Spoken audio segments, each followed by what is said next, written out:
Hey guys and welcome back to my channel. This is part 3 of What If Naruto Was from an Immortal Clan. Before we begin, don't forget to like, share and subscribe, and also go and support the author, link in description.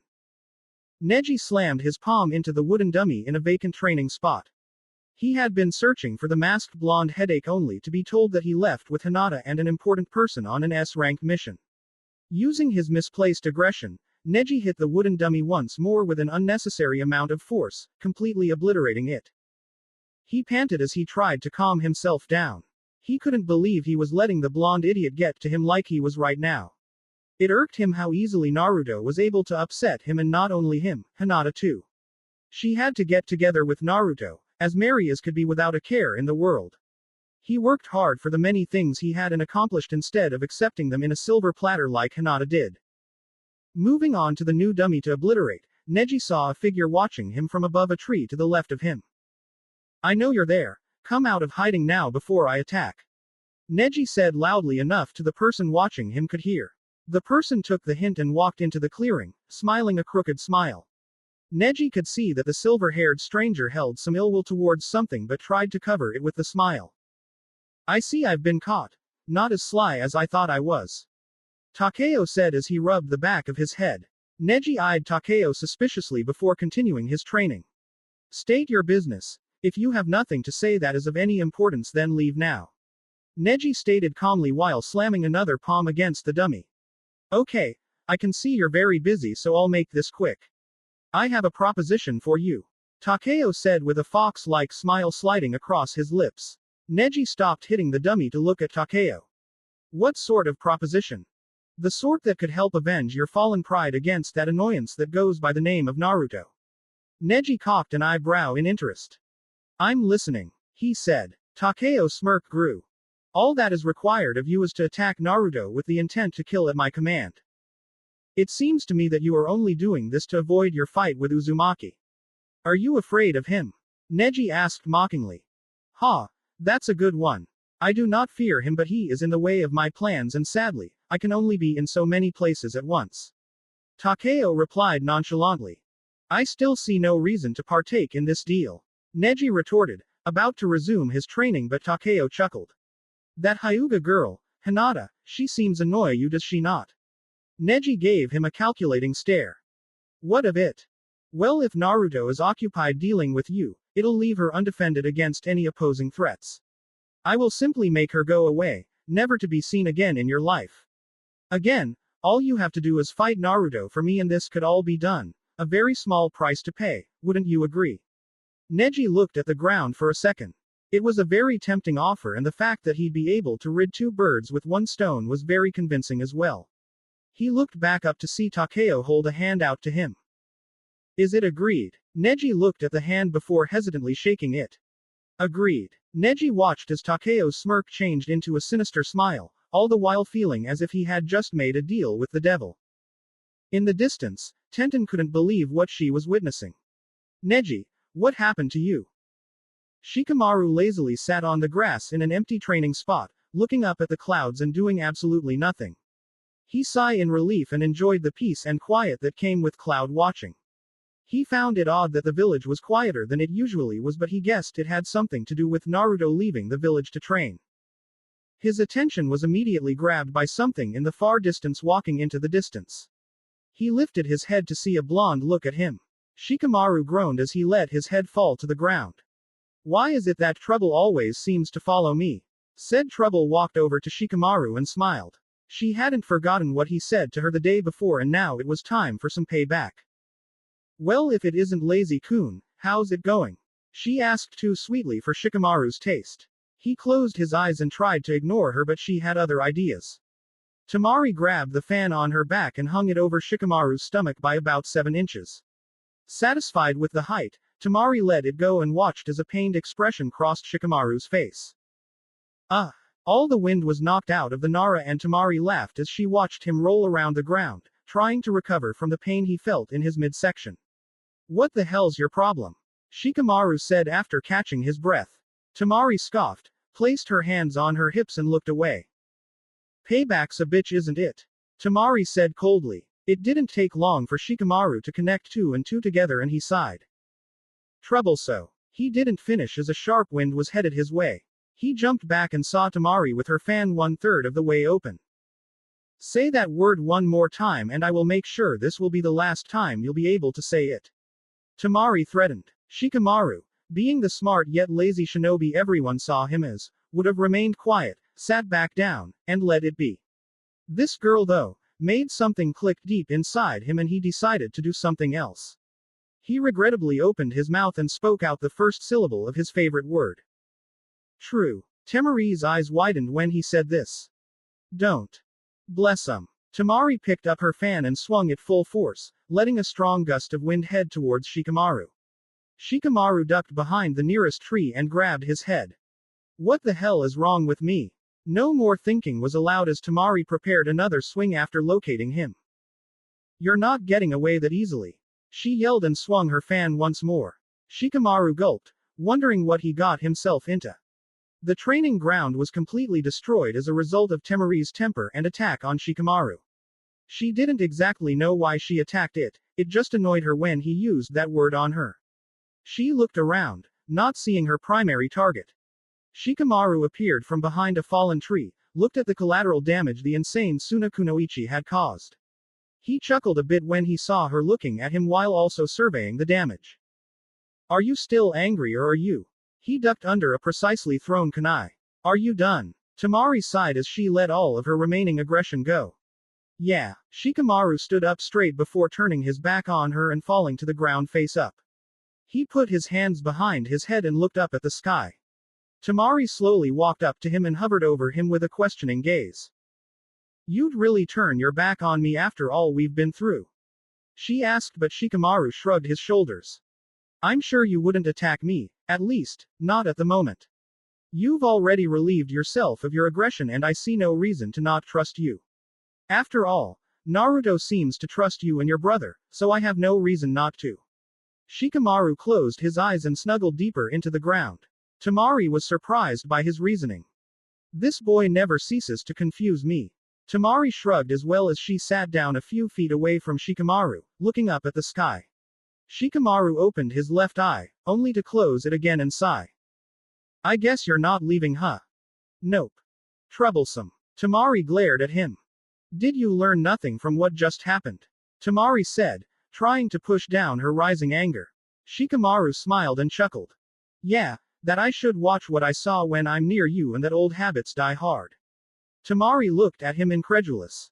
Soon she noticed that his breathing seemed to relax and he was suddenly very quiet. She guessed he was asleep so she let him be, for now. Tamari kept looking at Shikamaru, something that bothered her. She didn't why but this boy was a mystery to her. Aside from him, Gaara and Naruto, she'd been able to read every guy. Shikamaru though was the worst of the three, not only had he been able to confuse her, but also seemed to know what move she'd make before she even thought of it. This boy was different, someone who actually challenged her, both mentally and physically. She knew she was in for a fight of her life when it came to their fight. Tamari sighed as she placed her hands behind her head and laid back. She smiled at one last thought before sleeping as well. It doesn't hurt that he's cute. A lone girl walked through the deserted streets of her home village, hugging the books in her hand as another cold breeze passed her. Her black eyes were dull and void of all emotion save sadness and solitude. She looked up occasionally to make sure she was heading in the right direction, but other than that, her short, light brown hair covered her eyes from any and every person that passed her.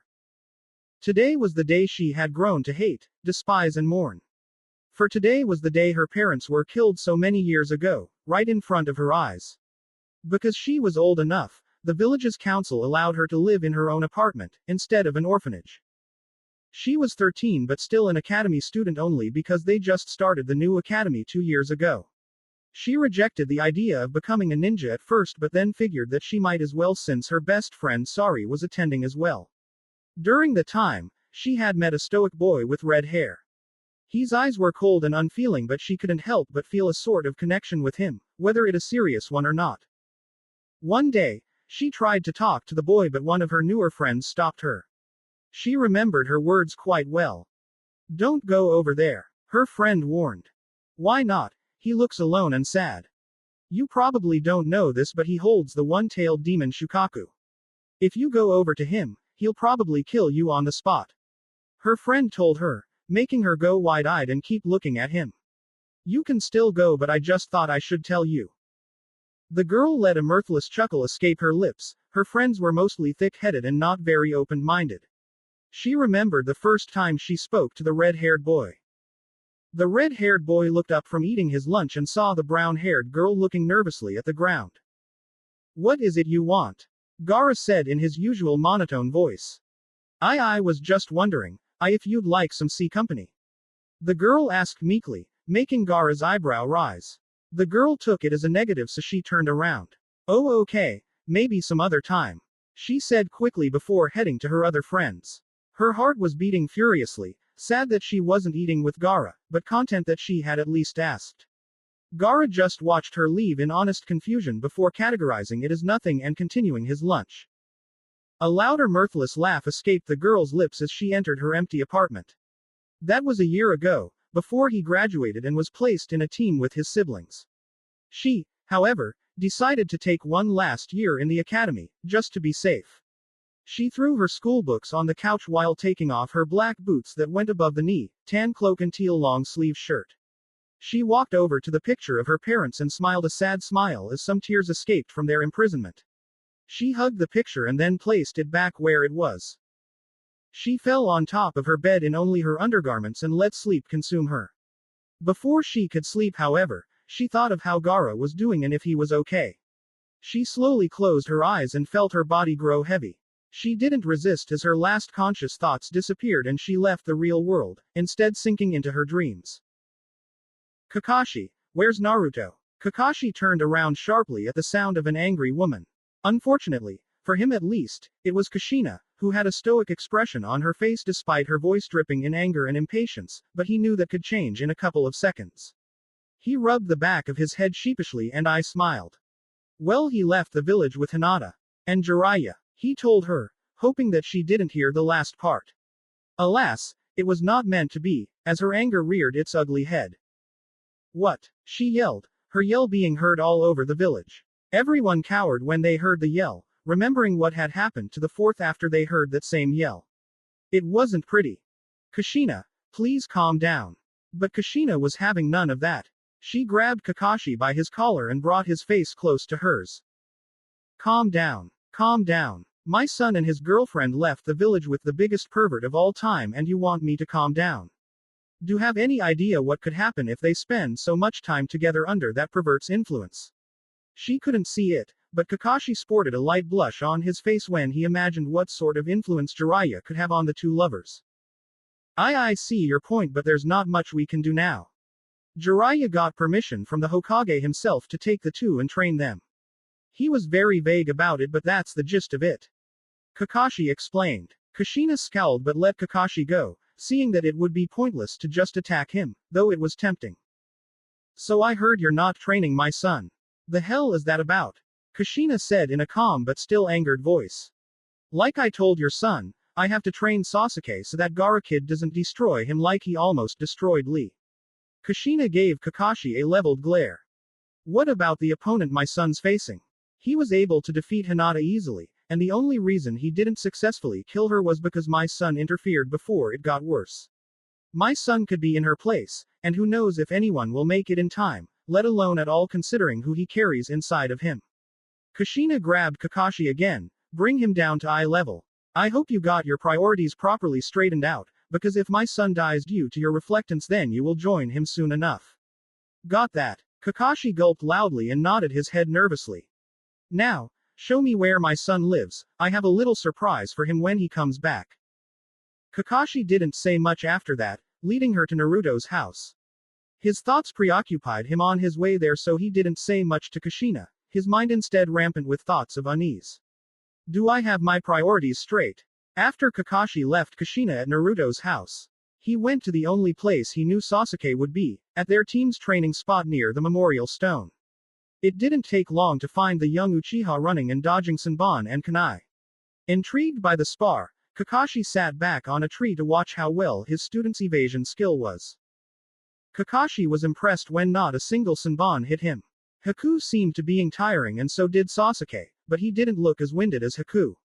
Being a Chunin, Kakashi had no responsibilities over Haku now that she wasn't on the team anymore, though he had to wonder if he had been neglecting her too.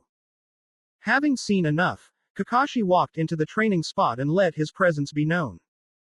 Yo! Sasuke and Haku stopped their spar and looked at Kakashi as he waved at them. Hey! They both said at the same time, making Sasuke smirk and Haku laugh. Kakashi cocked an eyebrow at their antics but decided to question it later. Come on Sasuke, we got to go. I gave you at least 3 days to rest, but now we need to get serious. Sasuke nodded his head and headed for his house. Don't forget to meet me at the front gate. Without looking back, Sasuke waved at him. Kakashi watched him go before giving his attention to Haku, who was looking at him. She ground her foot into the ground for a moment before looking up at him. So Hatake-san. Kakashi is good Haku. She nodded and continued. Kakashi-san, have you seen Naruto or Hinata?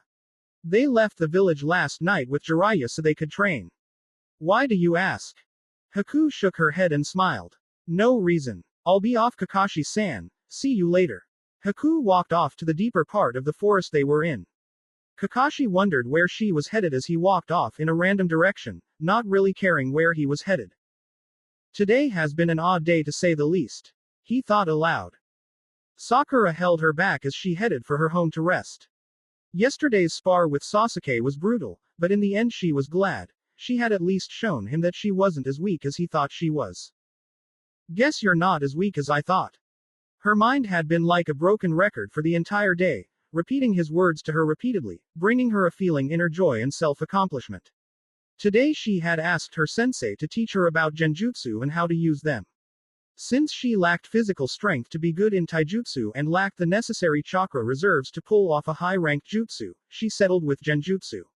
Luckily for her, her sensei was a master of that. Kurenai watched her student slowly head for home as she smiled. It seemed to her that Sakura was starting to get serious about the whole ninja thing. Kurenai knew Sakura needed a lot more practice to even be considered a novice in genjutsu, but she was getting there. All she needed now was more encouragement and the drive to continue. Out of the corner of her eye, she saw Kakashi walking on the other side of the street in deep thought. Kurenai was curious as to what got the usually laid-back ninja to think so deeply. She walked after him and, after catching up to him, tapped his shoulder, bringing him out of his thoughts. Oh, Kurenai, I didn't see you, what's up? Kurenai raised an eyebrow at Kakashi's sad attempt to act casual. You know very well that doesn't work on me. Kakashi's only visible eye widened before he relaxed. Right, I guess since it works on Guy and almost all the others, I thought it'd work on you. Sorry, no such luck. So what's bothering you? She asked. Kakashi looked away, debating whether to tell her or not. With a defeated sigh, Kakashi explained. Well, you see, a couple of days ago I told Naruto that I would train Sasuke so he wouldn't get killed by the Gaara kid. He got mad at me when he heard this, and told me I was neglecting him and that he didn't need the replacement I got for him. It got even worse when he asked if I got one for Hinata. From then on, he just called me out and left. I thought of it as nothing more than misplaced anger, so I shrugged it off. Today though, I ran into Kushina.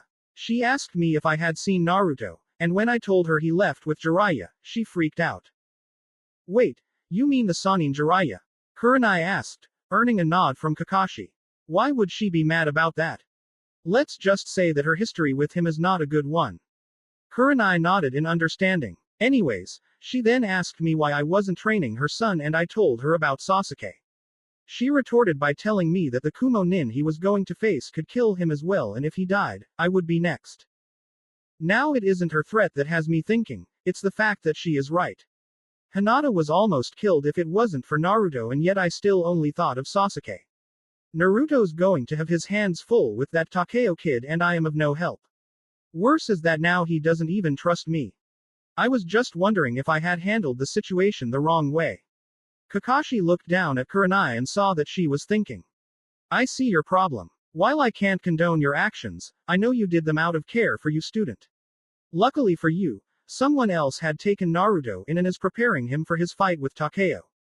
It'll take a lot on your part to gain Naruto's trust back.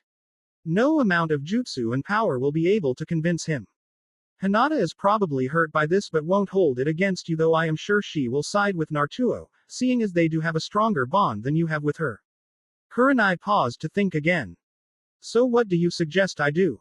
Kakashi asked. After a moment of silence, Kurenai spoke again.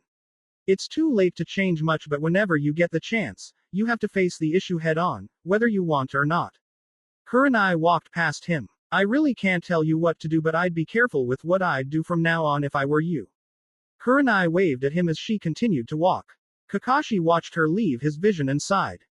I hate it when that woman's right. Kakashi smiled under his mask as he headed for the front gates of the village, thinking of the genjutsu mistress who had just helped him, if only a little. Four cloaked ninjas stopped on top of a mountain and stood before Kumogakure, one ninja releasing a large amount of killing intent.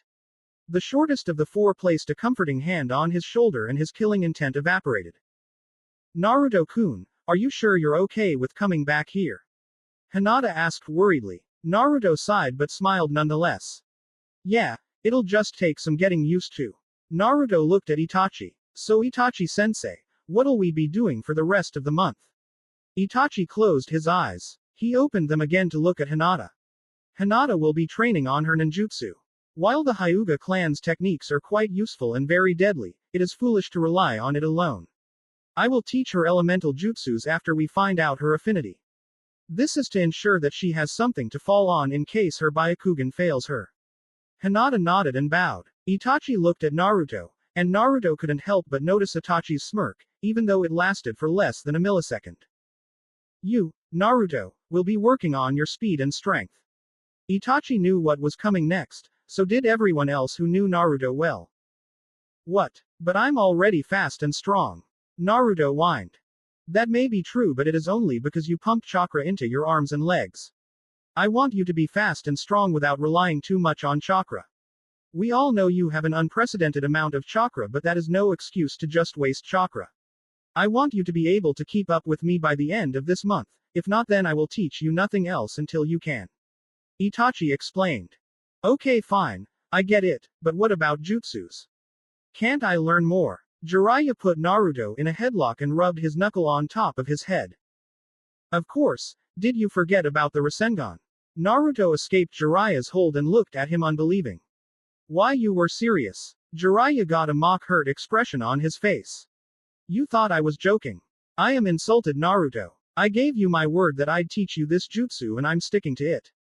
Jiraiya told him, his voice dripping with mock disappointment. You don't have to patronize me. Naruto said, looking away and crossing his arms.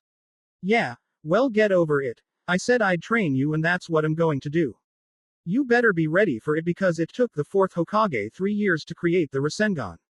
Jiraiya held up 3 fingers in front of Naruto as he said this. Naruto looked at him with widened eyes. Hinata was also in shock, wondering how difficult the Rasengan really was.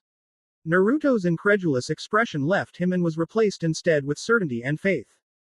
I bet I'll be able to pull it off before we head back to Konoha. Naruto assured, puffing his chest out and slamming his fist down on it.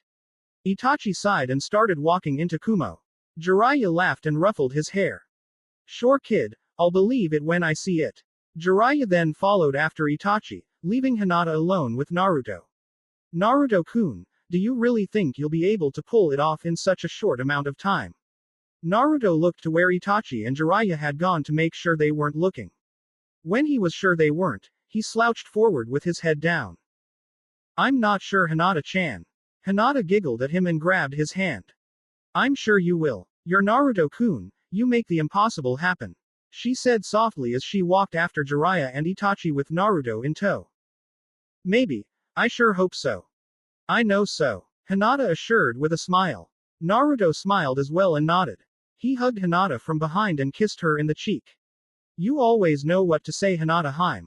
Hinata blushed but returned the hug. 1 week later. It was beyond midnight and moans could be heard all over the area. They echoed through the halls of the hotel, but many were oblivious to it, having gotten used to it. In the room where the moans were coming from, a young man and woman were passionately kissing each other with everything they had. The male stroked his lover's long blue hair while she passed her fingers through his blonde spikes. The two parted for some air, but their eyes never looked away. They panted hard as the girl moved some of her incredibly smooth blue hair away from her beautiful face. The boy smiled a goofy smile, but she loved him nonetheless. The girl couldn't believe she was there at the moment. Having been from a prestigious clan, they would have never allowed her to be with a street rat, as they labeled him.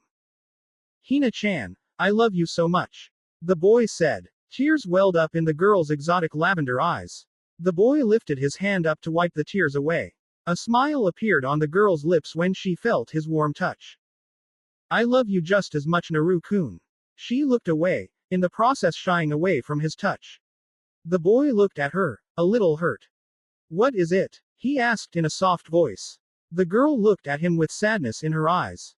If my clan finds out about us, they will surely want your death and I will be sent off to marry some random suitor. I just don't want you to be killed because of me. The girl told him, shedding more tears of sadness. The boy once again wiped her tears. He hugged the girl and lay down on the bed, bringing her with him. She felt his warmth sinking through the clothes she still wore, and it comforted her. It's okay, my Heim, I will be alright. You know as much as I do that it'll take a lot to get me away from you, even death. I know you love me as I love you, so please don't think so much about the trivial things and just relax. He said, rubbing her side with his arm. This made the young woman feel better, his words in his hand. She looked up at his azure eyes and was about to say something, but his kiss stopped her. She closed her eyes and leaned into the kiss, licking his bottom lip for entrance. He opened his mouth and both their tongues fought for dominance. During the kiss, the girl's hands reached for the bottom of his shirt and started to pull it off. The boy didn't resist as she took it completely off him after breaking the kiss. She then helped him take off her shirt and he looked at her naked body in awe, as he always did. He reached up and started to massage her breast, suckling gently on her other nipple while his other hand went down her pants, rubbing her in the most intimate. Ero Senin. Naruto yelled after finding Jiraiya's research pad. Naruto trembled in anger and looked all around the forest for his perverted sensei. Hinata looked up at Naruto before putting her second jutsu scroll down and walking over to him. When she caught up to him, she hugged him from behind and rested her head on his back. Calm down, Naruto-kun. Jiraiya-sama went into town for his research. Hinata informed him. She knew of his research, but still tried to be respectful to him, though every day she spent in his company she found it harder to ignore his perverted groundwork. Read this, Hinata-chan. Naruto handed Hinata the notepad and Hinata let him go, using both of her hands to hold the pad while Naruto paced furiously behind her. Free from Hinata's calming hug, and after a few seconds pacing, Naruto's anger returned. Instead of going into town and exposing himself, however, he formed a long and complicated string hand signs, and in a few seconds and summoned a huge amount of chakra to his hand. Water started to spin around his hands, causing it to look like a whirlpool of fire, and water was floating on front of him, and he yelled the words that he had yelled so many times before. Elemental style. Bane Wei Molten Whirlpool Jutsu. The jutsu rocketed of his hands and went straight for the trees in front of him, completely obliterating the trees in its way. Naruto could feel Kyuubi's chakra envelope him, signaling that he should take a breather. He started to take deep breaths and could feel himself relaxing a bit. He then heard an eep behind him and he turned to see Hinata blushing furiously, her hands over her mouth and her eyes wide, the pad having been dropped on the ground as if it was on fire. Naruto took note that she had a small amount of blood running from her nose. She looked up at Naruto and he shook his head. Looks like you let your temper get the better of you. Again. A voice said behind the two. Hinata turned around and saw Itachi standing across from them. Itachi then looked at the fallen pad and sighed. I see you have found Jiraiya-san's notepad. You mean you knew about it? Naruto accused. Yes. I also warned him to destroy it unless he wanted to deal with you, but he didn't listen. So I told him to be careful with it. An angry tick mark appeared over Naruto's forehead. He then sensed something, so he grabbed his kunai and threw it behind him and into the bushes. It rustled for a while before it became still. Jiraiya came out and cleaned the new wound on his cheek courtesy of Naruto. What was that for, brat? Jiraiya questioned. His eyes widened when he saw Naruto wave his research pad in his hand. Jiraiya chuckled sheepishly and tried to explain. Heh, you see, about that eye. Before he could continue, he saw a mischievous smile appear in Naruto's lips. No. Naruto's hand was engulfed in green fire, in the process engulfing Jiraiya's pad in foxfire as well. No! Jiraiya yelled in agony. Anime tears fell from his eyes as he fell to his knees. Naruto held his hand out and let the wind blow the ashes off his hand. He then dusted his hands off and went back to training. Hinata went back to her spot and kept reading the scroll with the next jutsu she was supposed to learn. Itachi walked up to Jiraiya. "I did warn you," was all he said before walking over to Naruto to help his training. Jiraiya mourned over his latest inspiration but also taking the lesson to heart. Hide my inspiration in a better place. 2.5 weeks later. One day, that was how many days were left until the finals for the Chunin exams started. It brought excitement and anticipation to every bone in Naruto's body. 5 more minutes, that was how many minutes were left until he would reach Konoha. Naruto was bouncing all over the area, literally. His training helped his speed and strength so much that, well, we'll see.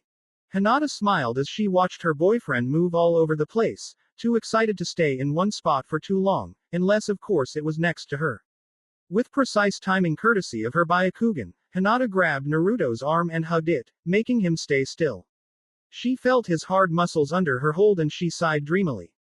Naruto chuckled when he heard this and made Hinata let go in order to fully envelope her in a hug. He kissed her cheek and savored the sound of her giggle. Jiraiya was writing this down on his new research pad, making sure that Naruto never saw him holding it, hiding it behind a large scroll that he was reading. "Ah, can't wait to come back home. What about you, Hinata Haim?" Hinata nodded, not really wanting to ruin the moment they were sharing. She leaned back on his muscular chest as he held on from behind, making sure that they were walking in the right direction. She closed her eyes and tried to enjoy the peace before anything ruined it. Naruto looked down at her face and couldn't help but stare. He simply couldn't believe how lucky he was to have someone as loving and as great as Hinata by his side. Naruto wasn't sure what he did to deserve her, but he would make sure that she would never be harmed, whatever the cost. His grip on her tightened but she ignored it, knowing that he was just thinking. Naruto looked up to see Konoha's front gates, making him smile and pick up Hinata. She let out a small eep, and before she could ask, Naruto was already talking. "See ya back home, Ero Sennin." And with that, Naruto disappeared in a cloud of dust that was kicked up from his sprint. Jiraiya coughed up some dirt and covered his eyes. "Crazy brat." Jiraiya coughed out. In a matter of seconds, Naruto appeared in front of Konoha's gates with a wide-eyed Hinata in his arms. She shook off the weird feeling and looked up a smiling Naruto. Hinata sighed. She knew what he would do next. In another second, they were standing in front of Ichiraku's. Of course, Hinata thought with a smile. Naruto gently put her down and grabbed her hand as he walked into Ichiraku's, clearly intending to eat until he dropped. Naruto patted his stomach and sighed happily as he walked home. He had just dropped Hinata off at her house with Hiashi coincidentally standing outside. After a small conversation with him, Naruto had asked for his blessing to go out with Hinata. Hiyashi's words still replayed in Naruto's head. "I will let you but know that one day the Hyuga elders will want her to marry a man with a very high status. I just thought you'd like to know." Naruto thought about his words. Was Hiyashi telling him that he needs to raise his rank and reputation if he expects to marry Hinata? The thought of marrying Hinata made him blush. There's more than enough time to think about that, but still. Naruto said to himself. He walked up to his house and opened it to see all his stuff gone. He panicked and searched the whole house but nothing was there, just dust and empty space. He was about to run out of the house but he saw a smiling Kushina. Mom. What are you doing here? He asked as he stepped out of his house. Oh, I heard you were in town and thought I'd pay you a visit. She said sarcastically before hugging him in a blink of an eye. Naruto didn't react fast enough and was hit on his head. Ow. He whined as he rubbed the new bump he was given. What do you think I'm doing here? I haven't seen you in a little under a month. She yelled. Naruto winced under her tone, still rubbing his head. Kushina sighed, trying to remember why she came to find Naruto. Since you're here, Mom, do you know what happened to all my stuff? It suddenly popped in her head and she remembered why exactly she was looking for him. Oh yeah, well with some help, I moved all your stuff moved to the Uzumaki compound. Naruto's eyes widened. What? He asked, still in shock. Yup. Since I bought the compound all those years ago, Why not use it right? She reasoned. Kushina looked at Naruto's face to see him excited, but he was far from it. Naruto, what's wrong? What's wrong? He paced for a moment before snapping his head back to face her, a dangerous look in his eyes. What's wrong? You moved all my stuff from my house without my permission. He yelled out. Kushina gasped in surprise but got angry as well. Who do you think you are, yelling at me like that? I think I'm a boy who hasn't had a parent by his side to help him out. Then all of a sudden you come home and think you can start acting like my mom, as if you've been here all my life. His eyes widened when he heard what he said. He didn't mean to say it out loud. Kushina was just as surprised. Before she could ask him about it, his body flickered away to somewhere distant. When she did snap out of it, she started looking around for her son, wanting an explanation from him. The first place Kushina thought about going was Ichiraku's. When he wasn't there, she went to the next best place, the Hyuga compound. She walked up to the door after getting past the guards and knocked on the door. She was glad when she saw Hinata answer. When Hinata opened the door, the last person she was expecting to see was Kushina. Good afternoon, Uzumaki-san, Hinata said with a bow, trying not to embarrass herself in front of Naruto's mom. Kushina waved it off. Come on, Hinata-chan, none of that formal crap. Mom is good. Hinata blushed and Kushina laughed. I'm just kidding about the mom part, but really, you don't need to be so formal, just Kushina. Hinata nodded and stepped back so she could let Kushina in. Oh no, I'm not here for long, Hinata-chan. I'm just looking for my troublemaking son, have you seen him? Hinata shook her head. Sorry, can't say I have. He dropped me off an hour ago. Do you want me to help you look for him? Hinata suggested, but Kushina shook her head.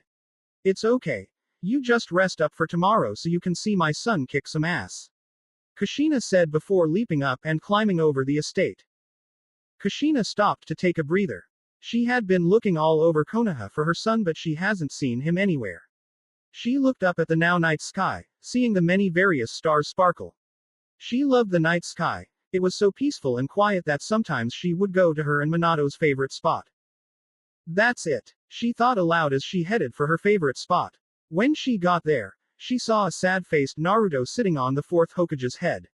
He had his knees hugged to his chest and seemed to be deep in thought.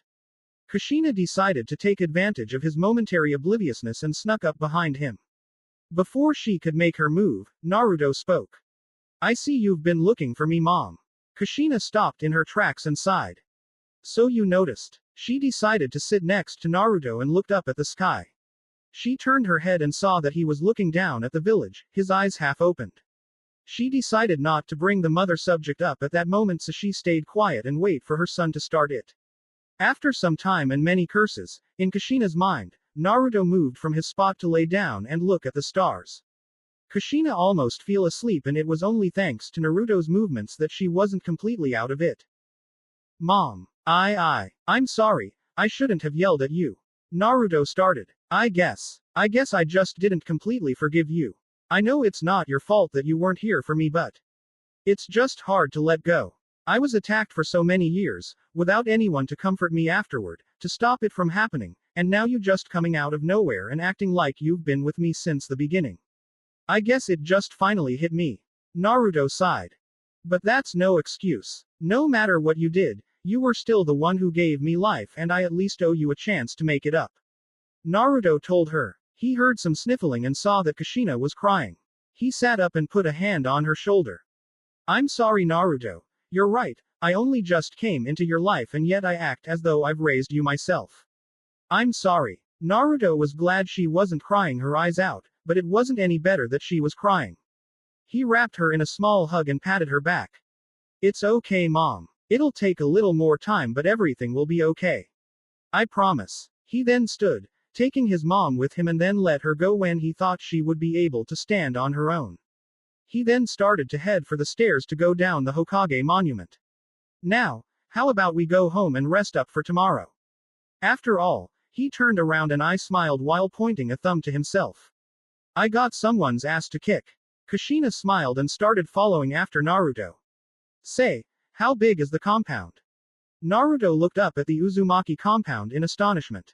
It was as big, if not bigger than the Hyuga compound. Kushina walked up to the house as if it were nothing special. She unlocked the door and stepped in only to come back outside. What are you waiting for? Come on, it's late and I don't want you using this as an excuse for not going to the exams tomorrow. Kushina said as she came into the house and waited for Naruto to come in. When Naruto did, he covered his eyes. Kushina cocked her eyebrow. What are you doing now? She asked. Naruto stopped walking, but he didn't uncover his eyes. If I look around then I'll never get to bed, he told her. Kushina giggled and went behind her son and started pushing him towards his room. When she got there, she opened it for him and shoved him in, making him fall face first in his conveniently placed bed. The first thing he noticed was that his bed was exceptionally soft, a lot softer than his old one. He opened his eyes and saw that it was a king-sized bed. Then a huge picture from across the room caught his eye. His room was even bigger than his old house. Naruto's eyes widened when he saw that the picture was of the fourth Hokage and Kushina looking at each other lovingly while a blonde baby slept in Kushina's arms, who was still in the hospital. Kushina suddenly sat near Naruto on his bed while a couple of tears swelled up in her eyes. I love this picture. It's the only picture that has all three of us together.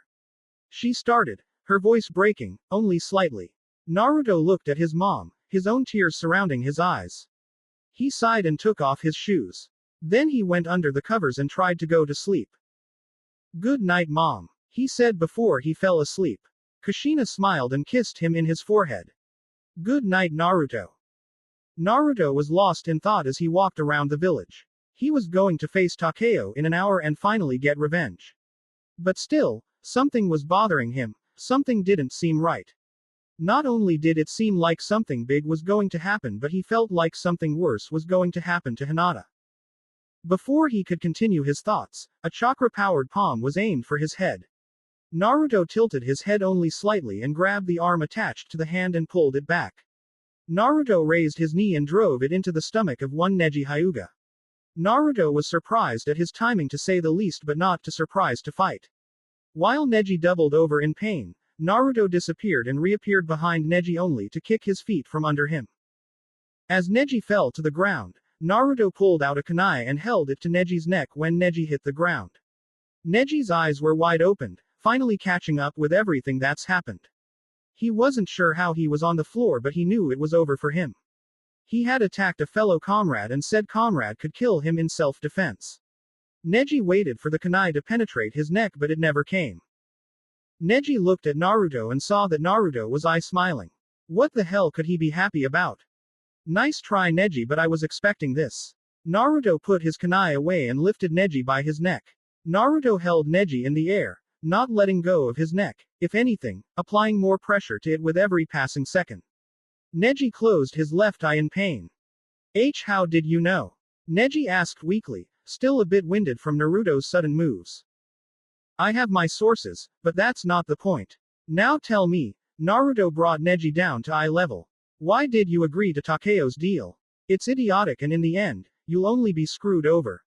Naruto said with such intensity, Neji temporarily lost his voice.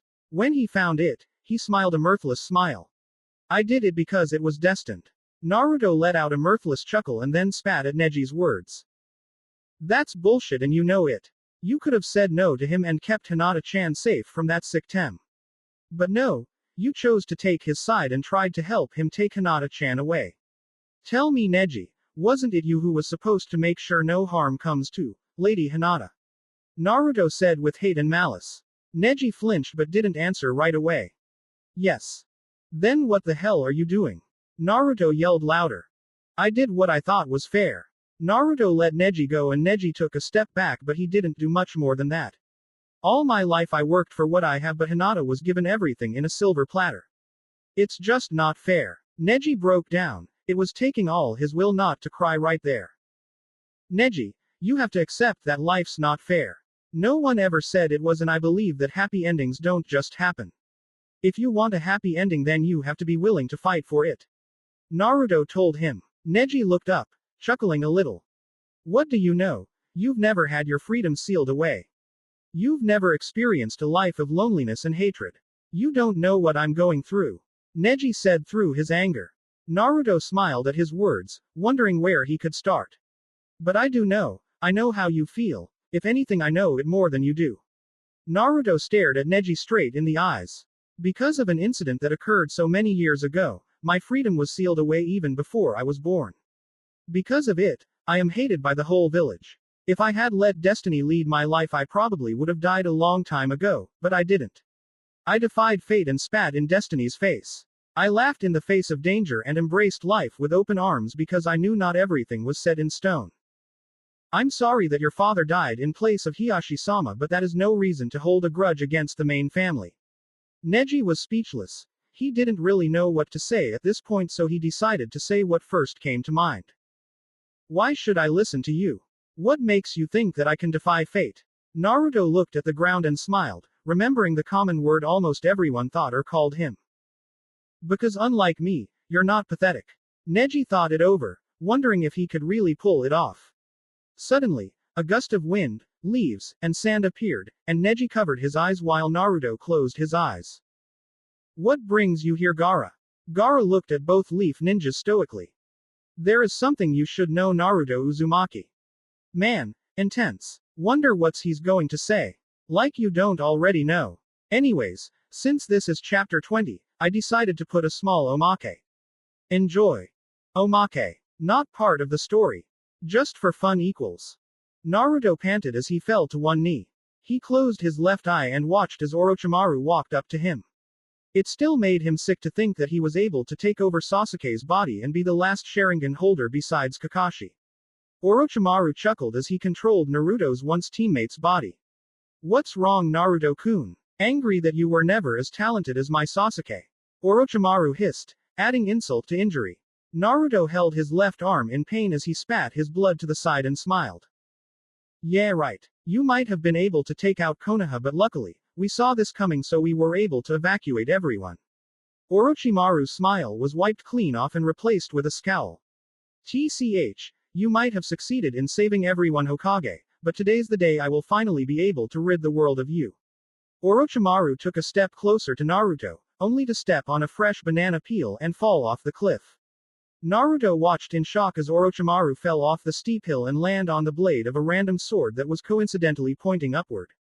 The sword pierced his heart and he died without muttering another word. Naruto's sweat dropped at this, not really believe what he had just seen. He then felt soft, petite hands wrap around his waist. He looked back and saw a mop of indigo hair. Oh, Naruto-kun. I knew you'd be able to save all of us from that monster. Hinata cheered from behind. Naruto smiled as he turned around and hugged his wife back. Thanks, Hinata-chan, it means a lot to know you have so much confidence in me. He said lovingly. He then felt her escape his grasp and saw her put her finger on her lips. You know, Naruto-kun, you should be rewarded for all your hard work. Hinata said coyly. Naruto felt his pants tighten and his mind go blank. Soon enough his instincts took over and he hugged Hinata again. He then kissed her feverishly and used the Hiraishin to teleport him and Hinata to a secluded area too. Ahem. Be rewarded. I see, this is a problem. Naruto tapped his chin thoughtfully for a moment before turning back to his unexpected ally and friend. What do you suggest we do? Naruto asked. Gaara shook his head. He had hoped that Naruto would have an idea. Naruto looked at Neji, who was still a bit shocked over the information they received from Gaara. Neji, you are old then, both me and Gaara, and are a prodigy, are you not? Neji nodded his head. Naruto grabbed him by his collar and punched his face. Then start acting like one and help us come up with a plan. We have less than 3 hours until the Snake Tem decides to wipe us out. Naruto yelled as he shook Neji. Neji seemed to snap out of his stupor and slapped Naruto's hands off him. Fine, calm down, getting irrational about this is not going to help us out in the least. Neji went into a thinking pose and Naruto was glad he was finally acting rational. In the distance, the three heard fireworks go off, signaling the start of the Chunin exams. Damn. Naruto cursed. It seemed he had even less time to think of a plan than he thought. Neji though didn't let the pressure get to him as he started to formulate a plan. It suddenly came to him.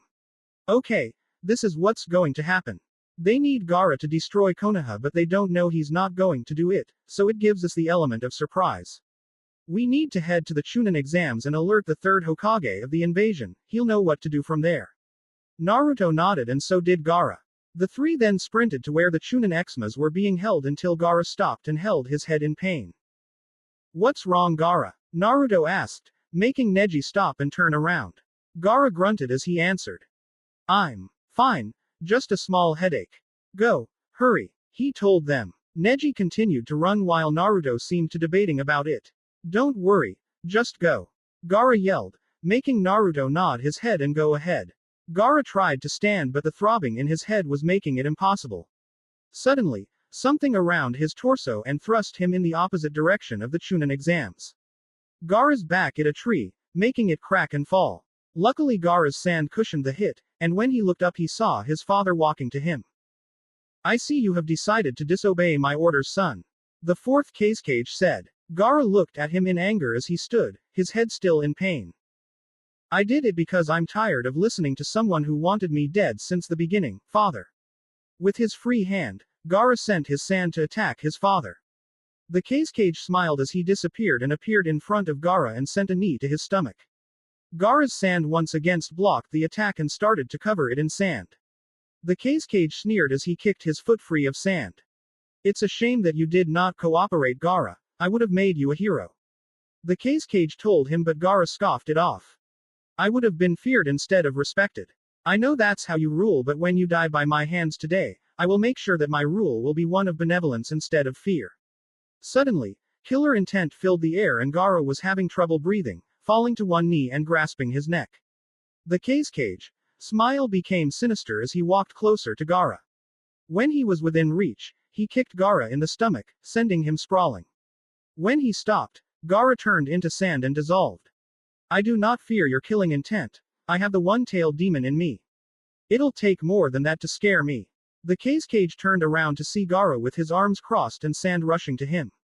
The Kazekage moved his hand up, for a moment managing to the sand stop, and then he disappeared. Gaara sent his sand to block his head and as it stood firm, it blocked the Kazekage's roundhouse kick. Moving quickly, the sand enveloped the Kazekage's foot in sand and before he could disappear. Gaara closed his open hand. Sand coffin. The sand crushed the Kazekage's foot and the Kazekage yelped in pain. He jumped back and held his leg in pain. I'm tired of playing this game. The Kazekage's leg suddenly came into place and he disappeared and slammed his fingers into Gaara's gut before his sand was able to react. Gaara doubled over and fell to his knees, feeling the connection with Shukaku grow and himself losing control. The Kazekage smiled as he saw sand envelope his son's left arm. Whether you want or not, you will attack this village. Sand rocketed up from the ground up and cut some of the Kazekage's face. He held his face in pain and when he dropped his hand, the skin was peeling off and underneath it was pale skin and a snake-like eye. Gaara growled as he said one last thing before Shukaku took over. Orochimaru, you bastard. I knew you weren't my father. All rational thoughts disappeared as Gaara's body was enveloped in sand. Hinata was sitting down with the rest of the civilians as they watched Shikamaru hide in a tree so that he had time to think of a plan against his opponent Temari.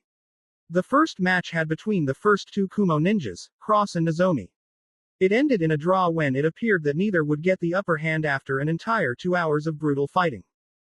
Hinata was brought out of her thoughts when her sister, who was sitting next to her, placed her hand on her shoulder. Hiyashi was sitting on the other side of Hanabi but was more interested in the fight. Hinata, you seemed worried. Hanabi said. Hinata looked at her for a while before looking at the fight again. It is nothing, I am just wondering, is all. Hinata told her with a smile. Hanabi knew it was fake and hated when her sister lied. It's about that Uzumaki boy. Hanabi stated. Hinata flinched but nodded, knowing that it would be pointless lying now. He is still not here and I have a feeling that something bad will happen. If something does occur, I trust that you will not get in the way. Hiyashi asked as his eyes was still watching the fight below. Hinata felt her confidence shrink. Why yes, father, she said in a meek voice. Then she saw someone appear next to the Hokage in the corner of her eye. She looked at the area and saw Naruto and Neji talking to the Hokage. She also noticed that the Kazekage was not there. She saw the Hokage summon two Anbu and the two nodded and disappeared. The Hokage then looked at Naruto and Neji who both nodded again and disappeared. Hinata wondered what he was up to until she felt someone wrap their arms gently around her neck and lightly kissed her on her cheek. Hey. Naruto said with a smile. Hinata smiled too and intertwined her left hand his right one. Hey, she said back. Naruto tilted his head and looked at Hanabi. Hey Hanabi-chan, how's it going?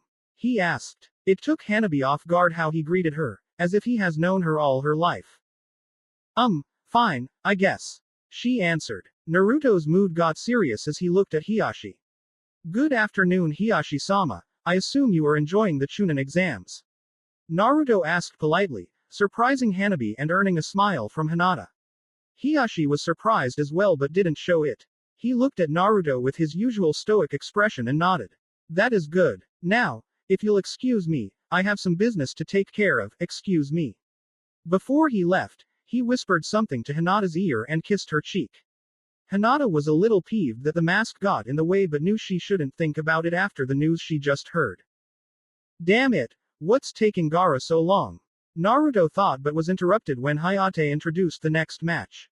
I forfeit. Kakuro told him, earning jeers from the audience but he shrugged it off. Shino was not pleased by the easily earned victory but didn't say it or anything at all. Fine, since he forfeited, we will move on to the next match. Naruto Uzumaki and Takeo Ryusaki, get down here. Naruto smiled, finally getting his revenge. When he jumped down, everyone was wondering why exactly he was wearing an orange cloak, covering his entire body. The back of the cloak had the kanji for immortal, while the top left shoulder had the kanji for fox. Takeo jumped down and smirked as he unsheathed his swords. You ready to lose, Naruto-kun? Takeo asked, his voice angered and unsteady. Naruto cracked his neck as his orange cloak's collar covered the lower part of his face but remained quiet. Up in the stands, Hanabi watched and waited, the weight keeping her on the edge of her seat. While he refrained from showing it, Hiyashi also wanted to see what he was capable of doing. Hinata smiled and wondered if he was going to kill Takeo at the first chance he could or just make him suffer before killing him. In a very non-Hinata thought, she was hoping for the latter. So I guess we're going to see what your boyfriend can do, Hinata. Hanabi stated and then leaned to her sister's ear. You better hope he impresses father. She whispered. Hinata nodded her head but knew her father was still impressed with him from when he saved her from Kumo's second attempt to kidnap her. Now, he was going to prove that he was more than qualified to be her fiancé. She blushed at her thought and wished Naruto luck. Alright, if both contestants are ready, you may start. Hayate jumped back. Naruto wasted no time in showing his speed as he was jumping back and forth in the stadium. Naruto afterimages appeared around the stadium, making it look like he was at different places at once. Takeo smirked and resheathed his swords. He started making hand signs as Naruto was still moving all over the place. Ninja art. Hidden mist jutsu. A mist surrounded the whole stadium but Naruto didn't stop moving. Instead, he ran around the stadium, making a sort of whirlwind and dispelling the mist.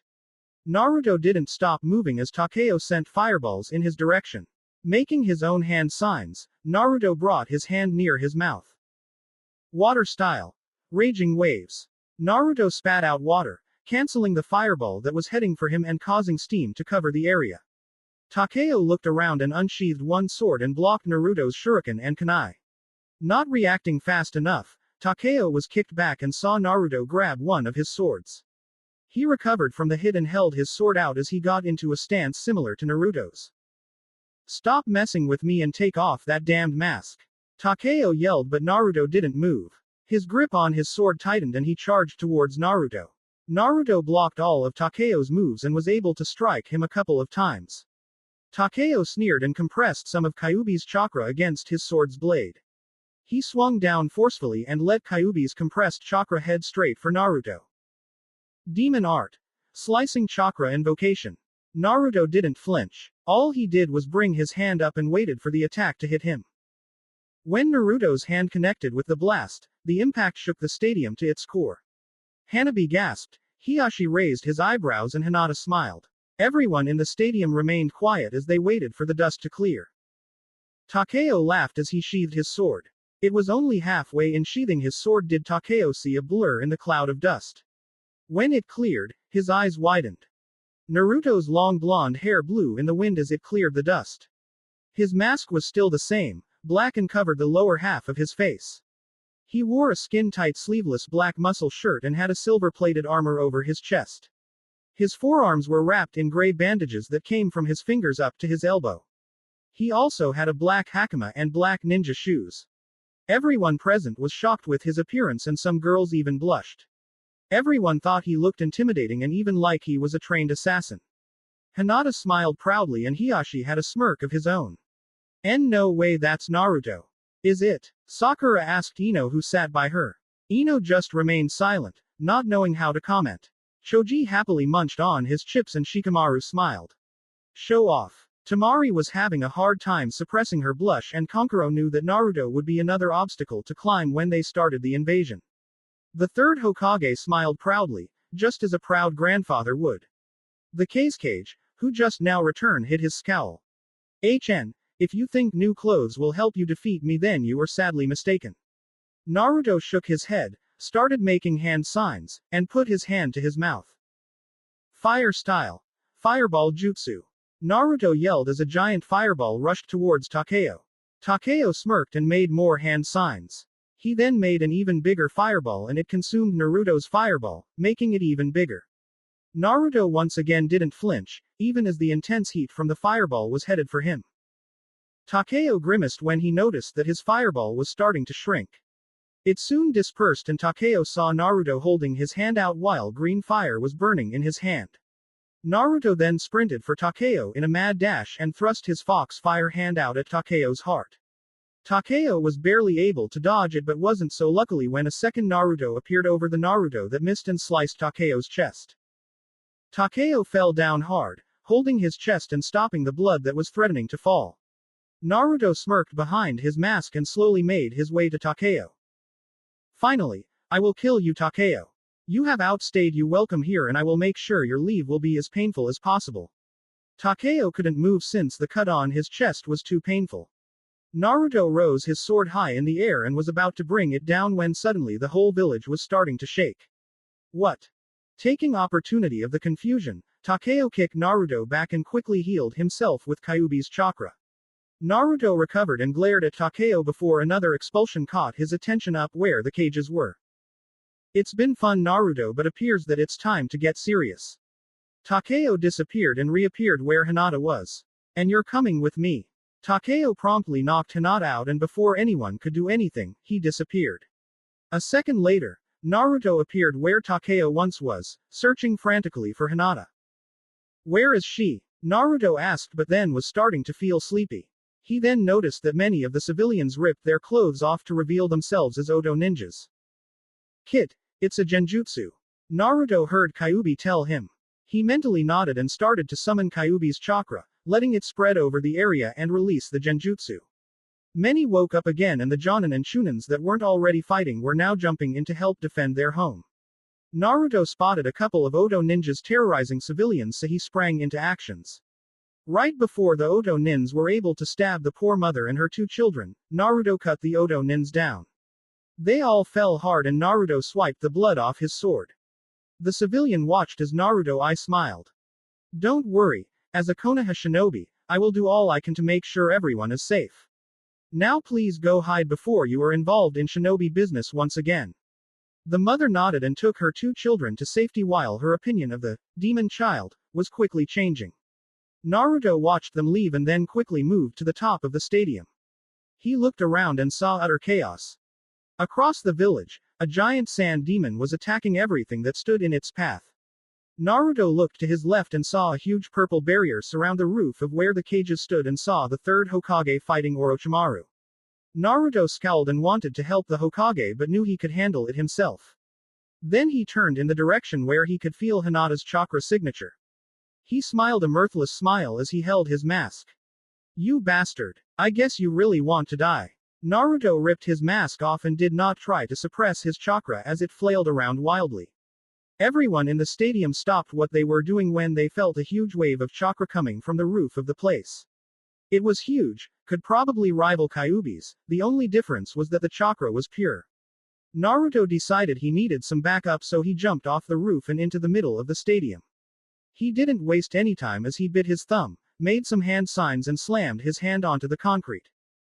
Summoning Jutsu. A huge amount of smoke filled the area and when it dispersed, a huge tiger stood in the middle. The tiger was as big if not bigger than Gamabunta and had a gold battle helmet and arm guards on all four legs. It roared loudly as it looked around, surveying its environment. Who summoned me? The giant tiger roared. Naruto then appeared in its sight and bowed. I have Terajushi-sama. My name is Naruto Uzumaki and I am in need of your assistance. I would be greatly honored if you would battle for me. Naruto said. Terajushi looked down at Naruto and smiled. Ah yes, the famous Naruto Uzumaki. My children speak fondly of you, as if you were their own sibling. What is it you need my assistance in? Terajushi asked. Naruto pointed out to where Shukaku was and scowled. I see they let his container sleep, fools. I see, I will aid you Uzumaki but only this one time. The next time, I would like to be notified ahead of time, is that understood? Naruto nodded and made a shadow clone. Down below, people were terrified with the giant tiger, not knowing whether it was ally or not. Many Oto nin stopped attacking to stare at the tiger in awe. This left them open and let Kakashi take down more Oto nins with his Chidori, seeing as he didn't want to waste his chakra on lightning blade. He looked up at Naruto in sorrow, ashamed that he hadn't helped his student out in any way. He had just come back and his village was being invaded. Luckily, Sasuke was out of harm's way and helping escort the civilians out of the stadium along with some of the other genin. Without warning, the tiger jumped over the stadium walls and raced after Shukaku with Naruto on top. Out of the corner of his eye, Sasuke saw a second Naruto run in the opposite direction. Sasuke wanted to know where he was going and he was going to find out. Shukaku was happily destroying many buildings and some of the civilians until a tiger shoved him out of the village with a strong headbutt. As Shukaku recovered, he saw that the tiger was none other than Terajushi. You pest! What the hell are you doing here? Shukaku yelled. I was summoned to defend this home and I will do just that. If you don't fight with everything you got, then this will surely be your last fight. Terajushi roared as he charged up a fireball. Shukaku sucked in some air and punched his stomach. Wind style. Air bullet. The attack charged right at Terajushi and he jumped high into the air and released the fireball. Fire style. Fireball jutsu. Shukaku raised some sand and blocked the fireball, making the sand turn into glass. Through the glass Shukaku saw Terajushi ran at him and break through the glass. It didn't have time to react as Terajushi reared its claw back and thrust it forward to cut off Shukaku's left arm. Shukaku yelled in pain as its arm fell. Then it chuckled as sand started to accumulate in his left arm and form a new one. Hey kid, do you know any jutsus that might help speed this up? Terajushi asked. Naruto started to make some hand signs, even putting some of Kyuubi's chakra into it and held both palms out. Elemental style. Bane Wei Molten Whirlpool Jutsu. After the fire and water started spinning in front of Naruto, he closed his palms and the whirlpool of fire and water sped off towards Shukaku's newly acquired left arm. Terajushi decided to aim for Shukaku's right arm with another fireball. Naruto's attack ended up ripping Shukaku's left arm off while soaking some of its sand or burning it until it turned to glass. Terajushi's attack just turned his right arm into glass. Shukaku yelped in pain and started to move around in a rampage again. Listen kid, we need to wake Shukaku's container so the damned beast can go down. Now, I'm going to rush him and hold on to him long enough for you to climb on and beat some sense into the container. Naruto nodded and prepared himself for what is to come.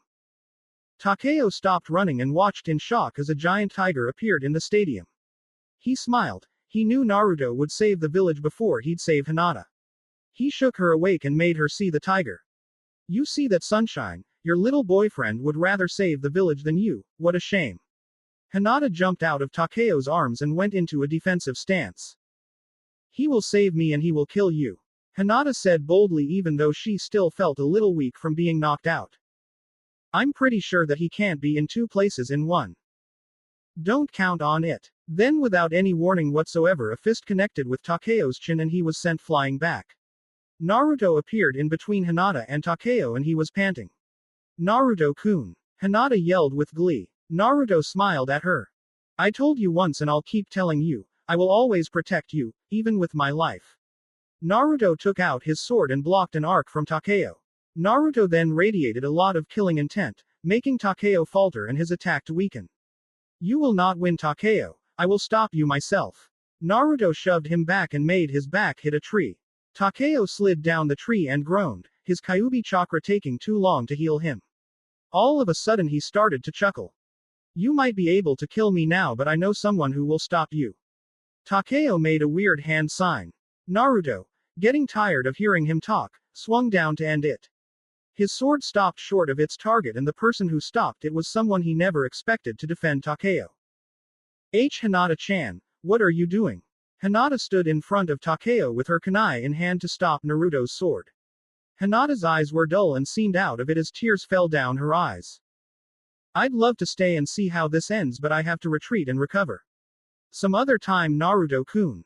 Takeo then ran off towards the direction of the village's gates, and Naruto would have ran after him, but Hinata stood in his way. Her hands were shaking but were ready to throw the kunai at Naruto if he were to run after Takeo. Naruto could see Hinata trying to fight off Takeo's influence, but he knew it was pointless. Takeo had injected her with something that made her listen to him, and it was killing Naruto on the inside.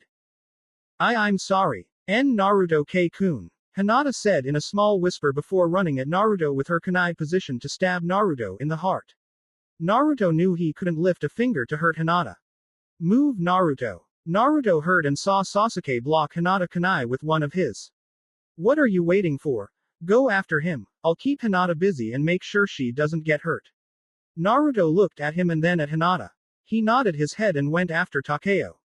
Thanks, Sasuke. Sasuke grunted as he pushed Hinata back. Naruto sprinted as fast as he could after Takeo. He would make sure that he paid for everything he did. Naruto jumped into the air as a whirlpool of fire and water barely missed him. Naruto looked back and saw a smirking Takeo. This is it, Naruto. I'm tired of you trying to stop me. No more. Takeo ripped his shirt off and made some hand signs. I will kill you with the very chakra that runs inside your veins. Takeo slammed his hand on his gut and a seal suddenly appeared. It spread all over his body and he fell to his knees in pain.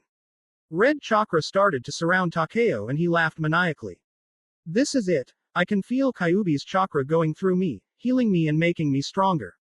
The demon cloak soon enveloped him as 2 chakra fox ears appeared on his head and 3 chakra tails formed behind him.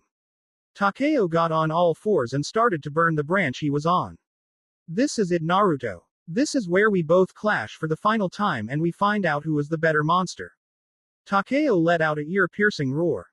I will come out victorious, but I will never be the better monster.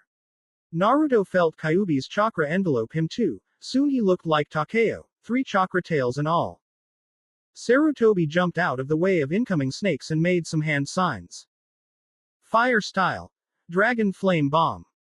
Give it up, old man. I will win this and I will watch as this pathetic village burns to the ground.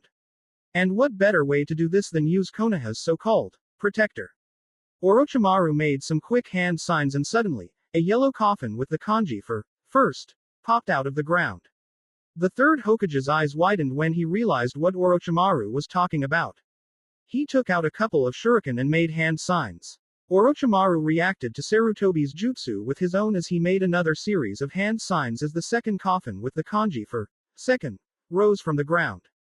Sarutobi threw his shuriken and announced his jutsu. Ninja art. Shuriken shadow clone jutsu. Orochimaru smirked. Earth style. Mud wall jutsu. Orochimaru then spit out mud that then solidified to protect the third yellow coffin marked as fourth. That was slowly rising. The wall of dirt blocked the shadow shuriken and the third coffin was forced back underneath the ground. Sarutobi couldn't believe he wasn't able to stop the third coffin. Now he wasn't sure if he would be able to defeat Orochimaru. The 3 coffins creaked open. The once dead Hokages walked out of their coffins.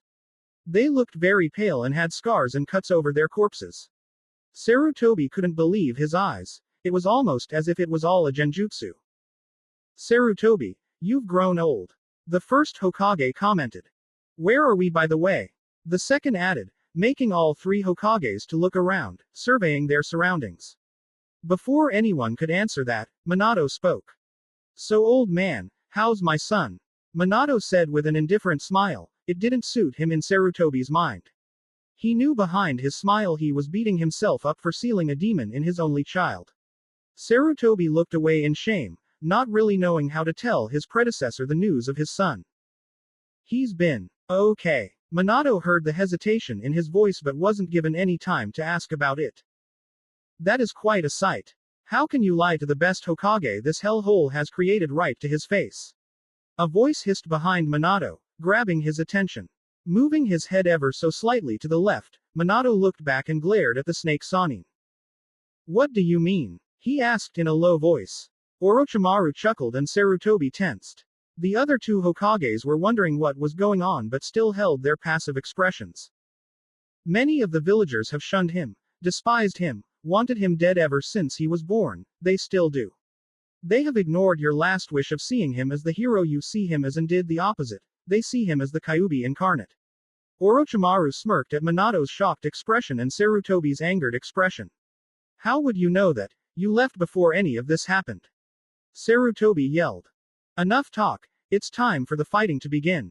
Ignoring Sarutobi's outburst, Orochimaru stabbed a kunai with a seal attached to it to the back of the first two Hokages' heads and watched it get swallowed up. The two Hokages regained some color into their skin and all their injuries were instantly healed. They looked down at their bodies and then at their hands. What has happened? The second Hokage asked to no one in particular. It seems like we are under Orochimaru's influence. The first Hokage answered. Minato in the meanwhile was still shocked over the news of his son.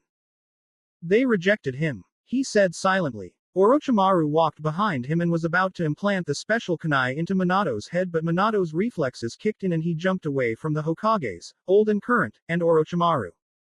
Stay back, he shouted. Orochimaru sneered and looked at the two Hokages. You, hold him down long enough for me to implant this in him. Orochimaru ordered to the second Hokage. You deal with the old man. He ordered to the first Hokage. They both disappeared and reappeared in front of their target. Get away from me, Minato shouted as he released his killing intent. The second Hokage faltered only for a second before he started his assault. The first Hokage made some hand signs as he ran and made wooden stakes come out of the ground and tried to stab Sarutobi. Sarutobi jumped out of the way and threw some kunai. The first Hokage made a branch sprout out and block the kunai. He then shot the branch out to hit Sarutobi. He made some hand signs and blew out fire. Fire style. Dragon flame bomb. The fire burned nearby wood as it headed for the first Hokage. The first Hokage jumped out of its way and made some more hand signs. He focused an extreme amount of chakra and released it at the end of the hand signs. Wood style. Secret technique. Birth of dense woodland jutsu. Slowly, small roots started to rise off the ground. As more spread out, it suddenly ricocheted upwards and surrounded Sarutobi while simultaneously getting thicker.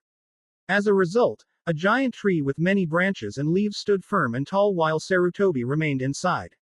Orochimaru smirked as he saw his teacher get trapped inside the jutsu. Off in the distance, Kushina cut the last sound nin down in half, taking out the last team outside of Konoha's walls. She knew that if Naruto hadn't sent a shadow clone to warn her of the impending doom, the team she just slaughtered would have summoned whatever it was they were trying to summon. Kushina. She turned around and saw Jiraiya and a squad of Anbu land in front of her. The enemy shinobi near the west gates have been killed. Jiraiya continued seriously. Kushina internally smiled, glad that when the situation needed him to be he was serious. Good. I took care of this group and I think that was all of it. She told him. Another chakra spike filled the air and Kushina looked in the direction of where a giant tiger was fighting Shukaku. We should probably go help out the Ri. Before she finished, she felt another chakra spike, one that she hasn't sensed in over 12 years. And no, it can't be him. She jumped into the direction of the Chunin exam stadium in a flash. Kushina, he yelled and sighed when she didn't hear him. Suddenly, the ground shook and from 500 feet away, a giant snake, not as big as the tiger or Shukaku, appeared. Who was supposed to secure that area? Jiraiya asked, facing the Anbu team.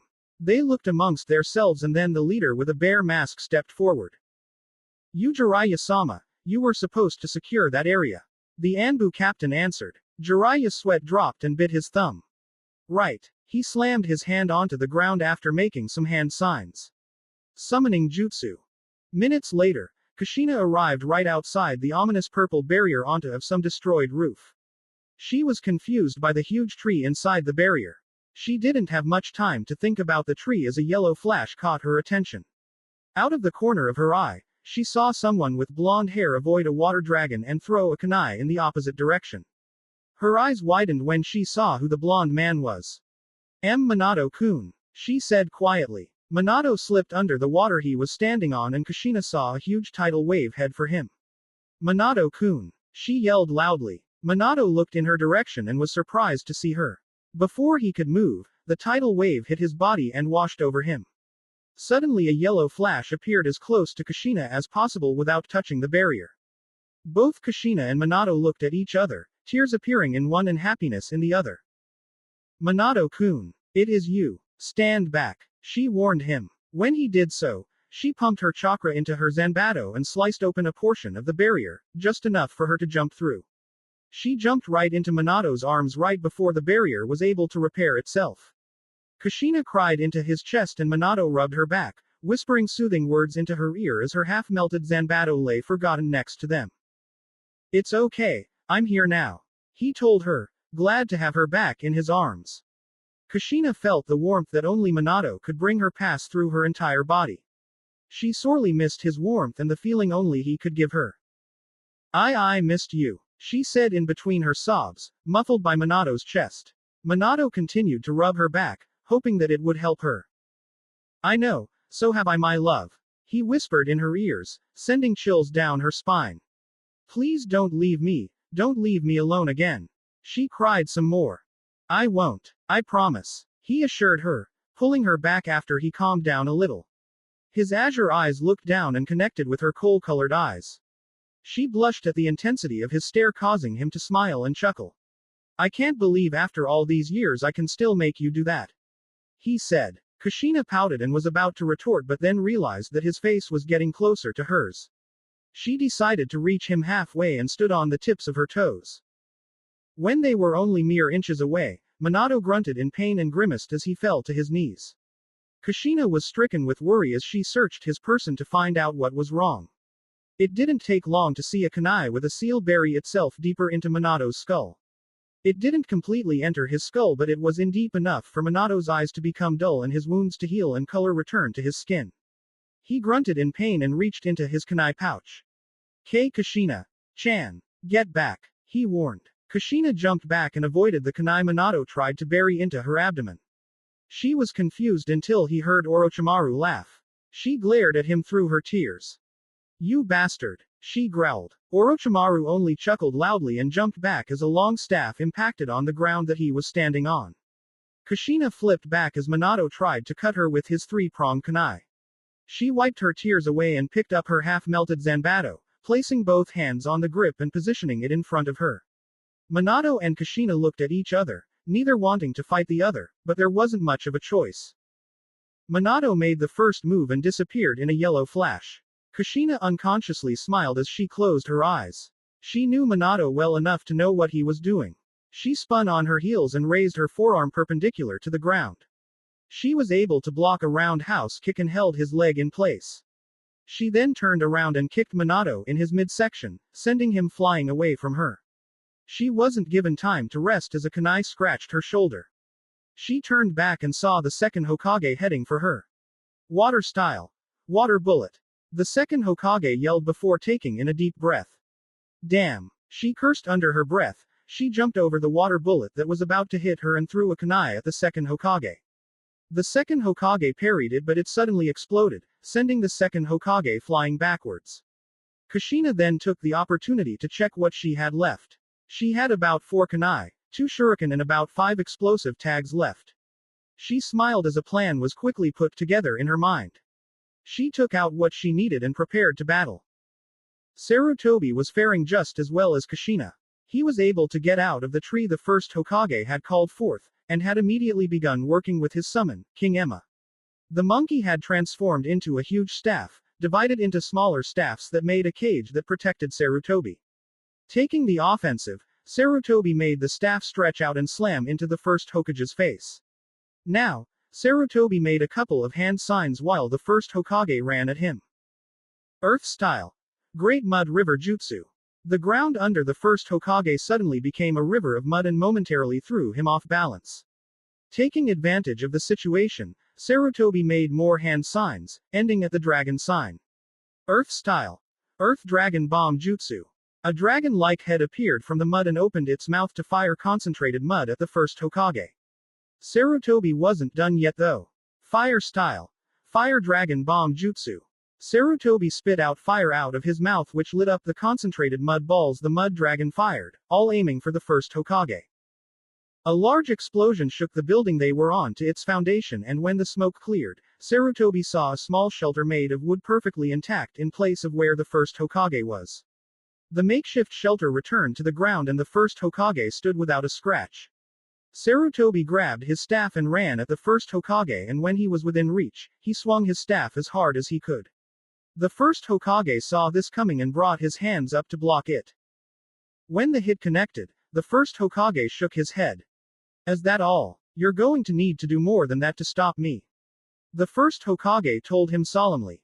Sarutobi smiled as a pair of arms came from the staff and held onto the first Hokage's arms. I know. Without any more words, Sarutobi swung the staff that still held on to the first Hokage, and then it let him go and made him fly into the direction of the purple barrier. Before being obliterated by the purple barrier, the first Hokage smiled. Seeing an enemy taken care of, Sarutobi sighed and let his guard down. This would soon be a decision that would forever change his life. Kushina ducked under Minato's kunai and kicked his chin, sending him into the air, and she slipped back over a water bullet from the second Hokage. She grabbed 2 kunai and a shuriken and threw one of each. The second Hokage jumped into the air, dodging the 2 weapons. Kushina was expecting this and threw her last kunai right at the second Hokage's heart. The second Hokage didn't react quick enough to block it, and it struck his heart. He shook his head in disappointment. I will not die this way. I don't think you'll be enough to stop me. He told her, but Kushina made a random hand sign. Oh, I'm more than enough, she said, and the second Hokage then heard something coming from his chest. He looked down and saw 3 explosive tags wrapped inside the grip of the kunai. He smiled and closed his eyes. I see. Well done, were the second Hokage's last words before the explosive tags went off and blew the second Hokage away, turning him into dust. The corpse of a sound nin came out of the cloud of smoke and fell to the ground with a sickening thud. Kushina was glad that she was able to take out the second Hokage before he was able to do anything troublesome. She didn't forget about Minato as she picked up her melted Zanbato and blocked one of his kunai. She pushed him off and made some hand signs. Wind style. Air bullet. She yelled before she spat out concentrated wind right at Minato. Minato crossed his arms and took the blast head on. His shirt was ripped off, but aside from that, nothing else happened after the cloud of dust cleared. Cursing under her breath, Kushina brought her Zanbato up and slammed it on top of Minato, who blocked it with a 3-pronged kunai. They struggled for dominance, neither giving an inch. Sweat rolled down Kushina's face as she tried to overcome Minato. Minato, on the other hand, didn't seem to be trying, almost as if waiting for her to make the next move. Kushina-chan. Kill me, Minato said, shocking her, who gave him the opportunity to shove her back and make her trip on a tile. She fell and looked up from her back and watched as Minato slowly made his way towards her. Kill me now. I can try to stop myself, but eventually I will attack against my will again. So please, just kill me, Minato told her in a passive face, but his unshed tears gave away his sadness. After snapping out of her stupor, Kushina furiously shook her head. No, I won't do it. I refuse to lose you again, she yelled stubbornly. Minato sighed as his arm involuntarily raised itself to finish the job. Before he was able to kill Kushina, Kushina swept the feet from under him, did a handspring and jumped away from him. She panted, feeling a bit exhausted from the amount of chakra she used and the amount of physical activity she has done. Another problem was that she was at her wit's end. She had no idea how she was going to disable Minato without killing him. Remembering her Anbu training from long ago, Kushina pumped some chakra into her middle and index finger on her left hand and waited for Minato to get near her. She jumped over Minato's jab and grabbed his shoulders and kicked him in the gut with both feet. He flew across the roof until his back hit the gigantic tree the first Hokage summoned. Kushina ran at him, expecting to finally end this, until Minato poofed out of existence in a cloud of smoke. She was shocked for the most part and didn't realize he was in back of her until he kicked her on her back. She took 2 steps forward and turned around. Kushina grabbed Minato's wrist, stopping it from stabbing her heart just by mere centimeters. He pulled back and charged again. Kushina held strong but was being pushed back. Her back soon hit the tree behind her, surprising her and giving enough time for Minato to stab Kushina with his kunai. Kushina spit out blood and looked down as she saw the kunai pierce her stomach. She looked back at Minato and saw him crying, his face still stoic. "I'm sorry," he said lowly. Kushina's head rested on his shoulder and put her left hand on the base of his head. "So am I," she said before Minato's body tensed and he fell to the floor, unmoving and a shocked expression over his face. How?" he asked, too stunned to say anything else. Kushina dropped to her knees, applied pressure onto her open wound in her stomach and smiled. "I used the paralysis jutsu they teach you when you're in the Anbu Black Ops. I think that's it for me. I don't have a lot of chakra left in me and I think this is a fatal wound, though I could be wrong. Just in case." Kushina let her tears fall and looked lovingly at Minato one last time before closing her eyes, her smile never deterring. "Goodbye my love," she finished as she fell face first to the ground, a small pool of her blood growing under her. Minato could only watch as his one and only love fell over and remained unresponsive, possibly dead. Minato could feel his anger rise and his will grow tenfold. He was still under the influence of the paralysis jutsu, but he knew that once he was free from that, he was going to finish what the old man started. Killing Orochimaru. He could feel some movements in the tips of his fingers and toes, but it still wasn't enough. He would have to be patient. "Sarutobi, look out." Sarutobi didn't react fast enough because while he had his back turned, he felt a sharp pain in his chest. He looked down, he saw the blade of the Kisangani sword pierce him. He looked back and saw King Emma hold the sword's guard from completely entering him. Soon he coughed up some blood and felt his life withering away. He fell to his knees and coughed up some more blood while Orochimaru made his way towards his old teacher. "Face it, old man, this fight is over." Orochimaru was now standing over Sarutobi and picked him up by his neck, raising him up to eye level. "There isn't a single thing you can do now. I will watch this pathetic village burn to the ground and cherish the faces of all the villagers and shinobi of this hellhole," Orochimaru said, too busy to notice Sarutobi making shorthand signs. "I can. Still do this," Sarutobi said weakly as he held Orochimaru firmly by his shoulders. Orochimaru laughed at Sarutobi's stubbornness and was about to comment about it until he saw something appear behind Sarutobi. The Shinigami," he said in an incredulous voice. He was soon angered and tried to make the sword cut through Sarutobi, but King Emma held on, making sure it didn't go any further. "Stubborn old man. Just drop and die already," Orochimaru yelled. Sarutobi struggled with his hold on Orochimaru's soul. He was able to take out his arms, but the rest was hard to remove. "I will not give up. I will ensure the safety of this village even at the cost of my own life," Sarutobi assured him, struggling with his words. Orochimaru sneered at him and again tried to make the sword cut through him, but King Emma wouldn't let go. Sarutobi was still having trouble holding Orochimaru in place and knew it wouldn't be long before his energy and life disappeared. With one last tug, he finished off the jutsu and cut off the arms off of Orochimaru. He let him go and staggered back and forth, trying to keep his footing. Orochimaru took a leap back and raised his arms. They soon turned purple and he felt them going numb. They fell limply at his sides and were an unhealthy shade of purple. He yelled out in pain and fell to his knees. "You miserable old man. What have you done to my arms?" he yelled out through his pain. Sarutobi smiled, exhausted from his fight and yet amused by Orochimaru's reaction. "I have taken from you that of which is important to you. Without your arms, you cannot learn new jutsu, which will ultimately end your dreams of knowing every jutsu known to man." Orochimaru glared at Sarutobi. "Damn you, old man. I swear if you make it through your wounds, I'll guarantee that your death will be slow and painful." Orochimaru threatened, but it earned a chuckle from Sarutobi. "Even if I were to survive this wound, because I used the Reaper Death Seal, I was going to die anyways." "You senile old fool." That was all Sarutobi was able to hear before his hearing faded and his eyelids became heavy. "When the tree leaves dance, one shall find flames. The fire's shadow will illuminate the village, and once again, tree leaves shall bud anew." That was the last words Hiruzen Sarutobi, the professor and third Hokage of Konohagakure no Sato, said before falling back and hitting the ground. He held a smile on his face, a face which also held a peaceful expression, an expression that showed that he had, in the end, won the fight. King Emma silently paid his respects for his now-dead summoner before poofing back to his world. Orochimaru loathed his peaceful expression. Stubborn old fool, he stated and was about to leave when a sharp kick connected with his face. He skidded across the tiled roof, and when he stopped, he looked up and saw Minato standing intimidating over him. Orochimaru cursed under his breath. How are you going against my influence? He asked. I'm not sure, but I'm not letting this opportunity go to waste. Minato shouted and charged towards Orochimaru, intent on ending everyone's suffering. Instead, Minato jumped back as a golden arrow was shot towards him. He looked to his left and saw a six-armed, dark-skinned, disfigured man holding a bow. Minato grunted and threw a kunai at the man.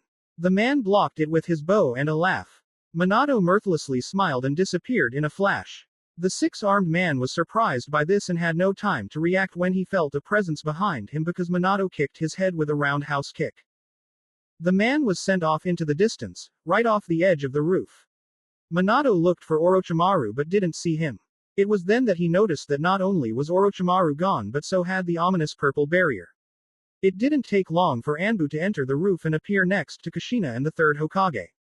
Minato felt pain reach his heart when he remembered Kushina's state and rushed towards her side. He shoved through many shocked Anbu and knelt down in front of his lover. His unshed tears covered his blue eyes as he looked down at Kushina. Fourth Hokage. An Anbu with a raven mask asked with uncertainty. Are you really alive? Minato didn't answer. He remained silent and still. I thought you died after sealing Kyuubi into the demon boy years. Minato's eyes snapped open. It didn't take long for him to realize who the Anbu was talking about. The Anbu who said that, the one with a raccoon mask, was punched in the gut and, with a quick spin, was given a hard kick to the face. Minato jumped back and stared down the other Anbu ninja. Anyone else want to call my son the demon boy? The other Anbu were shocked by his words but all shook their heads. Okay, now what the hell are you doing standing around when the third and Kushina need medical attention? Have I been gone for so long that the Anbu standards have been lowered? Minato criticized and barked out orders. A chorus of, yes sir, was heard and the ANBUs quickly went to get Kushina and Sarutobi. After they got them up and transported them to the hospital, Minato was about to follow after them until a giant explosion shook the earth. Minato looked to where the shaking came from and saw an explosion the size of the Hokage monument in the horizon.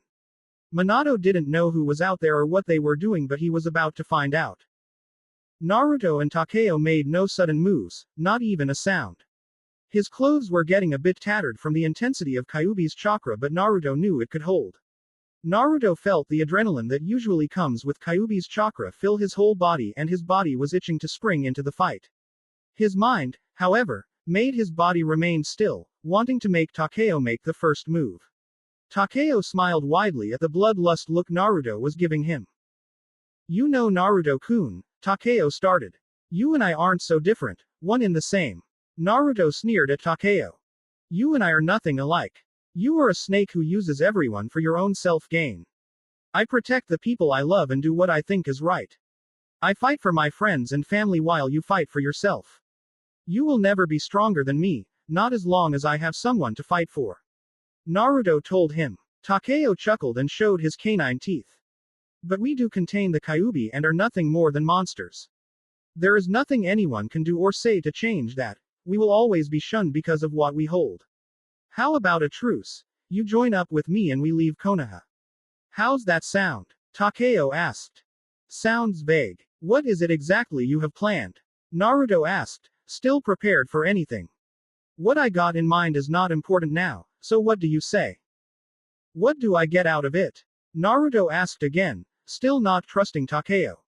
I will make sure that your precious people will be safe. Takeo said. Naruto closed his eyes while keeping his other senses on alert. Takeo smiled and waited for Naruto to say something. After a while, Naruto opened his eyes and glared at him.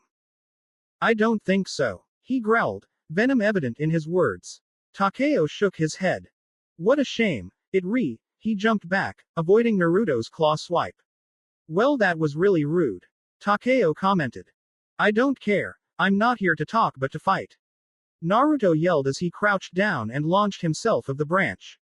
He closed his fist, the demon cloak that surrounded him intensified, and he let it stretch out to hit Takeo while he was still in midair. Takeo made his demon cloak arm outstretched to grab onto the nearest tree. He hurriedly pulled himself towards it and Naruto's deadly fist missed. Naruto landed on the tree branch Takeo was just in and sneered. Moving his arm, Naruto made his outstretched hand follow Takeo. After reaching the tree, Takeo back flipped off it and dodged the fist once again. Takeo laughed as he free fell on top of Naruto. Naruto pushed himself off that branch and tried to cut Takeo down with his right claw. Takeo used his left claw to grab Naruto's claw, blocking his attack.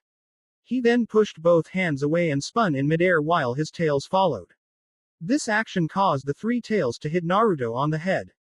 He was sent rushing towards ground. The impact was astounding. The whole ground shook and Naruto made a crater about 7 feet in diameter and 7 feet in depth. Takeo laughed maniacally as he landed next to the crater Naruto created. He looked into the crater but couldn't see anything because of the cloud of dust. Takeo tilted his head and grunted. Sad, he said. He made some hand signs but was interrupted by a sharp punch to the face. He flew back and started skidding on the floor. When he stopped, he saw the demonic claw retract into the cloud of dust. Takeo spat out his loose tooth and smiled. A second later, the tooth he lost was replaced with a new one. He stood and walked towards the crater. It soon turned into a jog, then a run right into a sprint.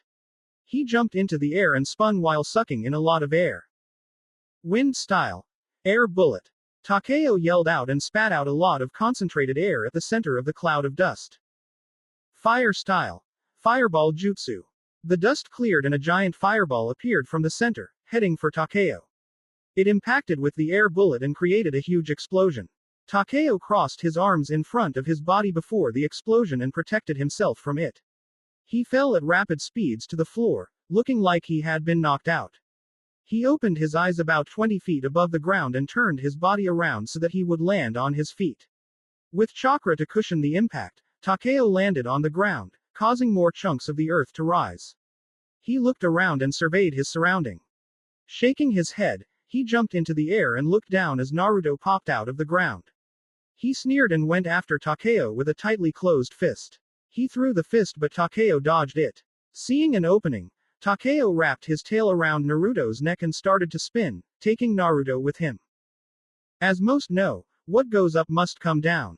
Still spinning, Takeo and Naruto soon stopped in midair for a second before descending. Satisfied with the speed, Takeo let Naruto go and he hit the ground pretty hard. Not giving him any time to breathe, Takeo landed on Naruto, shoving him deeper into the ground. Naruto spat out blood and the remaining air in his lungs. Takeo cherished his expression and then drove his hand through Naruto's chest. Naruto's yell echoed through the dense forest. Takeo flipped back and landed a few feet away from Naruto. Naruto grabbed his chest in pain as he coughed up blood. He willed his body to stand, staggering a bit but once he stood, he glared at Takeo. Bastard, he said lowly. Naruto felt Kyuubi heal him and the hole that was once in his chest was no more. Without prior warning, Naruto disappeared from Takeo's sight. Takeo blinked a couple of times before preparing himself. As much as he was hurting, Naruto was always dangerous when not visible, no matter what his state was. Demonic art. Fire style. Hell's disc. Takeo turned in time to see a disc made of green fire was coming his way. He leapt back but it was barely far enough to avoid it. Though the attack didn't touch him, when it impacted on the ground, it caused rocks and pieces of the earth to fly up and hit Takeo. Some hit him in the face and other various places. One was able to penetrate his skin. The attack also destroyed most of the trees near it, creating a plain. Takeo growled in pain but held it in. Naruto appeared right in front of Takeo and launched a fist to his face. Takeo ducked under and brought his knee up to Naruto's stomach. Naruto spat out some of his spit but recovered quickly as he connected an uppercut to Takeo's chin. Takeo took 3 steps back, after which he spun on his right heel, raised his left foot up and drove his left ankle into Naruto's cheek. After the spinning heel kick connected, Takeo charged after Naruto while he was still down. Naruto had other ideas as he rolled into a single handstand and spun on it with his right leg extended. Takeo was moving too fast to stop right away so he settled for blocking the kick. Naruto pushed himself off the ground and brought his left leg down. Takeo blocked it too but wasn't prepared for the third kick. After that, Naruto flipped back, kicking Takeo into the air. Not stopping there, he flipped forward until he was doing a handstand under Takeo. He shoved himself off the ground and repeatedly kicked Takeo in the chin, taking him higher into the air. After the 17th kick, Naruto made a modified ram sign. Shadow Clone Jutsu. He then grabbed onto Takeo's ankles while the 3 clones he summoned grabbed onto his ankles and then each other's. The last clone started to twirl around while still holding the ankles of one clone, making the others and Takeo follow. Comfortable with the speed they were going, the real Naruto let Takeo go and sent him crashing into the ground with unbelievable ferocity. Dust filled the air and blocked Naruto's vision. Takeo felt like his chest was on fire and that his back was broken in several places. He shrugged off the feeling and felt Kyuubi's chakra heal his wounds to the best of its ability. He climbed out of the crater from his fall and looked for Naruto. It didn't take long to find him since he was already running towards him. With lightning-fast reflexes, Takeo dodged several claw swipes and launched some of his own. It continued like that for a while, one dodging the other's attack and returning an attack and so on. Had somebody been looking at the brutal scene, it would have looked like 2 blurs were clashing with one another, such was the speed and ruthlessness of their movements. Naruto was able to leave a scar right under Takeo's left eye while Takeo was able to punch Naruto in the face. Naruto flew back and disappeared in a cloud of smoke. Takeo dodged an outstretched claw and spun so he was facing Naruto. Naruto then ran straight for Takeo. Takeo sucked in his breath and when he felt that Naruto was close enough, he let out a piercing yell. Naruto stopped in his tracks and fell to his knees while covering his ears. Takeo smirked after his attack but it disappeared when Naruto disappeared in a puff of smoke. Takeo growled at this and looked around took out a kunai and threw it to where he last sensed Naruto. Naruto jumped out of his hiding place and started to run around Takeo. Once again, it looked like there were multiple Narutos surrounding Takeo. Takeo closed his eyes and took a deep breath. He then made hand signs too quick for Naruto to see and clapped his hands together over his head. Electricity started to run through his hands and then he parted both hands. A thin layer of electricity connected both hands before it was suddenly compressed into an unstable ball of lightning. Lightning style. Lightning ball. Takeo brought both hands down and released his jutsu. The nearest tripped over the impact of the jutsu, barely avoiding it. He spun and jumped back, off the ground just as Takeo drove a hard kick into the ground, right where he just was. Naruto and Takeo were both breathing heavily, both clearly fatigued from their fight. Takeo chuckled as he made the same hand signs from before. As you can see, you're not the only one who learned something new this past month. Lightning style. Lightning ball. Naruto's eyes widened and held his hand out in front of him while spinning chakra in IH's palm, all going in the same direction. The chakra then turned into a huge disc. When the lightning ball came in contact with the spinning disc, it blended into the disc. Takeo was surprised to say the least. Naruto brought his hand over his head, the spinning lightning disc still in his hand. Naruto smiled and jumped into the air, while up there, throwing the lightning disc at Takeo. Thinking on his feet, made 2 hand signs. Wind style. Godly wind from the mountains jutsu. A sudden gale of wind rushed forward, causing the lightning disc to falter before changing its course and hitting a nearby tree. Naruto held his ground as the gale passed by. After that, they returned to just glaring at each other, both panting. Naruto smiled as he noticed that one of Takeo's 3 tails disappeared. Don't think that you won just yet. I still have enough power and chakra to ensure victory. Takeo wasted no time as he rushed Naruto with a claw reared back. When he was within range, Takeo swung his claw forward. Naruto ducked under it but Takeo shoved his knee into his face. Naruto yelped in pain as he felt his nose break. He staggered back but Takeo wasn't going to let him off that easy. He punched him in the stomach, making him double over in pain. Takeo then sent an uppercut to his chin, making him rise and stagger back again. Takeo jumped and spun in the air before sending a spinning heel kick to Naruto's face. Naruto was pushed back and he landed a few feet from Takeo. Takeo panted with a smile when he saw Naruto having difficulty standing. His attention was diverted from Naruto when he heard something move in the bushes a couple of feet away from him. Miyu appeared at the fringe of the battle zone carrying both of Naruto's swords in her mouth. It was a struggle, but Miu was determining to bring Naruto's swords to him. Miu, still oblivious of Takeo's presence, was suddenly blown away by a powerful gust of wind. She had released the sword's handle and sent flying in the opposite direction of Naruto. Takeo laughed and picked up both swords. He looked at them and laughed some more. Miu was not about to let Takeo use her master's swords against him, so she ran at him, jumped up and bit his neck. Takeo grunted in pain as Miu drove her teeth deeper into Takeo's neck.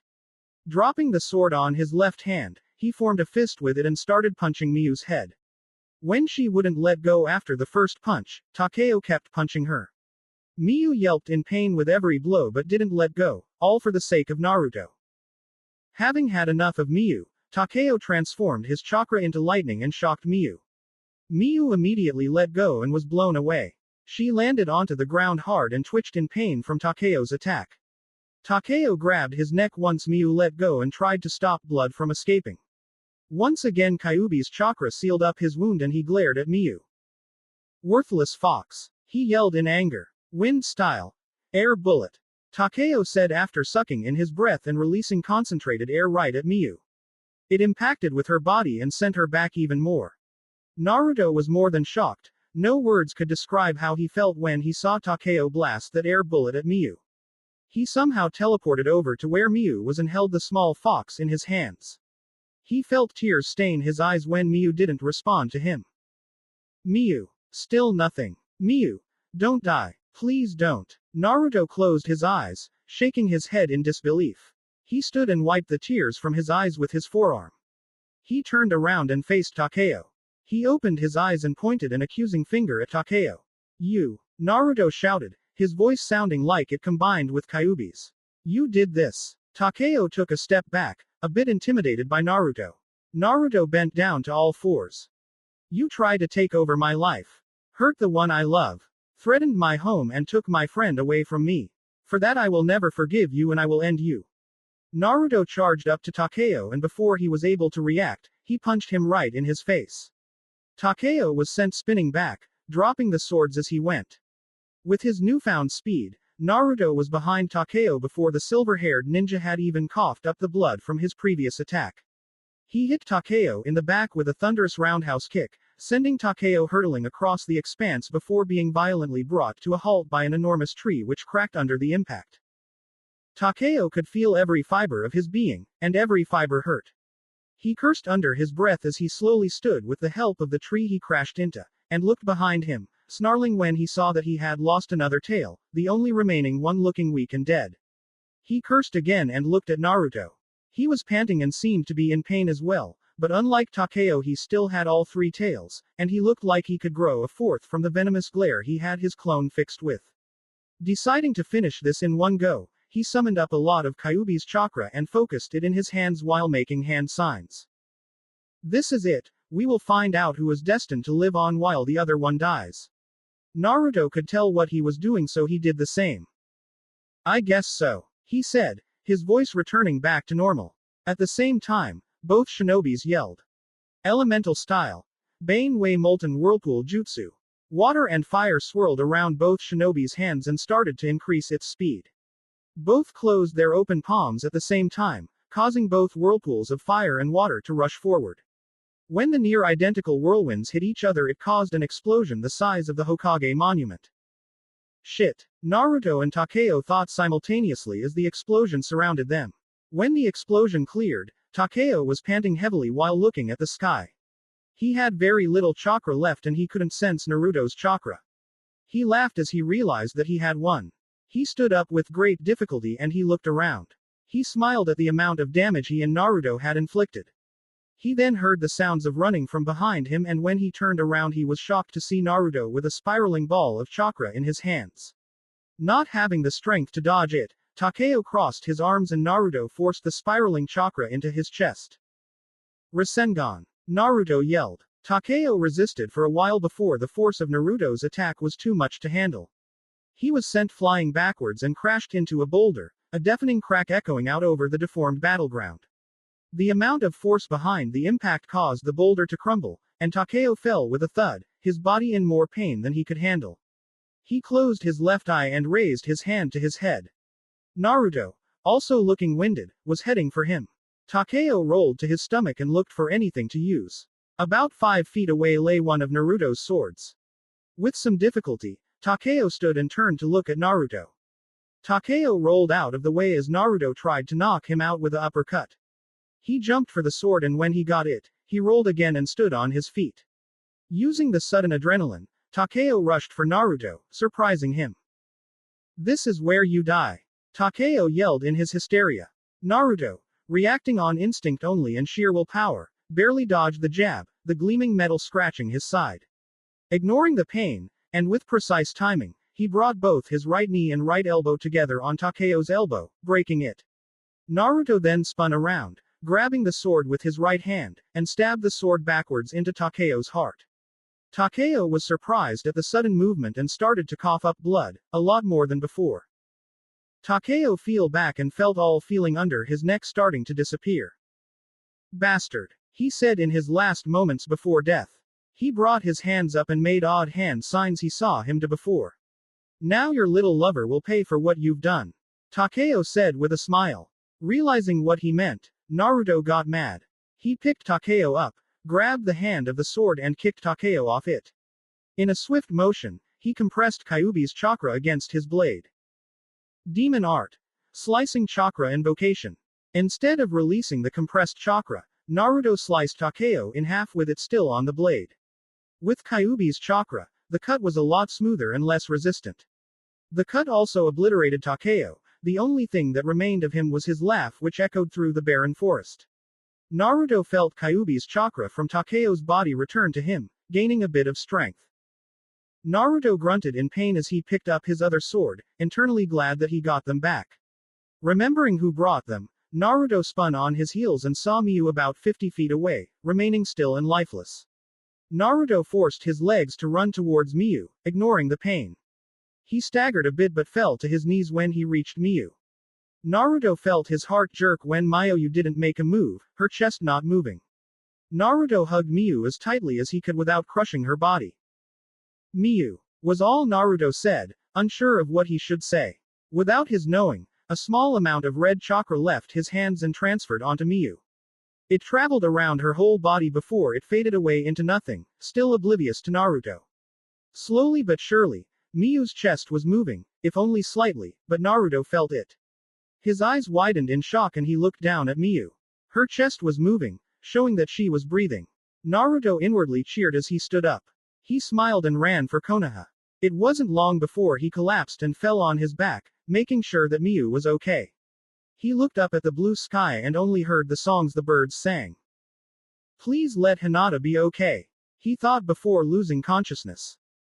Sasuke ducked under Hinata's open palm strike to his chest.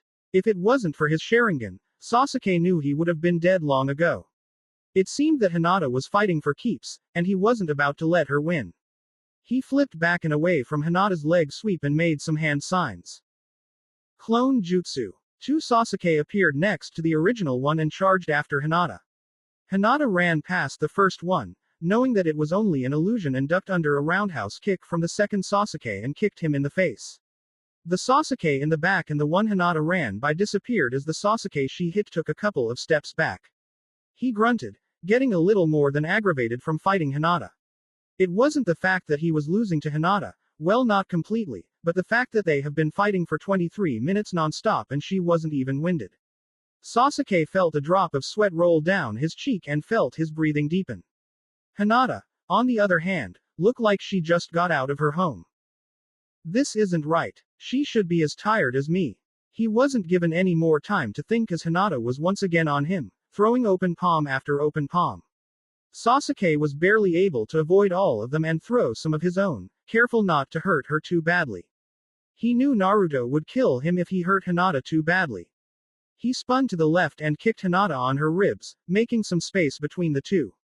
Sasuke panted and he fell to his knees. He needed a break or else he would collapse from exhaustion. Sasuke suddenly noticed that Hinata's legs were twitching a little.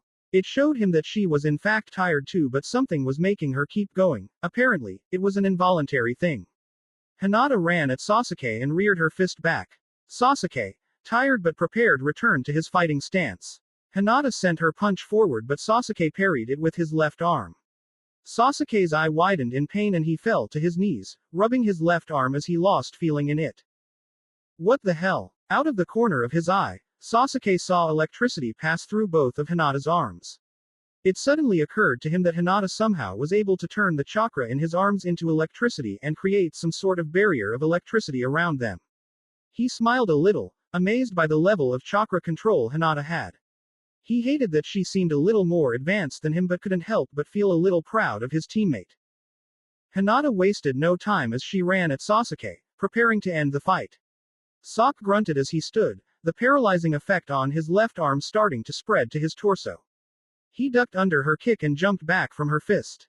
Sasuke dropped to his knees but Hinata still wouldn't let him rest. She was too close for him to dodge her attacks so he prepared himself to block the blow. Suddenly, Hinata's speed slowed down and her eyes closed. I'm so glad, she said weakly as she fell forward. Sasuke caught her with his good arm and watched her breathing become shallow. It started to deepen and deepened until it looked like she stopped breathing altogether. Hinata? Sasuke asked, getting no response from said person. A mental alarm rang in Sasuke's head. She's not breathing, he thought as he picked Hinata up and with his remaining strength, ran off towards the hospital. Halfway through the forest, Sasuke saw a yellow flash pass by him, scaring him at first but when nothing happened, he continued his way towards the hospital, praying that it was still intact. It took another 3 minutes before he reached the hospital at top speed. He burst through the doors and went up to the front desk. Help! My comrade collapsed and I think she's gone through cardiac arrest. Sasuke yelled as nurses and doctors crowded around him. Nurses and doctors immediately ran around, grabbing things they needed. One nurse brought a gurney and Sasuke gently placed Hinata on it and watched as nurses placed breathing masks on her and talking about her symptoms. Sasuke let out a breath he didn't know he was holding and sat near a chair. The ninja life was a stressful one. Naruto was, for the third time in his life, woken from the sounds of a machine with a repetitive beeping. Naruto grunted as he clenched his fists tight and smashed the beeping machine until it stopped beeping. Naruto happily sighed as he turned to his side, trying to go back to sleep. A fake cough grabbed his attention and pulled him out of his slumber. He jumped off his bed but soon regretted it as his entire body collapsed onto the floor. He tried to stand but his arms were still tired from his fight with Takeo. Naruto felt hands go under his arm and pick him up and place him back on his bed. He looked up and saw Sasuke with a small, tiny smile on his face. So you're awake now, huh? Sasuke asked in a tired voice. Naruto could tell he had fought hard, against who, he could only imagine. Yeah, I'm still a bit sore from my fight, Naruto said, grunting in pain every now and then. I can see that. After a moment of silence, Sasuke continued to speak. So you won, huh? Naruto nodded with a tired smile. Yup, that bastard shouldn't bother us anymore. Not in this lifetime or the next, Naruto stated, leaning back on his pillow and placing both hands behind his head. Sasuke shook his head with a smile, he knew Naruto wouldn't have changed. A sudden thought came into Naruto's mind, making him sit up straight. By the way, what happened after I left? Naruto asked in a rush. Sasuke looked away and coughed in his hand. He then closed his eyes and took in a deep breath. I'm not going to lie to you, Naruto. After you left, Hinata tried to go after you to stop you, so I had to fight her to keep her off your trail. Now, before you ask, no, I didn't go all out, so relax, she's safe. Sasuke heard Naruto sigh in relief. But here's what happened. We were fighting for almost half an hour straight, non-stop, and she was not even winded. It was odd, and the only sign of her exhaustion was the fact that her muscles looked like they were about to give in. After the half hour, she suddenly collapsed and lost consciousness. And Sasuke stopped and looked away again, not making Naruto feel better. And what, Sasuke? What happened after that? Naruto asked, so close to the edge of his bed that he was about to fall off. Her breathing deepened until it stopped completely. Naruto felt his heart stop and his mind blank out. I was able to get her here before she was able to die, and the doctors were. Where is she? Naruto asked in a low voice. Naruto, you got to understand. There's nothing to understand, just tell me where she is. Naruto asked again, his voice heavy with worry and annoyance. Sasuke saw his hair become spikier and the whisker marks on his face thicken, making him think twice about denying the blonde the information he sought. I'll show you where she's resting if you calm down. This is a hospital and if you blow up now, it'll only hurt you and the others here. Sasuke said, trying to calm Naruto down. Naruto took a while but he calmed down soon enough. Okay, now show me where she is. Minato looked around the room, taking in the smell and look. It smelled just like it did over 12 years ago, of ink and freshly printed paper. He headed for his desk and saw a pile of old paperwork signed and ready to be filed. He sat down on his chair, closed his eyes and let memories flood his mind. His moment of peace was disturbed when someone suddenly appeared in the room. So I'm guessing you came back because you missed the thrill of the job. Minato didn't need to open his eyes to see who it was. Not in so many words. Minato retorted. Jiraiya chuckled and walked behind the desk and sat on the window behind Minato. Minato opened his eye and looked behind him without turning his head. I'm guessing you didn't just come here to say hello. Jiraiya sighed and nodded his head. So you know the old man died. Jiraiya nodded again. He died a noble death. Jiraiya commented. Minato closed his eyes again and sighed. Don't we all? He leaned back and brought his feet above the desk. So what exactly do you want, Jiraiya-sensei? Nothing much, just wanted to know if you were going to become the Hokage again. Minato moaned in wonder. Nope, came the simple reply. I understand. I wouldn't want to be the cage of a village who shunned my son. Minato shook his head. Now, that's not why I'm not going to be the Hokage again. This comment surprised Jiraiya. What? Why not then? Jiraiya asked, getting over his stupor. Well, my time of greatness passed already. Besides the fact of the whole village shunning Sun thing, it wouldn't be a good idea to come out into the open. At least, not yet. But this village needs a cage. We need you. Jiraiya told Minato, but he shrugged it off. Well, sorry to say this, but I'm not doing it. It'll only confuse everyone and people will divide into people who think I'm really alive and those who think I'm a fake. Either way wouldn't be good for Konoha. Minato explained to Jiraiya. Before he was given a chance to speak, Minato beat him to it. If you need a cage, why not find your other teammate, Tsunade? Jiraiya was taken aback by the sudden suggestion. Why her? Minato opened his eyes, stood, walked up to Jiraiya, and placed a hand on his shoulder. Well, obviously Orochimaru won't accept the title now and you. Minato held back his laughter. Well, anyways, no, Tsunade is the better choice. Even if you were able to convince me to be Hokage again, we'd still need her. Minato walked away from his old teacher to look at the Hokage monument, also known as the Great Stone Faces. Why? Jiraiya asked. Minato sighed. Jiraiya was full of questions on this day. This is the last question I answer before I leave. 2 people are currently in a coma because of the passing war. 2 of which are important and the doctors we have here aren't experienced enough to handle the job. Only someone of Tsunade's expertise could possibly help heal them. Besides that, we'll need all the help we could possibly get. The other hidden villages might think to attack us at our weakest. Now if you'll excuse me, I think I'll go visit one of the 2 people in a coma. Minato disappeared in a flash of yellow, leaving Jiraiya alone again. You better know what you're doing, kid. Jiraiya then disappeared in a sudden whirlwind of leaves and wind. Naruto couldn't move, he couldn't even breathe. He remained at the door of Hinata's room, his eyes glued on her body. There were about 5 machines connected to her on one side, all helping her breathe or relax. There was another 2 machines on the other side, one was the heart monitor and the other one was one Naruto has never seen before. Sasuke looked at Naruto in worry, wondering how he'll react to this. After 10 minutes of just standing at the door, Naruto finally moved next to Hinata's bed. He sat on the chair nearest to him and moved it so he was as close to Hinata as he could. Sasuke moved to his side and placed a comforting hand on his shoulder. Naruto's shoulders started to move as did his whole body. Sasuke looked closer and saw tears falling down his cheek.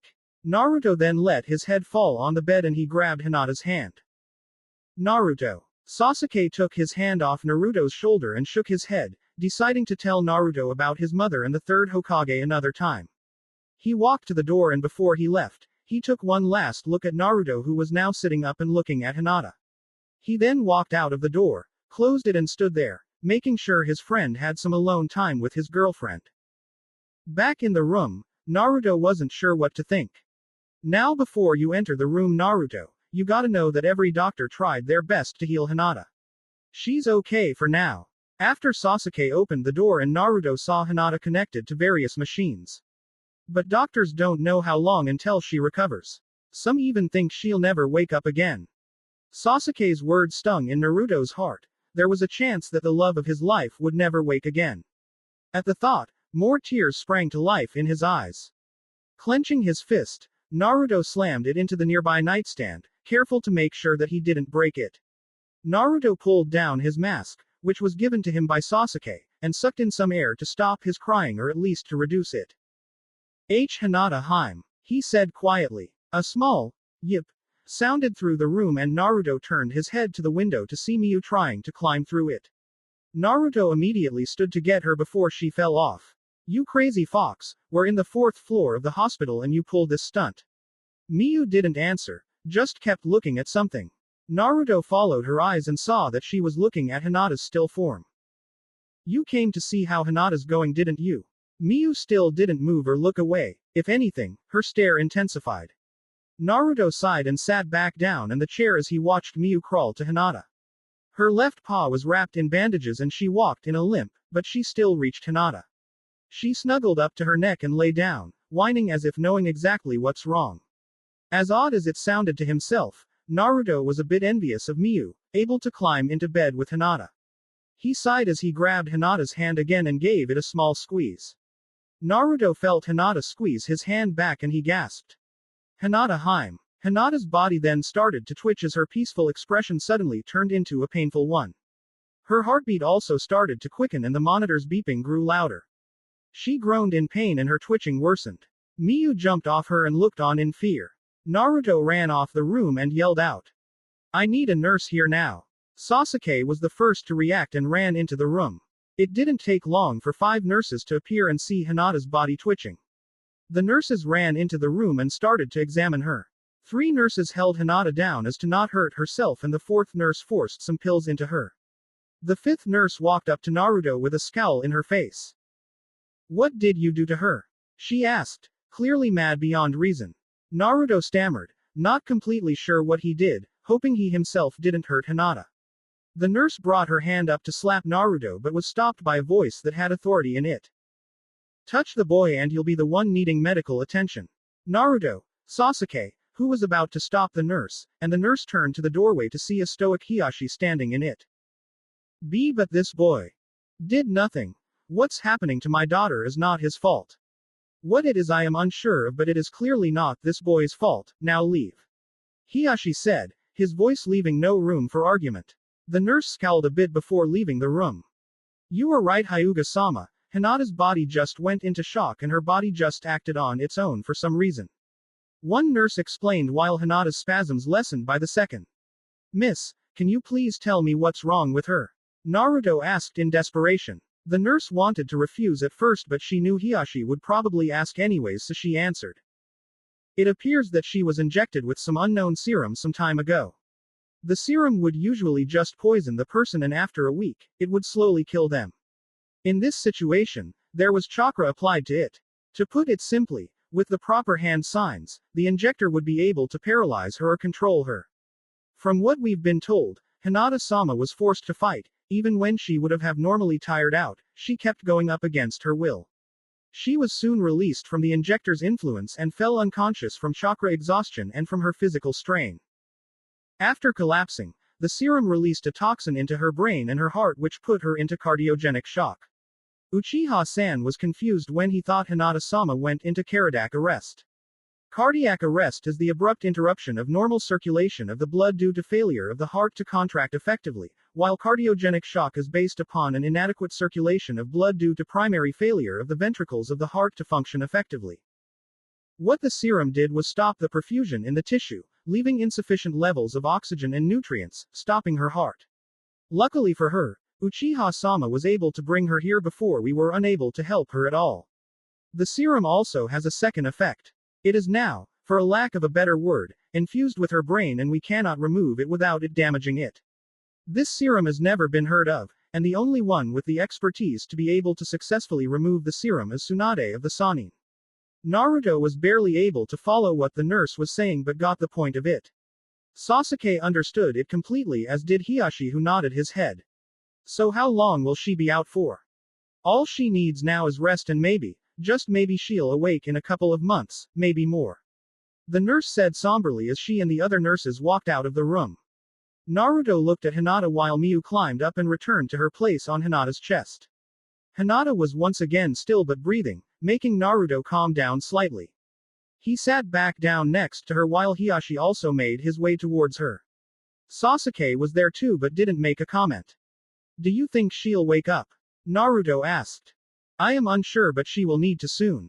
Hiashi said, confusing Naruto. Why is that? He asked.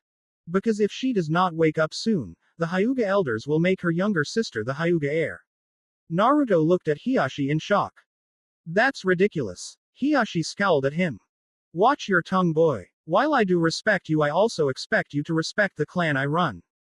Hiashi retorted. Naruto growled in anger but bit his tongue, knowing that it wouldn't do to argue with him, especially at a time like this. Now if you'll excuse me, I have some business to take care of back in the Hyuga clan. When you get the chance, please update me on my daughter's state. Hiashi didn't wait for Naruto or anyone else to answer, knowing that someone would anyways. Either way, Naruto nodded his head. I'll go too. Someone needs to let Kakashi-sensei know how everyone is. Sasuke stood and patted Naruto on the shoulder before leaving again. Naruto didn't respond, his mind too worried about Hinata to think of something else. Hinata Heim. Minato was passing by the room on the 4th floor in a genjutsu, not needing everyone to gape at him and ask him unnecessary questions. While passing the 7th room, something yellow caught his attention. He turned his head and saw a kid with spiky blonde hair sitting near a hospital bed with a sleeping Hyuga girl in it. He takes a closer look and was surprised to see that the blonde kid was his son. Minato was also surprised that he was up and walking about. In the condition he found his son in, he shouldn't have been able to stand, let alone make his way to a different room. He was about to go in but Naruto started to speak. Hinata Heim, please don't die. Don't leave me. Naruto cleared his voice, trying to stop more tears from falling. I need you here more than anyone else. You're the only one who can make my day brighter, more bearable. His son was full of surprises. Minato didn't know he had a girlfriend already. Naruto chuckled all of a sudden and cleared his throat one more time. Love of mine, someday you will die but I'll be close behind. I'll follow you into the dark. Naruto sang softly, almost in a trance-like way. No blinding light or tunnels to gates of white, just our hands clasped so tight waiting for the hint of a spark if heaven and hell decide that they both are satisfied, illuminate the nose on their vacancy signs. If there's no one beside you when your soul embarks, then I'll follow you into the dark. Naruto's tears spilled from his eyes as a smile appeared on his face, knowing that the lyrics he was singing were true. Minato was speechless at what he was witnessing. In Catholic school, as vicious as Roman rule, I got my knuckles bruised by a lady in black and I held my tongue as she told me, son, fear is the heart of love, so I never went back. If heaven and hell decide that they both are satisfied, illuminate the nose on their vacancy signs. If there's no one beside you when your soul embarks, then I'll follow you into the dark. You and me have seen everything to see, from Konoha and Kumo to Kiri, and the soles of your shoes are all worn down. The time for sleep is now, it's nothing to cry about, cause we'll hold each other soon. In the blackest of rooms, Naruto picked his right hand up and caressed Hinata's cheek, remembering her soft skin under his. If heaven and hell decide that they both are satisfied, illuminate the nose on their vacancy signs. If there's no one beside you when your soul embarks, then I'll follow you into the dark. Then I'll follow you into the dark. Naruto finished as he laid his head down next to Hinata, his tears no longer shedding but were drying up on his cheeks. Minato sighed, and walked away, not wanting to disrupt his son's moment. He was saddened by how cruel fate was towards his son. It seemed as though he would live a hard life, one that he would be required for him to prepare himself for. Minato opened the door to the room of his lover, Kushina. Fortunately for him, she wasn't going to die. However, because of the amount of blood loss and the severity of chakra exhaustion she had suffered, Kushina wouldn't be waking up anytime soon either. What he needed now was Tsunade to check up on not only Kushina but also now on Hinata. It would be difficult, but Minato knew if anyone could find Tsunade, it would be Jiraiya. Minato looked outside the window and up to the sky as he sat down next to Kushina, wondering how long Jiraiya would take to find her. He grabbed Kushina's hand and gave it a gentle squeeze. Hopefully before it's too late. Both father and son sat near the love of their lives, each thinking the same thought at the same time. Please wake up soon. 3 days have passed since Kushina and Hinata have been in a coma, and it has been a rough 3 days. Naruto never left Hinata's side unless it was to use the bathroom or to occasionally visit his mother. He had heard from Sasuke that his mother was also in the hospital.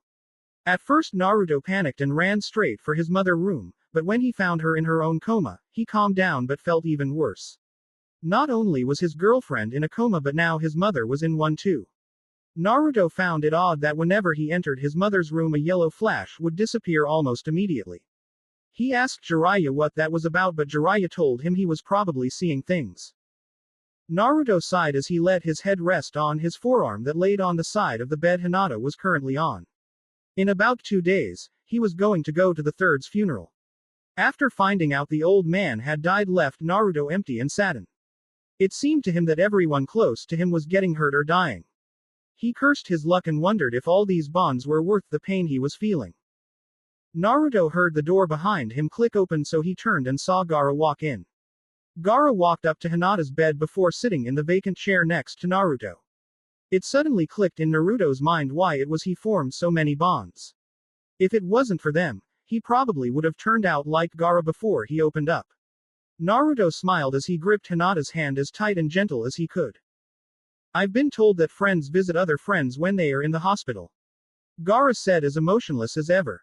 Naruto chuckled at this. Yeah, sorry about that, I was just a bit worried about. Naruto was interrupted by Gaara when he lifted his hand up. It is all right. Gaara put his hand down and looked at Hinata. I was told that you never left this room unless completely necessary. I don't quite understand the reason behind it, but I do understand that this girl is very important to you. Gaara said. Naruto nodded and placed a hand on Gaara's shoulder. Thanks for understanding. Gaara nodded his head and Naruto returned his hand to his side. After a few moments of silence, Naruto cleared his throat. So, how was your fight? Naruto asked.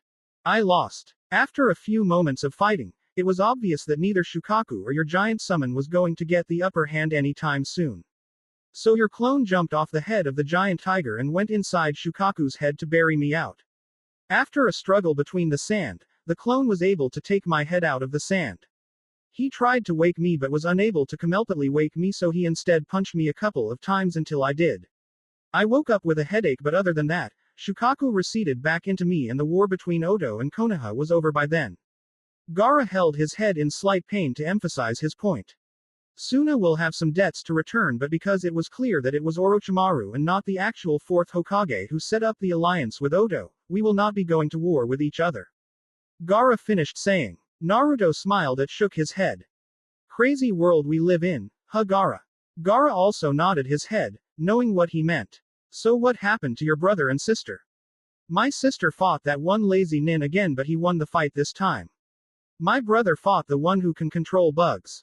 The bug nin was barely able to beat him, but luckily no permanent damage was done to either. Gaara told Naruto. Thank goodness. Naruto leaned back on his chair with a sigh. Another conversation soon followed afterwards, and the two talked until Jiraiya popped into the room through the window. Yo kid, I know this is a bad time, but you and me need to leave Konoha for a while to find my old teammate. Jiraiya said. No. Naruto didn't fall out of beat of his conversation with Gaara as he answered the Sannin. Unfortunately for him, Jiraiya wasn't taking no as an answer.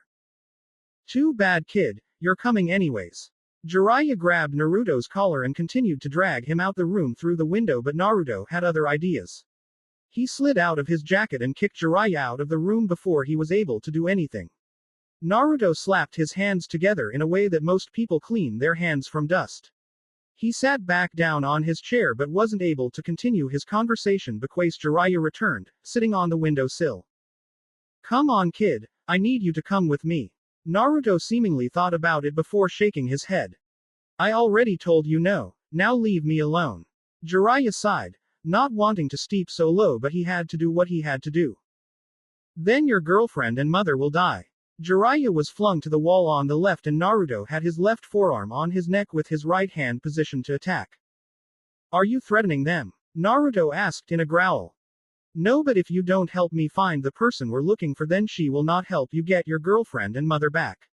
She is the only one who has the skills to heal both of them, and if you don't come then they might never wake up again. Jiraiya told him, completely unfazed by Naruto's sudden attack, although he was amazed by his speed. Naruto put Jiraiya down and looked at Hinata. He didn't want to leave her alone, but if he didn't go, he might never be with her again. Such a hard choice to make, but he knew which one to make. When are we leaving? Naruto asked in a solemn voice. In 2 days, right after the third's funeral. I, at least, want to say one last goodbye to my old sensei. Pack your things for a month. Jiraiya was about to leave, but Naruto wasn't done talking. A month? He asked with an incredulous look. Yes, I'm not sure how long it'll take until we find my old teammates, so we can't be too careful. It might take a week or maybe even a month to 2. All that matters is that she is found and brought back to Konoha. Jiraiya said as he disappeared in a swirl of leaves and wind. Outside, Jiraiya appeared on the nearest roof. How'd he take it? A voice said behind him. Better than I thought, aside from almost attacking me. Jiraiya turned around and came face to face with Kakashi. So you think it'll actually take a month or so before you find Tsunade-sama? Kakashi asked. Jiraiya massaged his temples. Knowing her, it might be even more. Kakashi and Jiraiya turned to the left to see Minato with a smug look and his arms crossed leaning against the wall of the rails. Kakashi's one eye popped open in surprise. Sensei. Minato smiled with his eyes closed. How's it going, Kakashi? Kakashi rubbed his one eye and reopened it, expecting to see his sensei gone, but no such luck. It really is you, Minato-sensei. Kakashi said in a sad tone. But how? Minato waved his hand in the air. That story if for another time. For now, we need to keep this to ourselves. No one else must know I'm alive. Again. The only ones who know are some Anbu which have already sworn to secrecy, you, Jiraiya, and Kushina-chan. Let's keep it that way for now. Kakashi nodded his head. Right. Let's continue this discussion somewhere else. Jiraiya suggested. Minato and Kakashi nodded their heads and disappeared in a whirl of leaves. Back in the room, Naruto was looking at Hinata with a solemn expression. He really didn't want to leave her side, but to save her, he'd have to. Naruto sighed as he sat back down on the chair near Hinata. You've been sighing a lot today. Gaara commented. Yup, I suppose so. Naruto's eyes never left Hinata as he spoke. Gaara also watched Hinata for a while. Naruto, explain to me exactly why this girl means so much to you. Gaara asked, his curiosity getting the better of him. She means a lot to me because she has been there for me whenever I needed her. Well, it's hard to explain. Love isn't really something you can put into words and have them make sense. With Hinata, I feel better, more like myself than with any other girl I've ever hung around with. She makes my day brighter and my life more bearable. To me, Hinata is my salvation. She helped me get reacquainted with the village after my year-long trip I took when I was 5. She wasn't as my relief from my fangirls, by showing that she actually listens to me, cares for me, and believes in him. She is my light amid the darkness of most of the villagers' hatred. Naruto had a couple of unshed tears as he spoke. That is why she means so much to me. Because she was the first person to accept me and love me for who I am, not for my looks or hate me for being a human sacrifice. Gaara heard the emotion behind Naruto's voice and couldn't help but nod the whole time. This is what he wanted, the same thing Naruto felt for Hinata and vice versa. The question was who exactly was he going to experience this with, and if someone at all, then when? Gaara suddenly remembered the real reason he came into the room. Naruto. Naruto turned around to look at Gaara and his arm raised up to catch a somewhat old, dusty box Gaara threw at him. You left this the last time you were here. I'll be going now. Gaara stood and nodded his head at Naruto before leaving the room. Naruto nodded back, and when he looked down at the box, he remembered what it was. He opened it and took out 2 things. One was a small, silver, lavender moon locket. It had a crescent-shaped diamond in the middle of the front and a small lock on the side. The other was a dog tag with, New plus HH, engraved on it. Naruto knew it probably wouldn't be the most expensive or most beautiful thing Hinata would get, considering what clan she's from, but it was the thought that counts, or so Naruto told himself. He took out the locket and gently placed it around Hinata's neck. While he put it on her, Naruto placed a soft kiss on Hinata's forehead, cherishing the lavender smell she radiated. After he was done, he sat back down and thought about what he had to do in a couple of days.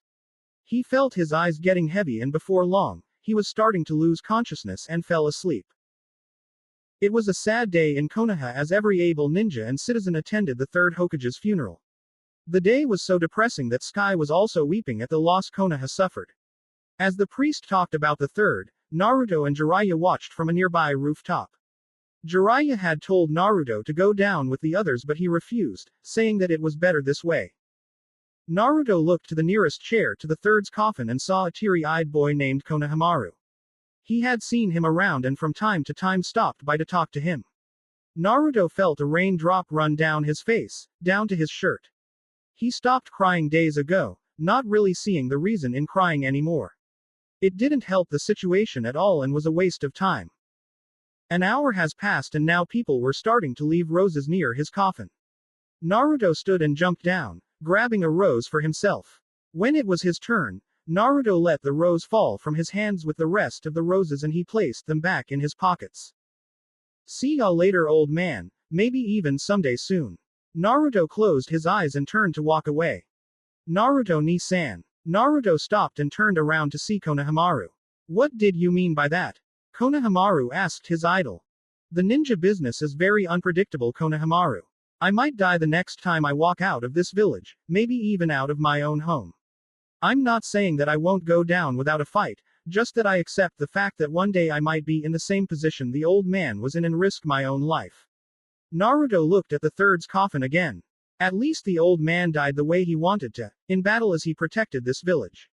That's the way I want to go, knowing I helped keep this village, my home, safe from harm. And that's all we can really hope for as ninjas. Naruto turned around and started to walk away. Aren't you at least afraid of dying? Konohamaru yelled. I'm not scared of dying, I'm just not ready for it to take me just yet. I have a few pests and problems to deal with first. Before he was able to be stopped again, Naruto disappeared from sight and left everyone with his words running through their thoughts. The whole Rookie 9 and Team Guy, along with the other Jonins and Chunins, thought about his words, taking to heart what he said and meant. Everyone saw Naruto in a new light, some were better than others though. Come on Jiraiya-sensei, we need to go now. Naruto said as he walked towards the northern gates of the village. Jiraiya was a bit surprised with the amount of respect Naruto had when he said his name. He shook it off and followed after him, hoping that soon, Naruto would be back to normal. So what exactly are we going to do? Naruto asked when Jiraiya caught up. We are going to go around the fire country, going to places where Tsunade would usually be at. Jiraiya told him. Weeks to months, huh? Naruto asked. Yup, maybe more, maybe less. Naruto nodded his head in understanding as they left the village, officially starting their search for Tsunade of the Sannin. Naruto grumbled as he headed for his hotel room. It hasn't even been a day after they left Konoha and already Jiraiya had ditched him for some bimbo. It really irked him to no end, and if it wasn't for the fact that the lady was hot and Jiraiya had a real shot with her, Naruto would have knocked the old prevert out and taken him to a different town. Naruto shook his head and opened his room door. He closed the door, threw the keys to the side and dived for his bed. He lay face up, looking at the ceiling and fingering the dog tag around his neck. His thoughts went from his anger towards Jiraiya to his worry of his mother's and Hinata's state. Soon, very soon, I promise to get this Tsunade lady back and have her heal both of you. There was a sudden knock on the door and Naruto stood up. I think this is a new record for you, ya perv. Naruto yelled through the door but no response was given. Naruto was confused by this. Jiraiya would usually spaz out by now. Naruto opened the door and was surprised to see two ninjas wearing black cloaks with red clouds on it. So this is the brat we're supposed to get. He looks weak to me. The giant blue guy said. He looked at Naruto, going up and down.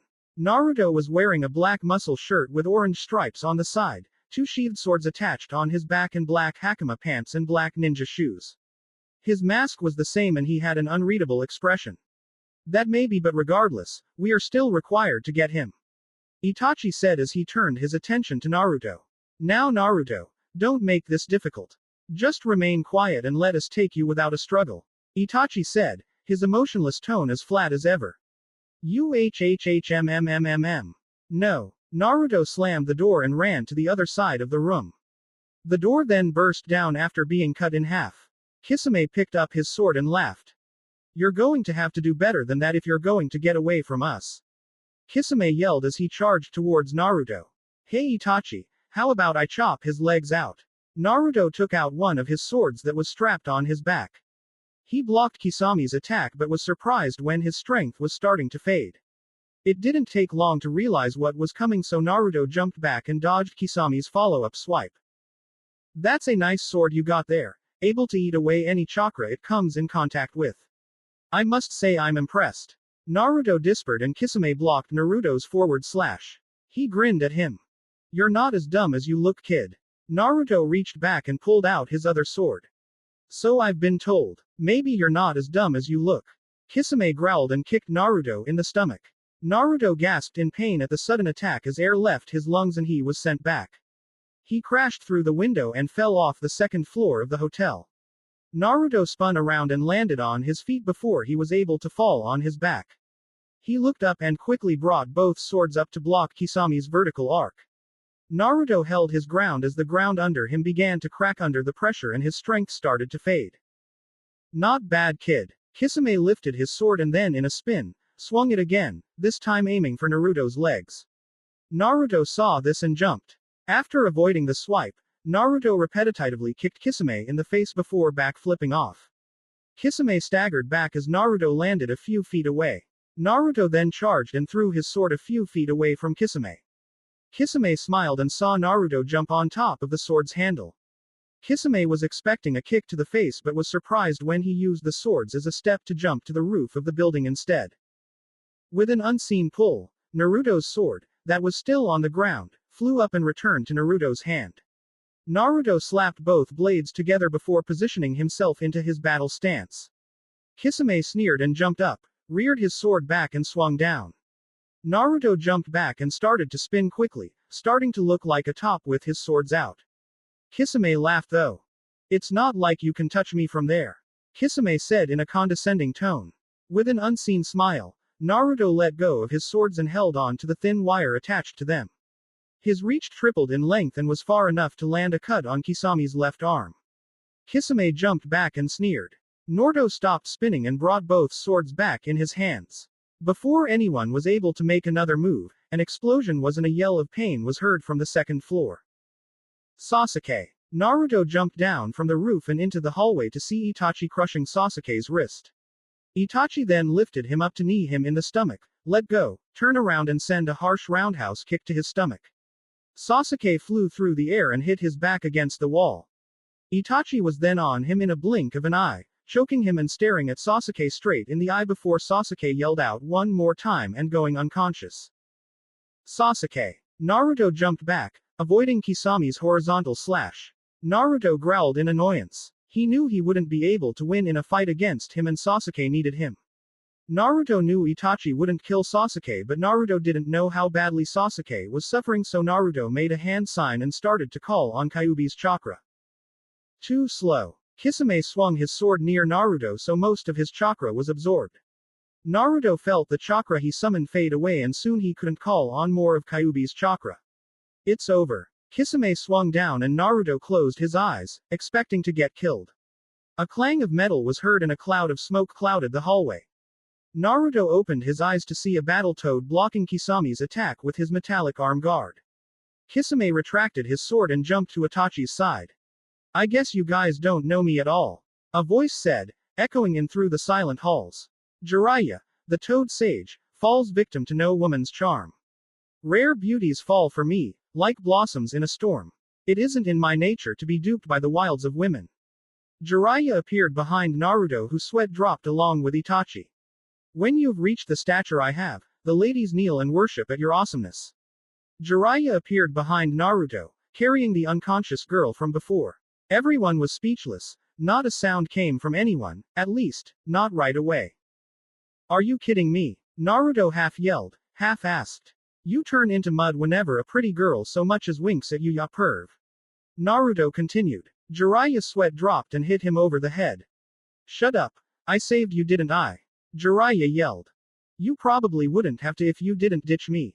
Naruto yelled back. Yeah, well. Jiraiya mumbled. Just shut up and watch. Jiraiya made some hand signs and crouched down and slammed both hands on the floor. Ninja art. Toad mouth trap. The walls, floor and ceiling suddenly became pink and soft, almost like the inside of a throat. Welcome to the esophagus of a great, fire-breathing toad from Myobokuzen, rock lodging. No one has ever been successful in escaping out of this alive. The walls started to swell up and sucked in Sasuke while it also sucked in Kisami's sword. Before it was able to disappear, Kisame was able to get it back. Kisame, we're leaving, Itachi said as both started to run in the direction of the opposite hall. Oh no you don't. A pulse came from Jiraiya's hands and the wall started to swell up faster, not leaving much room for Itachi or Kisame. Jiraiya chuckled before the building and throat of the toad shook. Jiraiya stood and both Naruto and Jiraiya ran to the direction where Itachi and Kisame ran. Jiraiya was surprised to see a giant hole with black flames. Naruto walked up to the flames. So this is Itachi-sensei's Amaterasu. Yeah, so don't touch it. Jiraiya warned as he wrote into a scroll and then let it suck in the black flames. There, now, how about we get some rest? Jiraiya said with a smile. Where am I? A soft, gentle voice said behind Jiraiya and Naruto. Naruto sighed, knowing what was coming next. See ya later, kid. Just as Jiraiya had said this, Guy came in through the hole and kicked Jiraiya in the head. Dynamic entry. Naruto sighed as he went in the 23rd bar over the last 3 weeks. After Guy kicked Jiraiya in the face, he grabbed Sasuke and went back to Konoha, adding another person to the number of people Tsunade had to heal.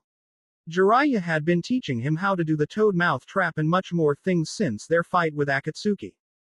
He found it odd that Terajushi let him keep his contract while signed the toad contract but didn't complain about it. But all Naruto really wanted to do was find Tsunade. It was really starting to irritate him how elusive one woman could be. He looked around the bar and saw a bunch of drunks, laughing and acting like idiots. It sickened him to be in the bar considering his past, but this was for Hinata and his mom, so he held his tongue. Suddenly, a blonde with huge breast caught his attention. She had a diamond-like thing on her forehead, wore a green jacket and had brown eyes, the same characteristics Jiraiya had told him to look for, well sort of. She had blonde hair, not unlike your own, and has a diamond thing on her forehead which looks exotic. She has brown eyes and wears a green jacket. But let me tell you, kid, that's not the reason you'll want to look down. She has the biggest set of breast you'll ever see. I'm not kidding. Naruto had hit him after that, not really wanting to hear what else he had to say. Naruto stood and walked over to Tsunade, who was sitting next to a short, black-haired woman in a black kimono with a gray obi. Naruto sat in front of Tsunade and smiled while she gave him an odd stare. What do you want, kid? Tsunade asked, a little drunk but sober enough to realize what's happening and remember it the next day. Soon enough, she spotted Naruto's Konoha headband. And what does Konoha want? I'm not sure, but they just want you to return. Oh yeah, and how come? Tsunade asked. I just said I'm not sure. Naruto answered. Then why'd you come looking for me? I never said I was looking for you. Naruto said nonchalantly. You're not. The woman next to Tsunade asked. I never said that either. Okay, how about I start over? Hey, my name's Naruto Uzumaki, and you are? Naruto said in a fake friendly tone and held his hand out. I am Shizune, and Shizune was interrupted by Tsunade, who grabbed Naruto's hand hard. I am Tsunade, she said loudly as Jier grip on Naruto's hand tightened, but Naruto didn't back down, gripping her hand almost as tight. Nice to meet you, he said, equally as loud. Tsunade soon overpowered Naruto and Naruto fell back to his seat. Tsunade smirked and let go of his hand. Naruto returned his hand and held it in his arms. Ah, I think you broke my hand, Ba-chan. An angry tick mark appeared on Tsunade's forehead. Shizune, seeing this, took cover and prayed for the foolish, masked boy. She held Taunton, her pig, in her arms as well, not wanting it to get in harm's way either. What did you call me? Tsunade yelled as she stood. Ba-chan. Naruto yelled back as he stood up too. As soon as he did though, a punch connected with his cheek and he flew back through the bar and ended up breaking the wall of the bar and landing right outside in the middle of the street. Everyone was shocked at this and some even left the bar. Tsunade didn't care though, she was seeing red or to be precise, black with orange stripes. Naruto stood and rubbed his cheek and went into the lotus position. Damn, Ba-chan has a mean right hook. A foot crashed down onto his chest and took the air out of his lungs. Arg. Naruto was buried 3 feet into the ground by Tsunade's axe kick.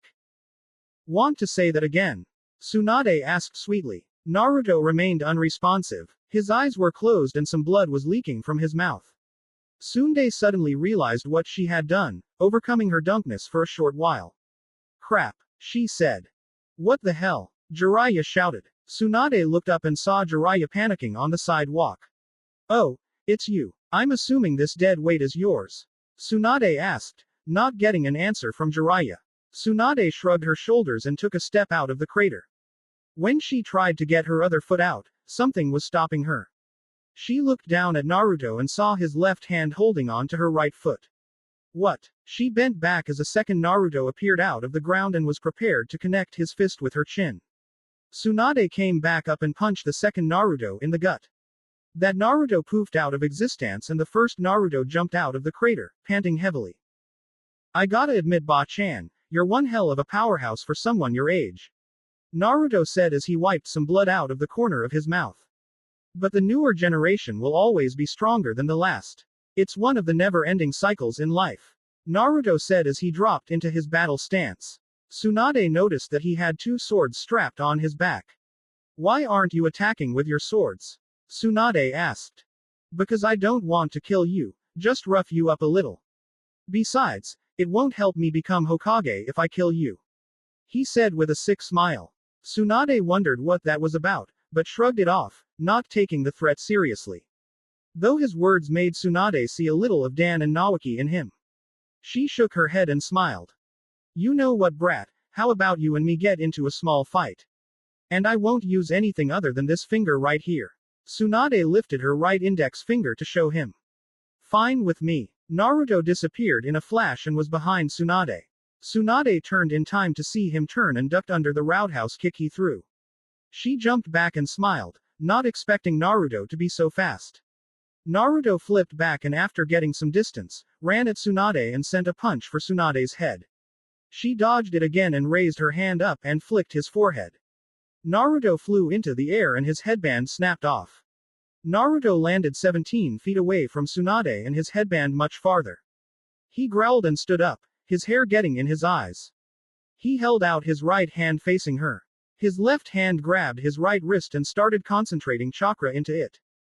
Tsunade was, to say the least, surprised when she saw an orb of chakra appear on Naruto's right arm. It didn't last when she saw him heading for her in breakneck speed. She slammed her finger on the ground and creates a earthquake, making Naruto trip and he dispersed his Rasengan. Naruto rolled, stood up and ran at Tsunade, taking out his swords. Naruto jumped into the air with a spin and sent a roundhouse kick to Tsunade's head. Tsunade sneers as she ducks under his kick. Naruto acts fast as he drives both his swords to the ground, and uses them to push himself off Tsunade who tried to flick his forehead again. Naruto lands behind Tsunade and sends a chakra-powered punch to her back. Tsunade turned and stopped the punch with her index finger but before she can do more, Naruto disappears from sight and sweeps her feet from under her. Tsunade staggers back but doesn't fall, having maintained perfect balance. Naruto takes this opportunity to create a second Rasengan. At point-blank range, it would be hard for Tsunade to dodge with just one finger. Exactly what Naruto was hoping for. Tsunade sneers as she grabs Naruto's right wrist and throws him in the direction of Jiraiya. Jiraiya panics as he jumps out of the way, leaving Naruto to hit the ground with his Rasengan. The aftermath of the Rasengan left a crater about 5 feet in diameter and 4 feet in depth.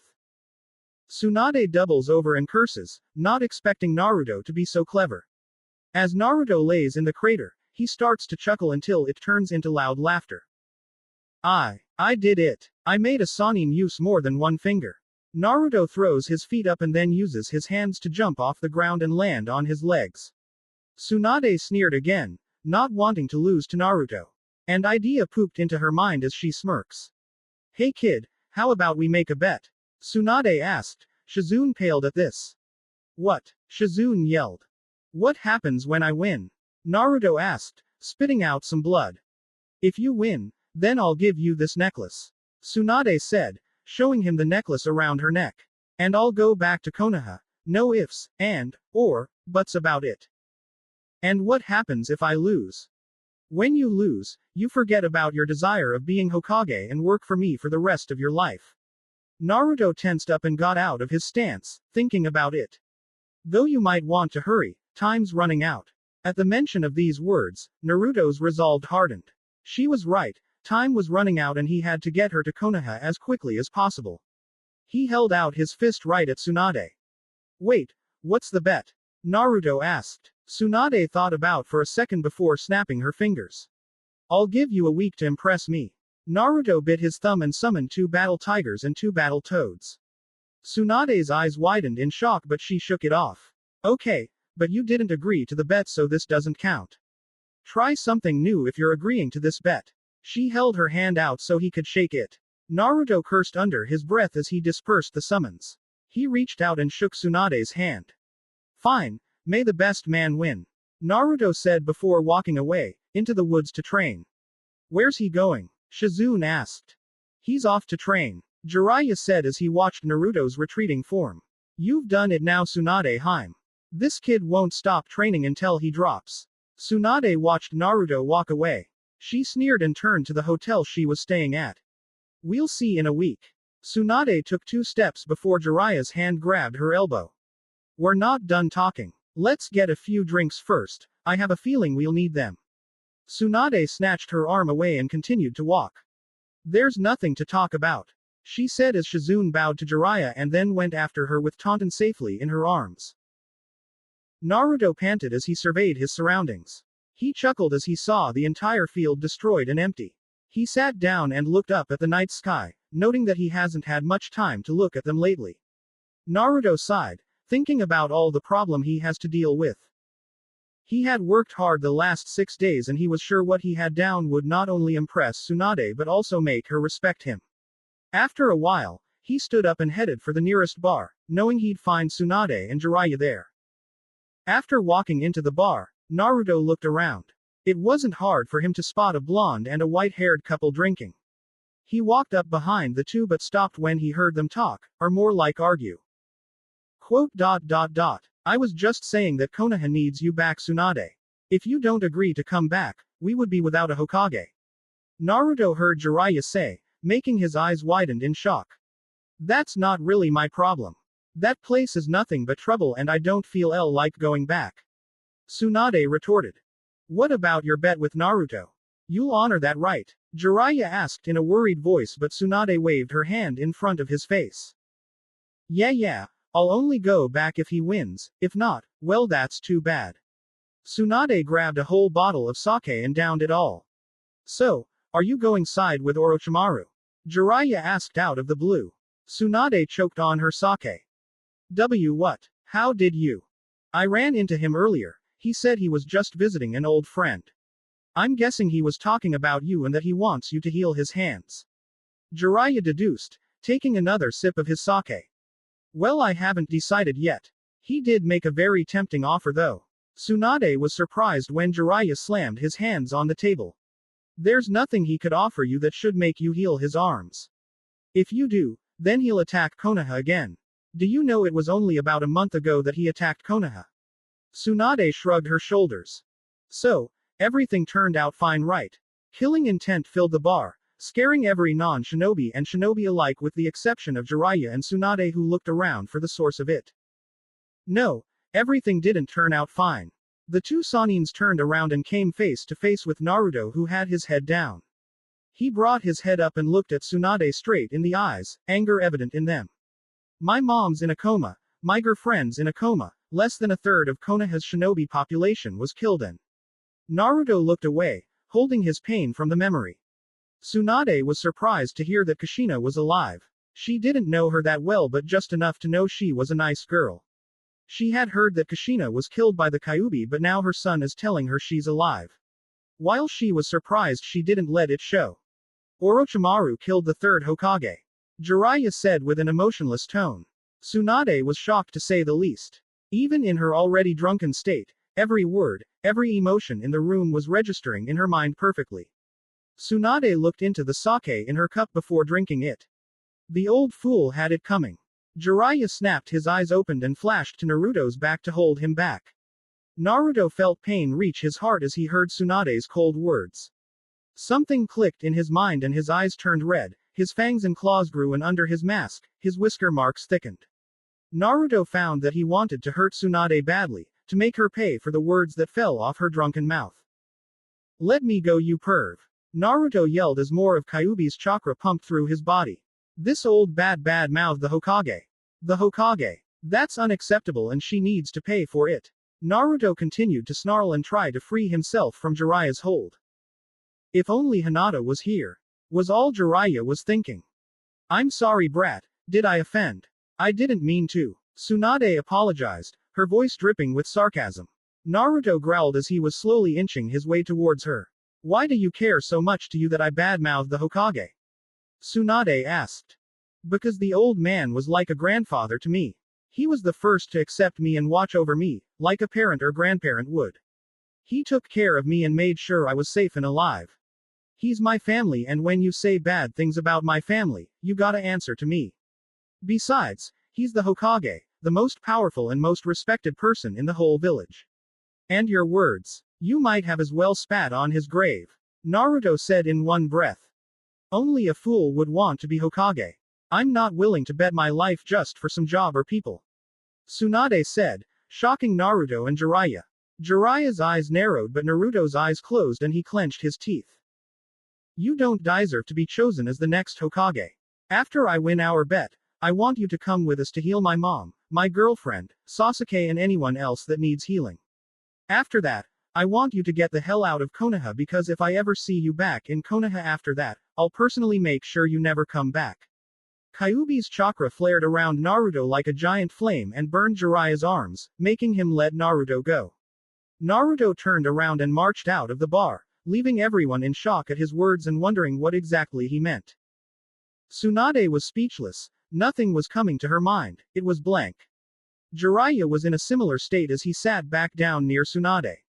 It hurt Tsunade that he said that to her, but she didn't understand why it did. You've changed, Tsunade. Yeah, he went a little overboard, but he's got the right idea, you know. Jiraiya said. Tsunade looked at him with a questioningly gaze. If you do agree to heal Orochimaru, I will make sure you and him are no longer a problem to Konoha. He set his sake down and closed his eyes and laid his head back for a few seconds. When he didn't hear Tsunade say anything, he opened the eye nearest to her and saw her down a sake bottle. He sighed as he picked up his shot and chugged it down. He spat out some of it. Its taste was horrible, more so than usual. He looked at Tsunade, who was semi-unconscious from all the sake. His vision started to blur and he felt lightheaded. Tomorrow's the day, he said as he stood up and left the bar, only to fall unconscious a few minutes after stepping out of it. A shadow stood over him and shook his head. It lifted his arm and put it over their shoulder. Jiraiya, you old pervert, you owe me. Tsunade said as she dragged Jiraiya back to the hotel they were staying at. Tomorrow's the day. The day many lives change for the better. Or worse, she thought. Naruto slammed another Rasengan into the base of a tree. The tree didn't stand a chance as it was ripped off the ground and annihilated into splinters and sticks no bigger than a toothpick. He fell to his knees, weakened from hours of train and misplaced aggression catching up with him. He looked up at the sky and saw the moon shine brightly over him, almost in a prideful way. It shined on the earth, allowing Naruto to view the collateral damage he has caused. The remaining stumps and trees he didn't completely obliterate in a 25 feet radius from his previous training session were now nowhere to be seen, instead only trees 50 feet away from him, craters, toothpicks, dust and chunks of earth poking out of the ground were within eyesight. Naruto cursed under his breath as he felt his vision blur for the 10th time in the last hour. He was exhausted, his body screaming to rest and his mind to shut down, but his will, anger and adrenaline prevented him from sleeping and resting. He shakily stood and looked around for a new victim to destroy. Seeing nothing left to destroy, Naruto forced his hands to create hand signs and create 100 shadow clones. Each stood, unmoving and at attention. Using the first step from his Rasengan training, Naruto spun his chakra into hands and compressed it stretched out and created a disc. Quickly applying Kyuubi's chakra to his disc to spark a flame in his hands, he flung his hand forward. Demon Art. Fire Style. Hell's Disc. The disc of green flame intensified and changed from green to white in a second before settling on a dark blue. This caught Naruto's interest as the disc decimated more than half of his clones. Naruto closed his left eye, fell to his left knee and held his ribs as the clones' pain returned to him. The attack inflicts an insane amount of damage to the body part it touches, but luckily, since it was only the clones that were hit, the pain wasn't as bad as an actual hit. He stood up again and made more hand signs, making more clones appear. He counted them, forgetting how many he created and sighed as he counted 265. Naruto pulled down his mask and all the chakra the mask hasn't ate up yet was released and refueled his close to empty chakra reserves. Naruto's body went into shock as his chakra rushed through his body. His face was contorted into one of true pain as his arms and legs stiffened.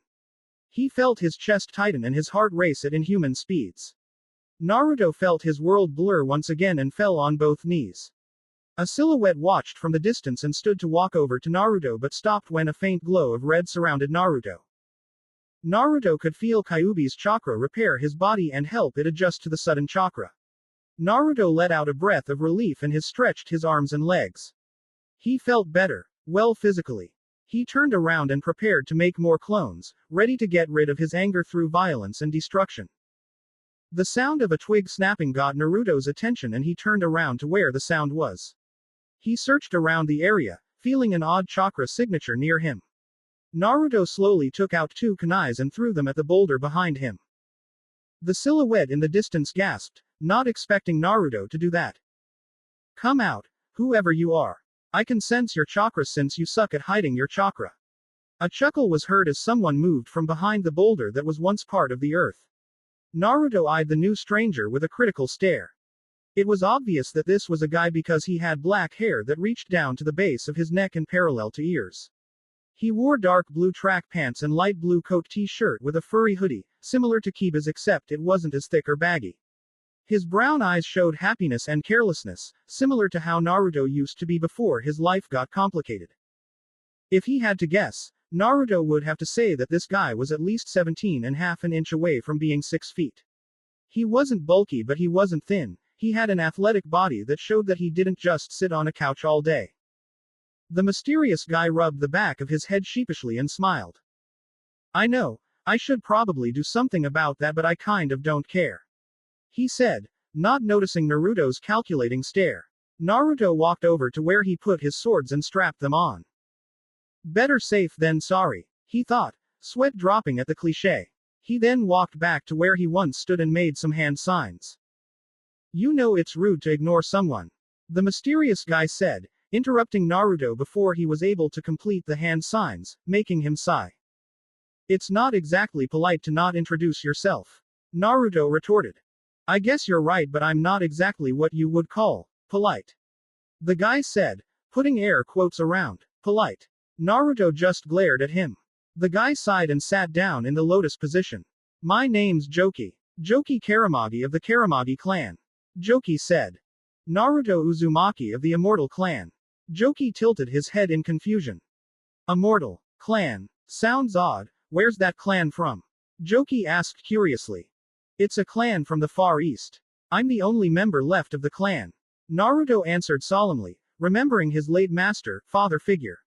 "Oh, I know how that feels," Joki said sadly. "My clan was wiped out 13 years ago, about month after Kyuubi attacked that one place." Joki placed a hand under his chin and got into a thinking pose.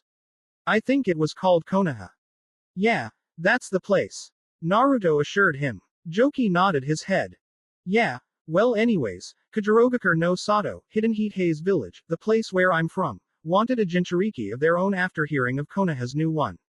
I unfortunately, at the age of 4, was chosen to carry the burden of being a human sacrifice. Though since all 9 Biju already had a Jinchuriki of their own, Kujiro decided to use a lesser-known tailed beast, the zero-tailed wolf. I really have perfect control of its chakra, but unfortunately, it comes with a price. Joki coughed and spat out some blood. Are you okay? Naruto asked in concern. Why yeah, it's just one of the side effects of having Ribi, my tailed beast, sealed in me. I have the same gains other Jinchuriki get, feral features, immense chakra and stamina, and fast healing abilities.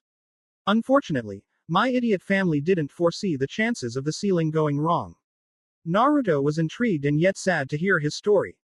What went wrong? Naruto asked, his curiosity getting the better of him. Well, no one's exactly sure, but after my 10th birthday, my lungs and other random organs started to die out, only to be brought back by Ribi's chakra. This one seals expert told me that the Ribi was probably very reluctant to be seal in me and thrashed about, messing up a portion of the seal, but I can't be too sure. You still haven't explained why you're the last of your clan. Naruto said. I can't really remember. I was so young and simple-minded that all I can remember was that I was so wild and usually under Ribi's influence. Joki said vaguely. Naruto knew he was hiding something, but he wasn't going to pester him. It wasn't in his place, and besides, he barely knew the guy. So, what do you want? I mean, why were you sneaking around? Naruto asked. Joki smiled and fell on his back. I was wandering around this place and felt an unusual amount of chakra around this area. I wanted to check out who it was, and imagine my surprise when I see a kid no older than 11 using high-level jutsus. Naruto got an angry tick mark on his head and clenched his fist. He slowly made his towards Joki, and when he reached him, he hit him over the head. Ow. Joki whined. I'm 13, ya jerk. Naruto yelled as he stomped over to his training spot and charged up chakra. No, if don't have anything else to say or do, then leave me alone. I'm not in the mood to talk. Joki rubbed his head where Naruto hit him and stood up. He walked over to where Naruto stood and punched his back. Naruto was surprised to say the least, but flipped over and landed on his feet before hitting the ground. What the? Naruto wasn't given enough time to finish saying anything as Joki appeared in front of him and tried to kick his head. Naruto ducked under his kick and threw his fist forward, aimed for his stomach. Joki turned to the side and avoided the hit and clasped both hands together to slam it on top of Naruto's back. Naruto groaned as the over-the-head axe punch connected with his back before disappearing in a poof of smoke. Joki stood up straight and looked around. He heard the ground under him move and was surprised when Naruto jumped out and connected a mean right hook with his chin. Joki flew back and grunted in pain as he looked up and saw Naruto marching over to him. What the hell? Naruto asked in anger. Well, I'm bored. You're obviously mad, so how about we have a friendly spar? Joki reasoned. Naruto stopped to register his words. Right now? Naruto asked. Joki nodded his head. I don't see why not. Naruto thought it over, wondering if it was such a good idea. I guess. I don't see the harm in it. Naruto immediately ducked under a roundhouse kick and flipped back when Joki's left fist was almost driven into his stomach. After coming into a stop, Naruto charged forward and punched Joki's face. Joki turned around only to backhand Naruto. Naruto fell but recovered as he used his legs to push Joki back after he tried to attack him while he was down. In the distance, hidden by the remaining trees not destroyed by Naruto, Tsunade watched in interest. A few minutes after she had dropped Jiraiya at the hotel, she went in search of Naruto, to watch him train from afar like the previous 6 nights. She was shocked to find him using an insane amount of chakra right from the start. In the last 2 hours she had been watching him, the lowest amount of chakra he used was for a giant fireball. Tsunade hated to admit it, but she was thoroughly impressed by Naruto and all the powerful jutsus he had, but she didn't want to lose, so she wouldn't let him know she had seen his impressive hour of training, as Naruto said to himself once in a while. Naruto grunted as he willed his body to dodge Joki's spinning kick. Naruto tripped on his legs and fell to his knees. He saw Joki jump kick his leg out, so he closed his eyes. The hit and pain never came as Naruto's opened his eyes to see a panting Joki. Wow, you're a tough opponent. Where were you when I needed a sparring partner all those years ago? Joki joked as he tried to catch his breath. He held his hand out and helped Naruto stand. He then shook his hand and smiled. You're not so bad yourself. You actually beat me, Naruto praised. Yeah, but it's not like you were at full strength to begin with, so it doesn't really count. Joki told him. Then he let his hand go and sat down to look at the stars. Naruto stood a few feet away as he looked up as well. So Naruto, why are you out here in a place like this? I was angry and I needed a place to vent out my aggression. Joki looked around and chuckled. Damn, so you changed the entire landscape. Must be really angry to do that. Yeah well, I was really angry and let it get the best of me. Naruto admitted sheepishly. That's an understatement. Joki coughed, spitting out a bit of blood. Taste funny. Anyways, I know this is sort of out of the blue but. Why are you a ninja? Naruto looked at him funny while Tsunade actually applied chakra to her ears so she wouldn't miss a word Naruto said. The brat was a very interesting individual and she found it odd that she was actually interested in hearing his answer. Why am I a ninja? Why do you ask? No reason, just bored and want to talk. Joki told him. Well, at first I became a ninja so people could stop messing with me and would look up to me. My childhood wasn't really the best, in fact, it was horrible. Constant beatings from random villagers, belittlement from some of the other kids. I did have fangirls but I'm not sure if that is a good thing. Actually, now that I think about it, it has been pretty quiet around ever since I graduated. Naruto mused to himself. Back in Konoha, all of Naruto's fangirls sighed sadly, missing the masked blonde that had snuck into their hearts half a year ago, thinking of a way to see the blonde again. Then, in an almost simultaneous instant, all of his fangirls rose from their bed thinking, I got it.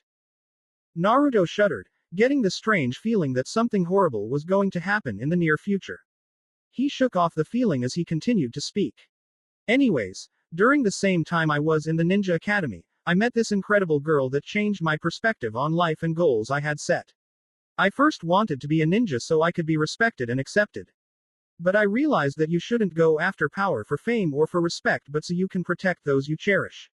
I know it sounds corny but she really changed me. I'm not sure how I'd be like if she never came into my life.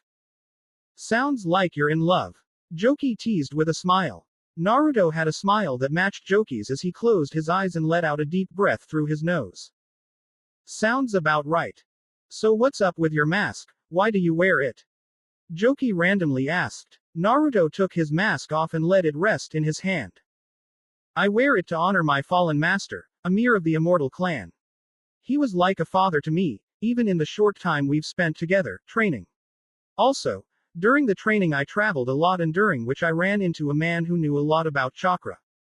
He told me I had a lot and that he had something that would help me control all my chakra. This mask eats up my chakra, helping me control the insane amounts I have. When I take it off, my chakra reserves refill and I let loose a lot of chakra. It helps me practice my chakra control and even expand my chakra reserves every time I take it off. Naruto looked at the mask in his hands before putting it on again. I see. Joki said with a thoughtful expression. Joki closed his eyes and fell to his back. Naruto joined him as he fell back and looked at the sky. Hey. Yeah. If you're from Konoha, what are doing here? Are you on a mission? Joki asked, not bothering to open his eyes. Yeah, I'm here to bring someone back to Konoha. Naruto answered, trying his best to suppress a yawn. Oh, is this person important or are they like some missing nin? You know you ask a lot of questions. Naruto stated. Joki shrugged his shoulders, not caring if he said it or not. So I've been told. The person I need to bring back is very important. What happens if you don't bring her back? If she doesn't came back then I'm afraid I'll never be able to be with my girlfriend. Joki rose from the ground and looked at Naruto with a questioningly stare. Why? Is this person the only one who can free her or something? My girlfriend is in a coma and yes, this person is the only one able to heal her. Unfortunately for me, it's not only my girlfriend, it's also my mom and friend Thatter in a coma. Naruto continued. Damn, that's really bad, Joki said, not really sure about what he should say. Yeah I know, Naruto said, closing his eyes. Tsunade had enough spying on Naruto and headed for her hotel room, making sure that she had a bottle of sake near her. She knew she was in for a night of thinking, cursing both Jiraiya and Naruto for making her think so much. Tsunade stared at cold, yellow eyes as they stared back. She felt sickened that she had even considered healing the monster's arms. She shook her head, clearing her head of other thoughts. She came to the meeting spot she and Orochimaru agreed on so she could finish what the third started, ending the evil that is Orochimaru. She mentally sighed, still not sure when it was the little brat had changed her mind, but it had happened. The sun shined down on both Sanins as a breeze blew past them. The Tanzaku castle lay in ruins behind her and she could only guess whose fault that was. So, have you decided on what you will do, Tsunade? Orochimaru said with a grin, licking his lips in anticipation. Tsunade inwardly sneered but held her stoic expression. Yes, I'll heal your arms. Orochimaru took a step forward but stopped when he saw Tsunade's hand go up in front of her. But you have to promise me that you won't attack Konoha. Orochimaru's smile faltered. Oh, and whatever for? He asked, a bit irked by the sudden proposition. Just because. Now do you want me to heal your arms or not? Because if you don't agree then you can forget me healing your arms. Tsunade said, crossing her arms. Orochimaru scowled but nodded his head. Fine. Tsunade uncrossed her arms and walked over to Orochimaru while he did the same. His scowl was replaced with a sinister smile. He was so close to reaching his goals that he could taste it. Tsunade stretched her arms out and her hands glowed with blue chakra. She was about to make contact with Orochimaru's arms when a kunai made Tsunade and Orochimaru jump back from each other. They both look up and see Kabuto, who jumped down from a nearby tree and bowed in front of Orochimaru. Kabuto, what is the meaning of this? Orochimaru asked, peeved that his loyal assistant stopped Tsunade from healing his arms. I am sorry, Orochimaru-sama, but Tsunade wasn't about to heal your arms, she was actually going to kill you through her medical jutsu. Kabuto said in a hurry. Orochimaru looked at Tsunade. I see, so you planned on betraying me, huh, Tsunade? Orochimaru asked. Tsunade smiled. Yeah, I did. I did so I can make sure you don't cause more problems for Konoha. Orochimaru scowled at her words. A change of heart, I see. Just last week you couldn't care less what happened to our old home. Orochimaru snarled as he said this. Well, a lot can happen in a week's time. Tsunade snapped forward onto the ground, causing it to shake, make boulders to pop up and rush towards Orochimaru and his loyal assistant. Both jumped out of the way, on top of the fence made of stone behind them. Orochimaru-sama, I do not think it is wise to fight in this environment. We have limited space to dodge her monstrous punches and kicks. Kabuto said to his leader. I am well aware of that, Kabuto. Without another word, Orochimaru's body flickered away from Tsunade, Kabuto following shortly. Tsunade snarled as she saw her prey retreat into the more open-spaced part of the area. You're not getting away that easily. She shouted as she went after them as quickly as she could, making her green jacket fly off of her. Back in the hotel, Shizune, Naruto and Jiraiya stayed at. Naruto slowly opened the door to the room he and Jiraiya slept in. He didn't want to get caught sneaking in after an all-night training session again. Jiraiya had made him train all that day without rest of time for food, instead, simply giving him a ration bar to eat while he ran laps around a village half the size of Konoha. Naruto absently rubbed his right calf, remembering how long it took Kyuubi to heal the sore muscle. Why Jiraiya made him do that for training all night was beyond him, he was just making sure he didn't get caught again.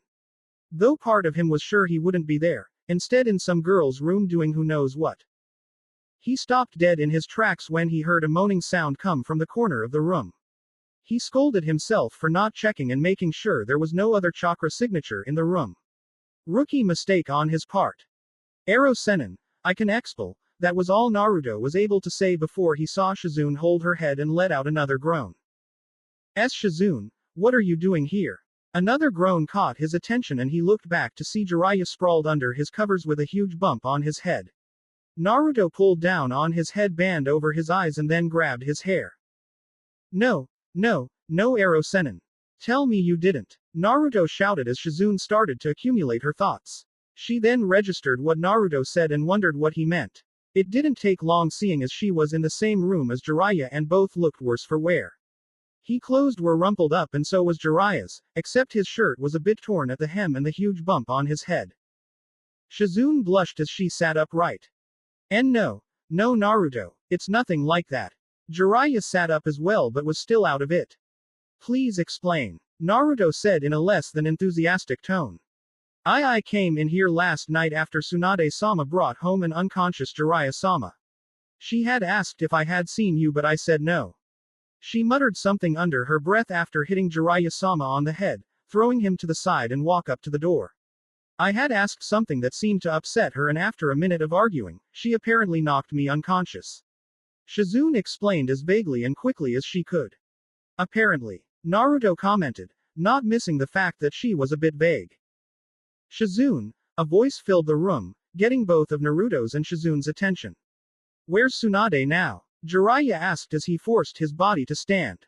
Shizune noticed this and ran to his side, helping him stand while her free hand glowed green and she did a quick scan of his body. Jiraiya-sama, your chakra coils are all messed up. It seems so unbalanced and random. What did you drink last night? Shizune asked. Sake. A lot of it, probably. Naruto mumbled. Lucky for him no one heard him. I don't think it was sake that did this to me. Tsunade probably drugged me last night so I wouldn't interfere with her meeting. Shizune's eye widened in realization but Naruto was still out of the loop. Meeting. What meeting? Besides meeting us, she also said she ran into. It was then that Naruto understood. He growled under his mask as he released some of his anger in killing intent. So she agreed to meet the damn snake. Naruto jumped onto the windowsill and was about to jump off but Jiraiya stopped him. Hold on brat, you can't go face Orochimaru and expect to win. Jiraiya said in a serious tone. I know you're angry at him for almost destroying Konoha and killing the old man. Everyone in the room had a pang of pain hit their heart after hearing of the old man's death again. But rushing into battle is not the way to go. Naruto had his bangs covering his eyes so no one could see what he was feeling. Shizune looked at him while she tried to remove the drug Tsunade gave him with little success. So what do you propose we do? Naruto finally said. We will go after them, just not in a hurry. If she hasn't antagonized Orochimaru yet, then we will the element of surprise on both of them, just in case Tsunade agrees to heal him. If she does end up fighting him, well we'll still have the element of surprise. Now let's go. Naruto nodded and he, Jiraiya and Shizune left the room. Across in a distant roof, Joki hummed to himself as he watched Naruto, Jiraiya and Shizune head for where he saw the other two Sanins and a Jonin-level ninja head for the area near where he and Naruto were last night. He smiled as he watched Naruto involuntarily flinch and support his right leg. Yeah, it does seem like he overexerted himself last night with his training. I guess my sparring didn't help. Joki stood and walked to the other side of the roof. What? Joki randomly asked, though it was so quiet and barren that it was improbable that there was another person around to speak to. Nah, he'll be okay and besides that, he has two Sanins with him. Joki jumped off the roof and headed for the land of waves with a smile. And that's beside the point. I'm going to have to meet him again anyways. Joki's smile disappeared and replaced with a frown. As it is my destiny. Orochimaru stopped in the middle of an open grass field, Kabuto landing not too far away. Tsunade appeared a second later, 20 feet away from both of them, not even breathing heavily. Not wanting to give him any breathing room, Tsunade rushed towards Orochimaru, cocking her fist back. Kabuto moved in between them and tried to touch her shoulder with his hand that glowed with blue chakra. She abandoned her frontal attack to jump out of the way of Kabuto's attack, knowing exactly what he was trying to do. So you have some skills in the medical arts, huh brat? Tsunade rhetorically asked. She smirked and charged again, this time, her own hands glowing with her chakra. Kabuto pushed his glasses up with his index finger and then charged her as well. She ducked under his left punch and kicked him in the solar plex. Kabuto flew back a few feet from the force behind the kick but recovered before he hit the ground. She charged once more and was able to dodge another one of his attacks and touched his knees and shoulders. He was surprised to lose feeling in his arms and legs for a second before going down. Tsunade didn't stop as she continued to run towards Orochimaru. She jumped in the air and brought her right leg up. Legendary heel drop. Tsunade yelled as the jumping axe kick came in contact with Orochimaru's head. She smirked, having thought she rid herself of the snake. A dark chuckle was heard behind her and she froze. So close Tsunade Heim but not close enough. Tsunade looked down and saw the Orochimaru she hit was only a mud clone. Orochimaru's tongue then wrapped around her waist and propelled her to the other side of the grass field. Her back slammed into a giant boulder, causing the force behind her to crack the boulder. She fell to her knees and tried to catch her breath. The force of the blow knocked the wind out of her. What's the matter? Are you tired already? Orochimaru mocked. Tsunade growled as she willed her body to stand. She charged towards Orochimaru again but stopped when a hand touched her left knee and she fell forward. She recovered into a roll and remained at her knees. She grabbed her knee and looked at it. Nothing seemed wrong, but as a medical nin, Tsunade knew better. Tsunade tried to stand but her right arm moved forward when she tried to move her left leg. Her eyes widened and she looked up to see Kabuto standing smugly over her. He pushed his glasses back with his right index finger with a smirk. That is a very interesting jutsu. Sadly, I already know of it, he said, adding insult to injury. Tsunade swore as she tried to work out the mechanics in her leg. She was able to rise to her feet but was still a little wobbly. Kabuto chuckled and ran to her. She touched her left elbow, right shoulder and right quadricep. She fell back to the ground and cursed even louder. It's a fairly decent jutsu to learn once you get the hang of it. Orochimaru warned me of your nervous system rupture jutsu. By converting your chakra into electricity, you're able to flip your opponent's nervous system signals to any part of the body. It took me a while but I got it down. You bastard. How did you find a way to negate that effect? Tsunade asked as she continued to learn how her body worked. Oh, I didn't. I just relearned the connection between my thoughts and my limbs. Orochimaru chuckled as he saw Kabuto pick up a still stunned Tsunade. Ah, this is wonderful. Now you will return with us to Oto and there I will force you to heal me arms. Orochimaru said hungrily. Tsunade glared at her ex-teammate as she was brought closer to him by Kabuto. Tsunade smirked as she was able to figure her body out and punched Kabuto back with a left hook. Lucky for him, her punch wasn't fully charged like it was before. He skidded to a halt a few feet away and smirked. It seems like she still has a little fight left in her, Orochimaru said with amusement. Kabuto quickly takes out a kunai and quicker than she could react, cuts her right shoulder. It wasn't deep but it was deep enough to shed her blood. She gasped in pain and grabbed her shoulder. She froze in fear and recognition. She pulled her hand out of her shoulder and shook in fear at the sight of her blood in her hand. Memories of failing to save her loved ones replayed in her head over and over again, no sign of stopping in view. She rocked forward and backwards repetitively, trying to stop the memories from playing over again. Kabuto almost felt sorry for having to use such force on a woman. He picked Tsunade up by her neck and kicked her in the stomach, making her roll back. The key word being, almost. Pathetic. One of the Sanins cowering in the sight of her own blood, truly pathetic. And it's the best medic nin too. Kabuto insulted, making Tsunade feel worse. Knock her out, Kabuto, so we can leave before that idiot of a teammate can come and save her. Orochimaru commanded, earning a nod from Kabuto. His right hand glowed with his blue chakra and he casually walked up to Tsunade, ready to knock the Sannin out. A strong presence stopped him in his tracks and he became wary of his surroundings. Kabuto could feel the presence arrive to his spot but could do no more than see blonde hair come in contact with his head. His mind shut down as his entire being flew back and rolled on the floor. Orochimaru scowled at the sight of Naruto with an unreadable expression. He was looking at Orochimaru but Orochimaru wasn't able to name the expression he saw in his eyes. The best expression he could come with was revenge. Naruto could feel Kyuubi's rage accumulating in him for what was done to the old man and his mother, but it was only a candle in comparison to Naruto's rage. The only reason why he wasn't in his demon cloak was because of his mask and his training. Amir had warned him of rushing into battle. It was very common for the people in his clan but was also the reason they were wiped out. Naruto could sense the pure evil and strength behind the pale man in front of him.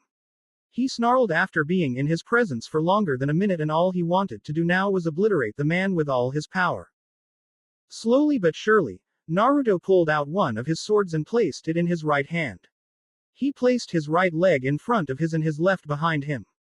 Separating them by 25 inches, he bent down a little and placed his left hand on the grip of his other sword, in case the situation needed both swords. Naruto, hold on. Jiraiya yelled as he and Shizune appeared next to a shocked Tsunade, who was still unaware of Naruto's or anyone else's presence. Naruto didn't respond to Jiraiya, just stood as he was without moving an inch. He ducked under the roundhouse kick Kabuto sent to his head and with a flick of his wrist, cut his chest, leaving a decent-sized cut on his chest. Naruto flipped back and watched as Kabuto grabbed his chest. Not bad, Kabuto said as the cut in his chest started to disappear. Naruto was unfazed by this, but it did pique his interest. Not too bad yourself, traitor. Naruto spat. He knew Kabuto couldn't be trusted during the Chunin exams, but he didn't know it was to this extent. Ah, I see you know of my betrayal. Sadly, I don't know of you. What is your name? Kabuto asked as if the earlier fight never happened. Naruto's scowl deepened. Dead men have no use information. Naruto stated stoically. Kabuto's smile was replaced with a frown. I see. Kabuto moved to attack Naruto again, but Naruto just dodged them while simultaneously landing his own strikes. Cut after cut, Kabuto would heal them and act as if they never happened. Blow after blow, Naruto just kept dodging them or blocking them and shrugging them off like fly. Both were getting angered by the other's persistence and stubbornness. While Naruto and Kabuto tried to one-up the other, Jiraiya and Orochimaru were at a standoff. Both were handicapped and were at half strength, at best. Neither budged or moved, staring at each other and hating the sight of the other. Not having the patience to stand around anymore, Jiraiya ran straight for Orochimaru. Orochimaru smirked at the challenge as he charged forward as well. Orochimaru ducked under the right hook Jiraiya threw forward and swept the feet under him. Jiraiya rolled back as Orochimaru tried to land a jumping axe kick on his chest. Not one for subtle attacks, Jiraiya charged his hand with his chakra and when it was ready, sent a Rasengan for Orochimaru's chest. Orochimaru snaked his way around the Rasengan and kneed Jiraiya in the stomach. His vision blurred as the impact of the hit reached his brain and registered it as pain. Jiraiya took a few steps back and almost tripped, the effect of the drug given to him from the previous night still active. Orochimaru didn't stop there. He used his tongue to strangle Jiraiya and throw him away, much like he did to Tsunade earlier. Jiraiya though saw this coming. He grabbed onto Orochimaru's tongue as he was flung into the air. Orochimaru was surprised as he was lifted off the ground. Jiraiya spun in midair and made Orochimaru slam into the ground before he did. The resulting action caused a crater to form and Orochimaru groaned. Without his hands, he wasn't able to use the substitution jutsu or mud clone. He slowly stood as his knees buckled and his head throbbed with pain. Naruto was reaching his limit. To be more precise, the limit to his patience. Neither of the two shinobis were able to get the upper hand on the other and it was starting to get to him. Naruto thought the best thing he would do is tire Kabuto until he depleted his chakra reserves and then strike him down. What Naruto hadn't taken into account when making his plan was his impatience. You are very skilled with your swords, but they will not be enough to stop me. For you see, I am up to par with the legendary Kakashi Hatake of the Sharingan. Kabuto boasted as he tried to cut Naruto's muscle tissue with his chakra scalpel. He expected for Naruto to cower in fear and become a sitting duck. The last thing he expected was exactly what he got. Naruto's eye brightened with new determination and he could see a smile form behind his mask. Really now? Then I'm sorry for holding back. Kabuto's eyes were as wide as saucers after hearing this. He was not prepared for Naruto's speed to pick up and his strength to double. Kabuto growled as another cut was healed by his pre-healing jutsu, but this one didn't not heal as quickly as before. If anything, something was blocking his chakra from sealing up the wound. It stung and felt very powerful. Naruto slashed Kabuto's left forearm with another swing of his sword and jumped back after Kabuto touched his right shoulder for the 10th time. Naruto felt his grip on his sword loosen, but thanks to Kyuubi's regenerating powers, his right arm healed and his grip on the sword tightened again. Hey Kit, now would be a good time to end this, wouldn't you think so? Kyuubi said in his mind. Naruto mentally nodded and suppressed some of Kyuubi's chakra against the blade of his sword. The swords now glowed an eerie red glow as Naruto ran towards Kabuto. Out of nowhere, Naruto's vision blurred and his tripped on his own feet, causing his attention to disappear and the chakra on his sword to disappear. Taking note of the momentary distraction, Kabuto met Naruto in the middle and connected an uppercut with his chin, making him drop his swords. Naruto took a few steps backwards and before he fell back, Kabuto lightly touched his chest with the chakra scalpel. Naruto gasped in pain as his heart constricted and the blood stopped flowing. He fell to his knees as he felt the life being sucked out of him. Kabuto smiled as he ran past Naruto and straight for Tsunade, eager to please his master. His smile was replaced with a scowl when Shizune appeared in front of her master and shot off several Senbon needles from a device on her forearm. Kabuto lazily avoided them and tried to kill Shizune with the chakra scalpel, but she was more flexible than she let on. She bent backwards, completely dotting the chakra scalpel, sucked in a deep breath and blew out poison. Kabuto covered his face with his left forearm while he jumped out of the cloud of poison. Determined to keep her master safe, Shizune charged her hands with chakra and ran up to Kabuto to end the fight. She touched his chest and his eyes widened in shock. Unfortunately, the Kabuto she touched melted into mud and fell to the ground.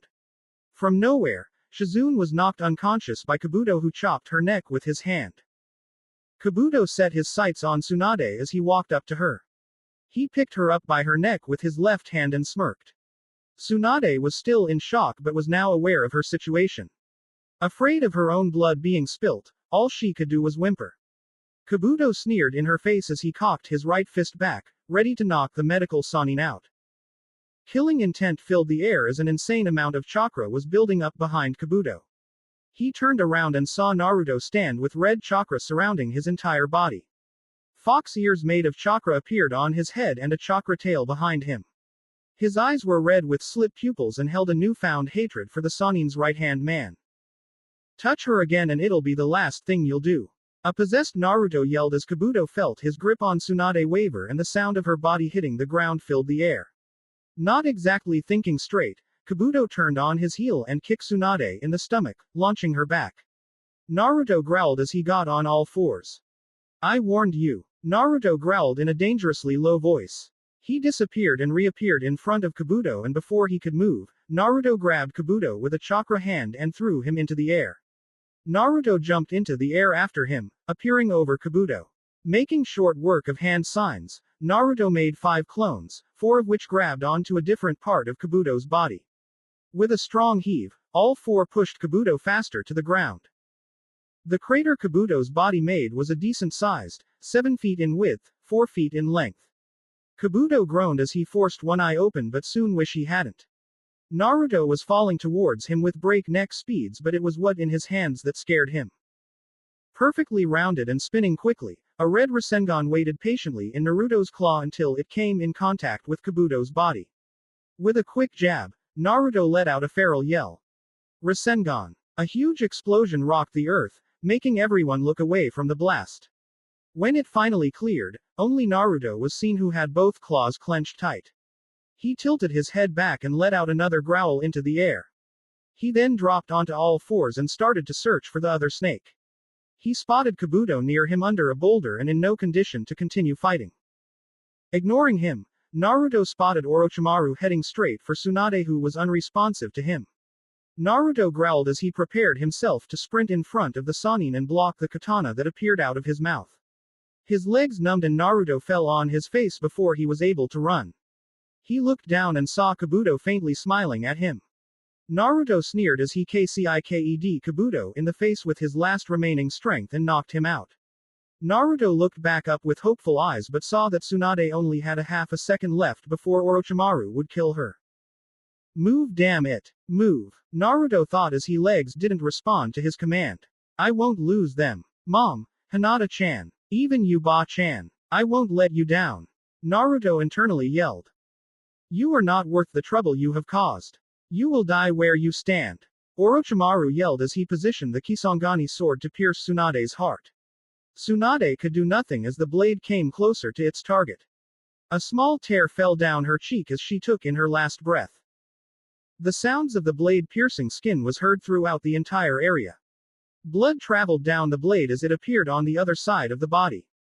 Tsunade's eyes widened at seeing her savior being stabbed through his chest. Orochimaru only scowled that he had missed his heart but was content that he would rid himself of another pest. Why you bastard. I won't let you hurt. Tsunade be Ba-chan. Naruto said with a tired smirk. Blood flowed out through the hole in his chest and his lips. He coughed up some blood and then firmly held on to the grip of the Kisangani sword, right over Orochimaru's tongue. He then sparked a fire using Kyuubi's chakra and the green fire suddenly turned blue and badly burned Orochimaru's tongue. He let out a yell of pain as Orochimaru tried to let go of his sword but Naruto's grip on his tongue and sword prevented him from doing so. Orochimaru, in an act of desperation, kicked Naruto multiple times in the stomach until he let go and fell back. Before he was able to make contact with the ground, Tsunade snapped out of her stupor and rushed toward his side. When he landed on the ground, Naruto tilted his head back and looked at Tsunade in the eyes. "So Ba-chan. Did I impress you yet?" Naruto asked through the fatigue and pain. Tsunade felt tears shed from her eyes as her hands glowed green from her healing jutsu. "You brat, how could you just use yourself as a shield to protect me? Don't you have a girlfriend back home and a dream to fulfill?" Tsunade asked. "Yeah but that doesn't mean I should let you die. We still have the matter of the bet." Naruto replied weakly, his vision getting worse with every passing moment. Tsunade momentarily stopped using her healing jutsu to remove her necklace and place it on Naruto. "Yeah you stupid brat, you managed to impress me," Tsunade said, making Naruto smile and close his eyes. "That's good, now I can rest easy knowing that you're going to save Hinata-chan and Mom." Naruto's breathing relaxed so much so that it almost appeared like it wasn't moving. Tsunade started to panic as she used every amount of her being to help save Naruto. A dark chuckle caught Tsunade's attention and she looked up to see Orochimaru smiling at her. "First that idiot Jiraiya falls by my hands, now it's the Hokage's son. How wonderful," Orochimaru commented with a lick of his lips. Tsunade felt her blood boil and her strength return to her. She stood up after making sure Naruto would survive and faced Orochimaru. "Shut up," she yelled, but Orochimaru only chuckled louder. "Why should you care what happens to a lowly genin like him? He is just a pawn, common and expendable," Orochimaru said in a mocking tone. Tsunade was looking down so Orochimaru wasn't able to see her expression, but still, he didn't like the aura he felt radiating from her. "This lowly genin has taught me that if you fight for what you believe in, you will never fail in gaining what you want. This lowly genin has showed me the error of my ways." She cracked her knuckles and ran towards Orochimaru. He saw the same determination and look of revenge in her eyes that the blonde genin had earlier. "This lowly genin is part of my village. And as the 5th Hokage, this lowly genin's health is my responsibility," Tsunade yelled. She grabbed his neck before he was able to stop her and slammed him into the ground. She then proceeded to repetitively punch his torso until it fractured the ground under them. She back up for a second to take a breath, but that was enough time for Orochimaru to send the Kisangani sword towards her chest.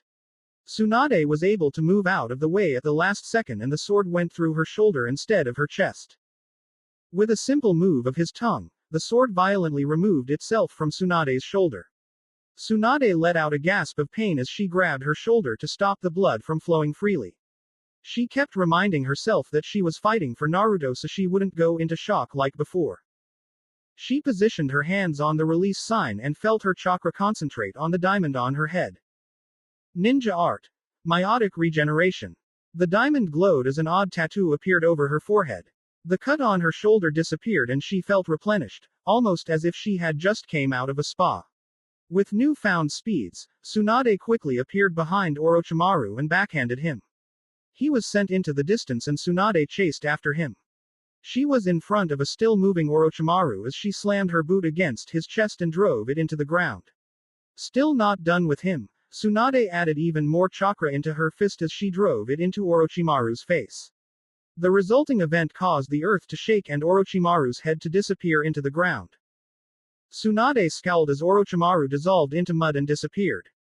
As much fun as this reunion was, Tsunade, I am saddened to tell you that I cannot stay for much longer. Tsunade turned around to see Orochimaru holding a semi-conscious Kabuto.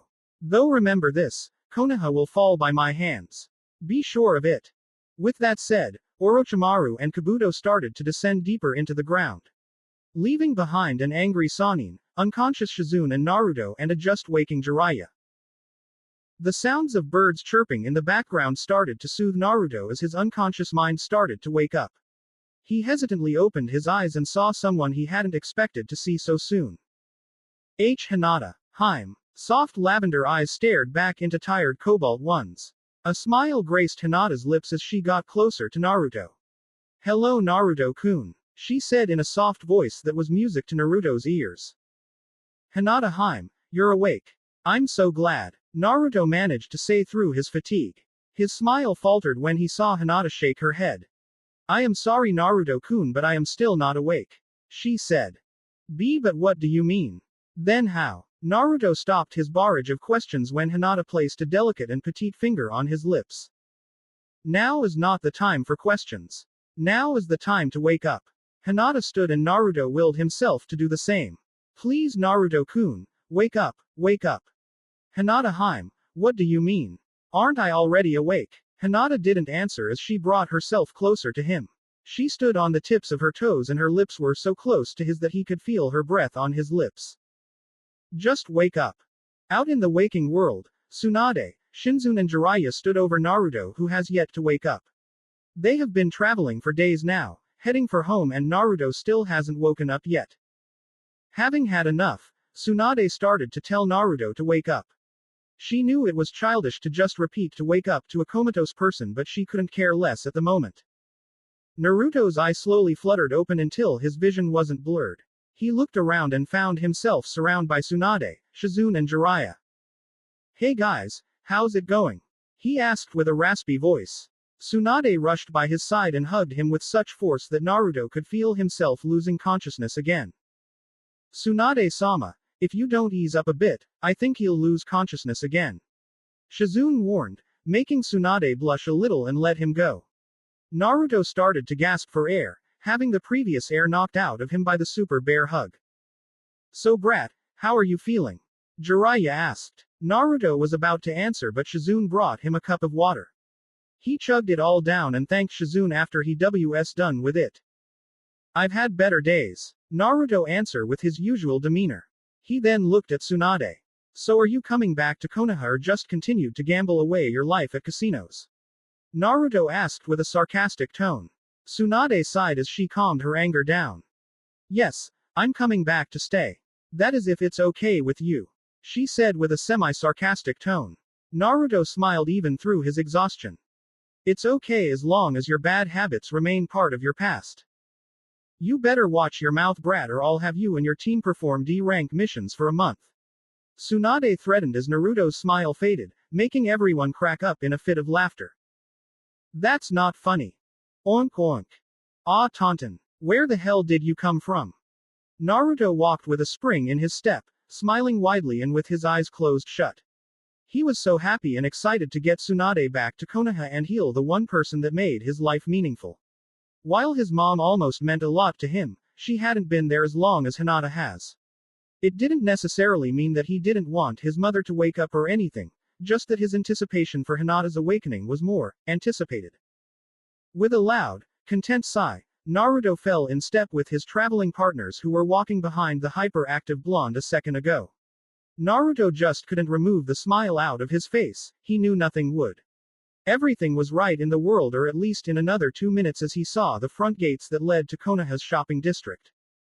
Happy-go-lucky, eager, impatient, zealous, all words could be used to describe the emotions that ran through Naruto's mind.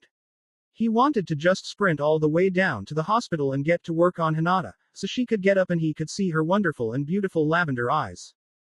Tsunade eyed the boy with amusement and inner joy. He was so determined to bring her to Konoha just so she could heal the boy's first love that it was starting to get entertaining. At first, Tsunade thought that was all he wanted, that he was only bringing her back so she could heal the girl up and then be thrown away like a used-up napkin. That was the impression she got before she and Naruto had a small talk not too long ago. Tsunade walked down the trail with Jiraiya and Shizune with Taunton in her hands and were in front of her. Tsunade sighed as she looked up at the sky with slight wonder and depression. In the last week, she had gone from a hopeless wanderer with a gambling and drinking problem to a Hokage with a gambling and drinking problem. It was also in that same week that two different people fought one another just so she could side with them. Was that all she really was, a prize to be won after a duel? To be used until she was no longer useful and thrown away. That's basically why she was coming back to Konoha, to heal the wounded and lead a village full of hypocrites and morons. And why? Because Naruto had won against her old teammate, so to speak. He had been able to convince her that she should side with him instead of Orochimaru. Hey Ba-chan, what's wrong? Tsunade felt a vein pop out of her head and she struggled not to punch the kid all the way back to Konoha. I told you to stop calling me that. Tsunade said loudly. She looked at Naruto and saw him smiling at her with his hands behind his back as he walked forward. He had his head turned to her as he walked to the left of her. Yes you did, but it's no fun if I just called you Tsunade-sama. Tsunade grunted and looked away. Yeah well, what do you want, brat? She asked. I don't want anything more than what I've already asked of you.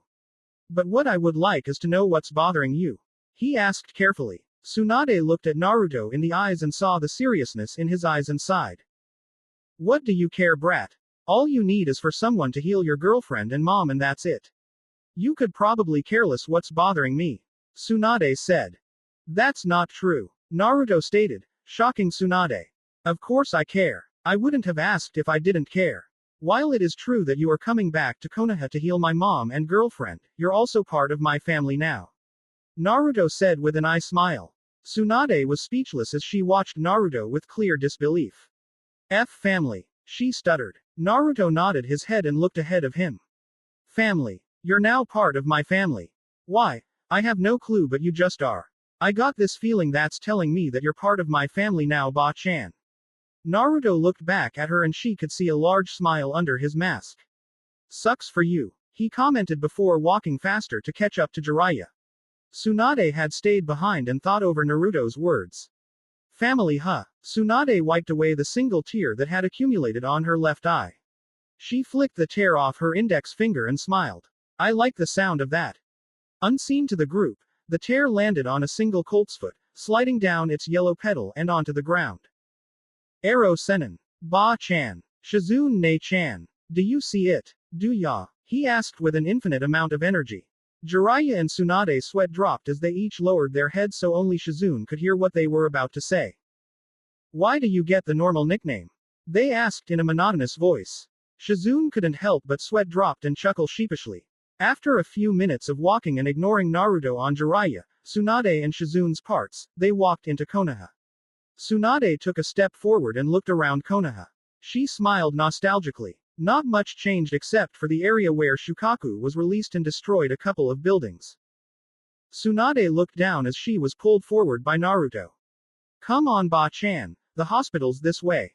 You'll love Hinata-chan, she's funny, smart. Naruto stopped talking as he felt his skin pale and his sense go on alert. He turned his head as the presence he felt a second ago confirmed his worst fear. Naruto-kun. Many girls cheered as they rushed towards him. Naruto's sweat dropped as he turned to Tsunade with a sheepish chuckle. Actually, I'll be seeing you Ba-chan. I first got to lose these maniacal girls and then I'll meet you in the hospital. Bye. Naruto said with a swirl of wind and leaves. His fangirls smirked as at least half of them did just as Naruto had done and continued their search for the masked blonde-haired genin. Tsunade, Jiraiya and Shizune watched in incredulity and astonishment. Tsunade glared at Jiraiya who quickly cowered back. I thought he said he had only one girlfriend. Tsunade asked. Jiraiya nodded his head quickly. He does. So why does he have the Kunoichi populace chasing after him? She asked through clenched teeth. I don't know, I guess he was a very popular kid when he was younger. Tsunade came face to face with Jiraiya with an evil gleam in her eyes. If I find out you've been teaching the kid more than just jutsus. I haven't, promise. Jiraiya answered quickly, making Tsunade back off, accepting his answer. She shrugged her stiff shoulders and headed for the hospital. Well, let's go to the hospital, not like anyone else can heal whoever I'm supposed to heal. Shizune's sweat dropped at this as she lazily fell in behind her master. Jiraiya was about to leave when Tsunade yelled. You're coming too, you no good pervert. Jiraiya groaned as he hung his head in defeat and walked beside Shizune as the trio headed towards the hospital. Naruto yelled at the top of his voice as he dodged under kunai after kunai. His fangirls weren't necessarily aiming to kill or anything, just to tie his clothes down to something or at least make him slow down some. Grabbing the swords that were behind his back and unsheathing them, Naruto turned around and blocked the kunais as he ran backwards. The fangirls squealed at this, confusing Naruto even more. He's so talented. He can block and still run backwards. One fangirl yelled. Naruto almost tripped over his feet. That was the stupidest thing he's ever heard. He shook his head and turned back around to run normally and continued to dodge the hail of kunai and shuriken. Gotta think. Naruto repeated as he started to think of his options. He had a mob of fangirls after him, and to make it worse, they were kunoichi. They were using lethal force to subdue him and do whatever it is they wanted to do with him. They were all mid-range from average genin to low chunin. He was a Jinchuriki with half the village populace hating him for it, a fourth crushing on him for his mysterious nature and mask, and the last fourth were just indifferent. He was starting to like the indifferent portion more and more these days. Anyways, he was also trained in the ways of the immortal and the student of the elusive Kakashi Hatake, the infamous clan murderer Itachi Uchiha and Jiraiya of the Sannin. Granted that the lazy and chronically late sensei didn't really teach him anything and that the old pervert just left him to work on the jutsus himself, he did learn a thing or two from his last and third teacher. Naruto closed his eyes as he jumped off the roof of the building he was on and ran into the woods. Itachi's words rang in his head as he smirked. Stealth, an important term for a shinobi to know and practice. Itachi had his eyes closed and in the lotus position. Across from him was Naruto in the lotus position as well. However, not everyone was meant for this, and you, Naruto, are one of those people. Itachi raised his hand up to stop Naruto from speaking up. Yes, you are very stealthy when you need to be, but you are not that type of shinobi. You are more of the heads-on, powerhouse type. This isn't necessarily bad, but it could get you in a tight spot. That is why I am going to teach you a genjutsu. But I don't have the chakra control to handle genjutsus. If I did, I'm pretty sure I'd have a whole arsenal of them along with nin and taijutsu. Naruto said, but Itachi smirked. I know that. That is why I will show you a genjutsu that doesn't need that much chakra control, just a lot of chakra. Naruto gave Itachi all his attention as he started to explain the fundamentals of the genjutsu. Time to see if it paid off. Naruto thought as he made short work of the hand signs. Shadow Clone Jutsu. A second Naruto appeared in front of the original Naruto, not letting the fangirls know that he had made a clone. Naruto hid behind a tree as the original clone ran past, followed by the mob of fangirls. With another set of hand signs, Naruto focused a lot of his chakra into the surrounding area. The fangirls faltered a little in their step, but after still seeing Naruto running in front of them, they still pressed forward. Naruto laughed after he saw his clone and the fangirls stop in a screeching halt. Demonic illusion. Double false surroundings, check. Just to make sure. Naruto made more and signs and smirked as the second genjutsu was secured. Demonic illusion. Double false surroundings. Naruto turned on his heel and headed straight for the hospital. Just hold on a little longer, Hinata-chan, I'm coming. Tsunade marched up the hallway of the hospital's fourth floor with a smug look. The doctors and nurses she passed by all stopped what they were doing only to prove that they hadn't gone insane. Tsunade of the Sannin, best medical nin Konoha has ever produced, had returned. Shizune and Jiraiya followed behind her with pride in their master and friend. She suddenly stopped and Jiraiya and Shizune each cocked an eyebrow. What's wrong, Tsunade-sama? Shizune asked. Tsunade smiled and chuckled sheepishly. I don't know where I'm going, she admitted, making Shizune's sweat drop and Jiraiya to face fault. After finally finding the right room, Tsunade, Jiraiya and Shizune entered and examined the person on the bed. So this is her? Tsunade asked and Jiraiya nodded. One of the two people you need to heal. I'm sure by now you know how important it is that she awakens. Jiraiya said, making Tsunade nod her head. So what exactly is wrong with her? Tsunade asked. A random nurse came in the room with a shy smile on her face. She handed a chart to Tsunade and quickly left the room. Tsunade looked at Jiraiya and Shizune, who each shrugged their shoulders in confusion. Tsunade read the chart she was given and her eyes widened after finishing. And she's still alive after all of this? She asked, not really expecting an answer. What else would you expect from the woman who gave birth to Naruto? Tsunade turned around to see Minato smiling with his arms crossed over his chest. He had his back against the window that was not open a few seconds ago. Tsunade looked at him as if she's seen a ghost. So can you heal her? He asked in a serious expression. Why yeah, but aren't you supposed to be, well you know, dead? She asked amidst her hysteria. Minato nodded his head. Yes I am, but after some complications thanks to Orochimaru and some Seal SG, I'm alive and well now. Minato said, but it wasn't enough for Tsunade. I find that very hard to believe, she said, and Minato sighed. Okay, it's like this. Orochimaru used a jutsu to bring me back to life. Afterwards, he tried to use a seal to control me, but I was able to overpower it and bend it to my will. While Jiraiya and Naruto went looking for you, I decided to research the seal. I managed to decode the matrix of it and sort of messed it. Minato said with a faint blush on his face. So now? Jiraiya said, trying to urge his student to continue. So now, I basically got my body back. Thanks to the fact that Orochimaru used my original DNA to support my structure, I was able to make it dominant in this body and now it's mine to command, so to speak. Minato concluded. Everyone in the room was speechless. Jiraiya ended the silence with his laughter as he leaned on Tsunade. I told you he was a genius. He yelled. Tsunade grunted as she rapidly got out from under Jiraiya, prompting him to fall on his face. She then grabbed both Jiraiya and Minato and shoved them out of the room. Be that as it may, I still need both of you to get out of the room so I can start the healing process. Tsunade then slammed the door and Jiraiya and Minato looked at each other. Did she? Jiraiya nodded at Minato's unfinished question. Should we? Jiraiya shook his head at this one. So what? Jiraiya shrugged his shoulders. Minato sighed and shook his own head. Let's go back to my place, at least I'm sure we won't get kicked out there.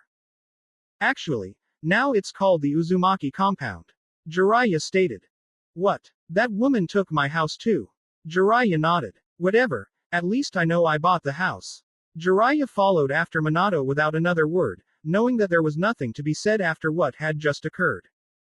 After reaching their home, Minato could only take 2 steps forward before coldness of metal touched his neck and threatened to slice it open. Minato moved his eye to the left and cobalt eyes looked into another set of cold, cobalt ones. Is this some kind of joke? Naruto rhetorically asked in an angered tone. Is someone really trying to break into my house pretending to be my dad? He continued as his voice became lower, more dangerous. Minato felt a drop of sweat roll down his face. He has faced an army of high-level shinobi and been able to bring them all down without batting an eye. But suddenly his own son has been able to catch him off guard and almost scare him out of his skin. Minato cursed his own carelessness and bad luck as his son wasn't giving an inch. His form was perfect for such a situation and even seemed to have a backup if he should get out of this. This isn't a joke. Minato stopped short when Naruto applied more pressure against his throat. Naruto's sword was able to break some skin as a small amount of blood flowed down Naruto's blade. You expect me to believe that my father, the 4th Hokage, who sealed the Kyuubi in me and died doing so, came back from the dead because he forgot to get something from his house? Naruto asked. The sound of something traveling through the air reached Naruto's ear and he jumped away from Minato and dodged the lethal weapon. Naruto looked up and saw Jiraiya glaring at him. What the hell are you doing? Jiraiya asked. What's it look like? I'm defending my home. Naruto looked up and glared at Minato who was holding his neck with his right hand. He removed his hand and the cut Naruto made healed quickly and not even a scar remained. Naruto's glare intensified and he dropped to his battle stance. This is the first and last time I ask this, who are you really? Naruto asked. I'm your father. Minato said with a serious tone. With fast reflexes, he took out his kunai and blocked Naruto's double vertical arcs. Naruto struggled as did Minato as both applied a lot of pressure into the strike. Naruto shifted his weight to his left leg and kicked Minato in the gut with his right leg. Minato flew back and into the front yard. He used the momentum from the kick to roll back and jump to his feet. He threw the 3-pronged kunai at Naruto who was charging towards him. Naruto shifted the grip of the sword so that the blade was pointing downward. He parried it off but not before noticing the peculiarity of its structure.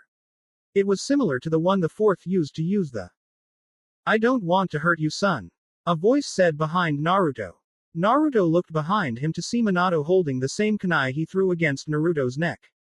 Naruto's eyes widened before they narrowed and he threw his swords off to the side. Minato slowly lowered his kunai and took a step back from Naruto. Naruto however was far from done. He fell on all fours and then brought his left leg up and it connected with Minato's chin. Naruto flipped back while simultaneously grabbing a kunai from his pouch. Minato landed with a grunt and pain traveling up and down his spine. Naruto then landed over him and held a kunai in his face, right above his nose. Naruto, he really is your father. Jiraiya yelled but Naruto didn't move. How do I know that for sure? How do you arrow Sennin? Naruto yelled. I am your father. Minato all but whispered. How did you seal Kyuubi into me, Dad? Naruto asked. I used the sealing jutsu. Reaper Death Seal and used the 8 trigrams sealing style to let you access Kyuubi's chakra over time. Minato answered without hesitation. Naruto's grip on the kunai faltered but only for a nanosecond. As the Rasengan a completed jutsu? Naruto asked, still unsure that Minato is his actual dad. No. Why not? Because I planned on adding an element with it but because of my premature death, I was unable to finish it. He answered again but Naruto refused to submit. Who's my mother? Kushina Uzumaki. With each passing question answered, Naruto's grip on the kunai wavered. Suddenly, he couldn't even hold the kunai straight and Naruto titled his head forward so his bangs covered his eyes. Last one. Why? Minato looked at his son with worry. Naruto raised his head and silent tears trailed down his cheek. Why did you use me to seal the Kyuubi into? Minato looked away from Naruto, too ashamed to look at Naruto in the eyes. Why your own son? Minato refused to look at Naruto. He couldn't face his son with this, not yet anyways. Naruto closed his eyes and with a yell, pushed the kunai forward. Minato closed his eyes but felt nothing touch him. He opened them again and saw that Naruto was nowhere to be seen. He sat up and saw that Jiraiya had a solemn expression on his face, looking away from him as well. Next to him, Minato spotted Naruto's kunai but his swords were gone. I really did it this time. Minato stated, unconcerned on who heard him. Naruto scaled the hospital's outer wall until he was outside a window on the 4th floor. He carefully opened the window and snuck into the room. He turned around and saw Tsunade and Shizune standing over Hinata's unconscious form with green liquid in their hands. Naruto didn't want to make them mess up so he waited until they finished to ask what they were doing. Naruto took this opportunity of obliviousness to wipe the remaining tears out of his eyes. Then Naruto scowled when he saw the green liquid remove some black thing that came out of Hinata. Shizune then carefully moved it over to an empty pan and let it drop. Shizune then wiped some sweat off her forehead and realized that Naruto was in the room. She smiled at him and walked over to where he was. Hey Naruto-kun, she said in a merry tone. Naruto cocked an eyebrow at this. Hey Shizune Ne-chan. What are you and Ba-chan doing with Hinata-chan? Shizune looked back at Tsunade who hardly noticed that she had left her side. When we found out about the agent in Hinata's head, we gathered up the ingredients we need to form a special type of liquid. With it we can carefully extract the agent while at the same time repair the damage said agent has caused. After the agent is drawn out, it can be used to create an antidote or medicine, which can then be given to the patient to ensure a complete recovery. This technique requires the utmost care and ability in diagnosis and incising and unmatched chakra control. Therefore, it is considered an extremely difficult technique, even among medical ninjutsu. That's probably why they need Tsunade-sama and me to heal her. Shizune explained. Again, Naruto didn't understand it completely but did get the gist of it so he smiled and nodded. Not much time later, Tsunade let out a sigh and removed the sweat from her head with her forearm. Naruto immediately stood and walked over to Tsunade. So, is she going to be alright? Naruto asked. Tsunade looked at him oddly before smiling. She walked over to him and ruffled his hair. Yeah, she should be fine now. We got the agent out and we should have the antidote ready before tomorrow. Naruto smiled brightly and he even chuckled. Sounds of moaning were heard behind Tsunade and everyone turned to see Hinata's eyes squinting and struggling to wake up. Come on Shizune, I'm sure there are more people who still need our help. Tsunade said with a wink and Shizune smiled. Both left the room and Naruto watched as they did. He was glad Tsunade didn't have to leave Konoha, Shizune as well. Before he thought of anything else, he heard Hinata groan again. Naruto-kun, he heard her say in a raspy voice. Naruto ran into the bathroom in the room with a cup and filled it up with water. He came out a second later and ran towards Hinata's side. He put the cup of water on her nightstand and sat down in the chair closest to her. Naruto-kun, she said again. Naruto reached for her right hand and placed it between his left and right hand. It's okay Hinata-hime, I'm here. Hinata closed her eyes even harder until they fluttered open. Her vision was blurry and she closed her eyes again. She opened them again and this time her vision was better. She rubbed her left eye with her left hand but felt some resistance on her right hand. She looked down and was barely able to make out her own hand being held down by somebody else's. She slowly looked up and saw someone's face with very bright blonde hair. Naruto-kun? She asked hesitantly. Naruto let go of her right arm so she could rub her right eye. After doing so, Hinata looked back at Naruto while repetitively blinking. After a while, she smiled as she was finally able to see Naruto. Naruto-kun, it is you, she said with tears in her eyes. Naruto handed her the cup of water and she drank it. She put the cup back on the nightstand and looked at Naruto. He too had a few tears in his eyes, but the smile he had was just how she remembered it, charming and sincere. Naruto moved himself from the chair to Hinata's bed where, without uttering a word, wrapped Hinata in a hug. Hinata hugged him back without hesitation and started crying in his chest. Naruto let her cry for a few minutes before gently taking her chin and making her look up into his eyes. Hinata was taken aback at the amount of sadness, joy and love she saw in Naruto's cerulean eyes. They told her of the loneliness he went through without her, the sadness he experienced and the love and joy he got from seeing her wake up. Naruto was breathless. Hinata's perfect lavender eyes seemed to pierce through his very soul and read him like a book. In the few seconds they stared into each other's eyes, both could once again feel each other's pain, joy and love they radiated. Naruto-kun.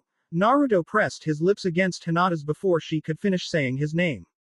Hinata closed her eyes and kissed him backing, sorely missing the feel of his lips perfectly in place with her own. Their mouth moved in perfect harmony as Naruto opened her mouth and gently nibbled on Hinata's lower lip. Without pause, Hinata opened her mouth and allowed his tongue entry. Their tongues danced to the beat of their flawlessly in sync heartbeats and cherished every minute of it. Naruto raised his hand and wiped the tears out of Hinata's cheeks and eyes.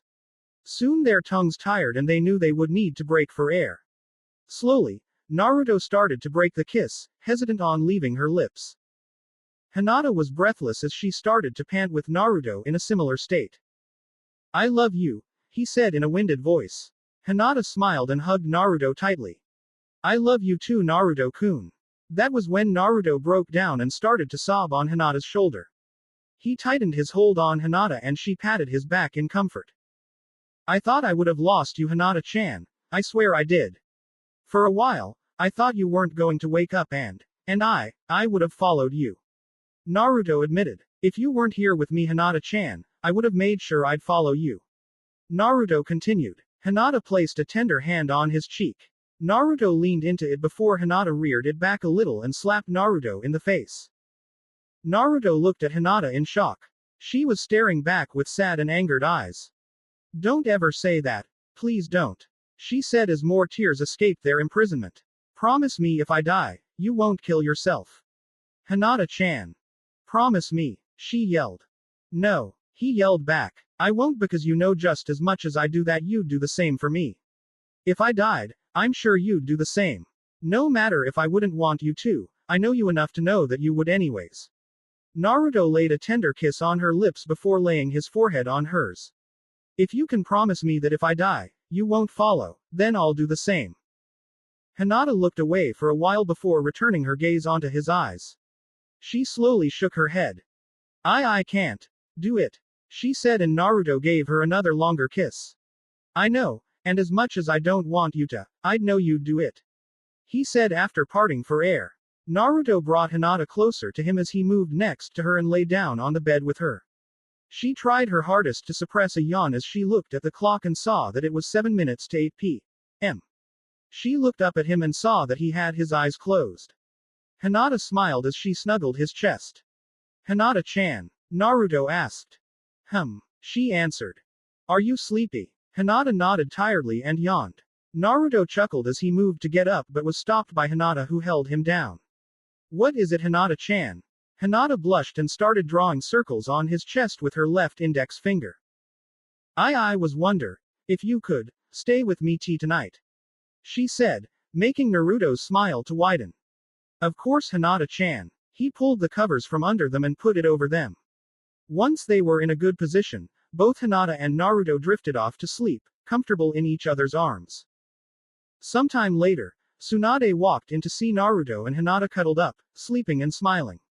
She smiled and couldn't find it in her heart to wake the two teens, so she closed the door and sighed. I think you should come at a later time, Hiyashi-san. She's terribly tired and is currently sleeping. Hiyashi looked slightly disappointed, or so Tsunade thought, but his expression returned to its usual stoic one. I see. Can I come back tomorrow then? He asked, and Tsunade nodded her head. Good evening, Tsunade-sama. Hiyashi bowed and then left. Tsunade bowed back and went to Kushina, sure that she was awake by now. Hinata awoke with a start and shivered. She felt Naruto's grip on her side tense up and held her closer.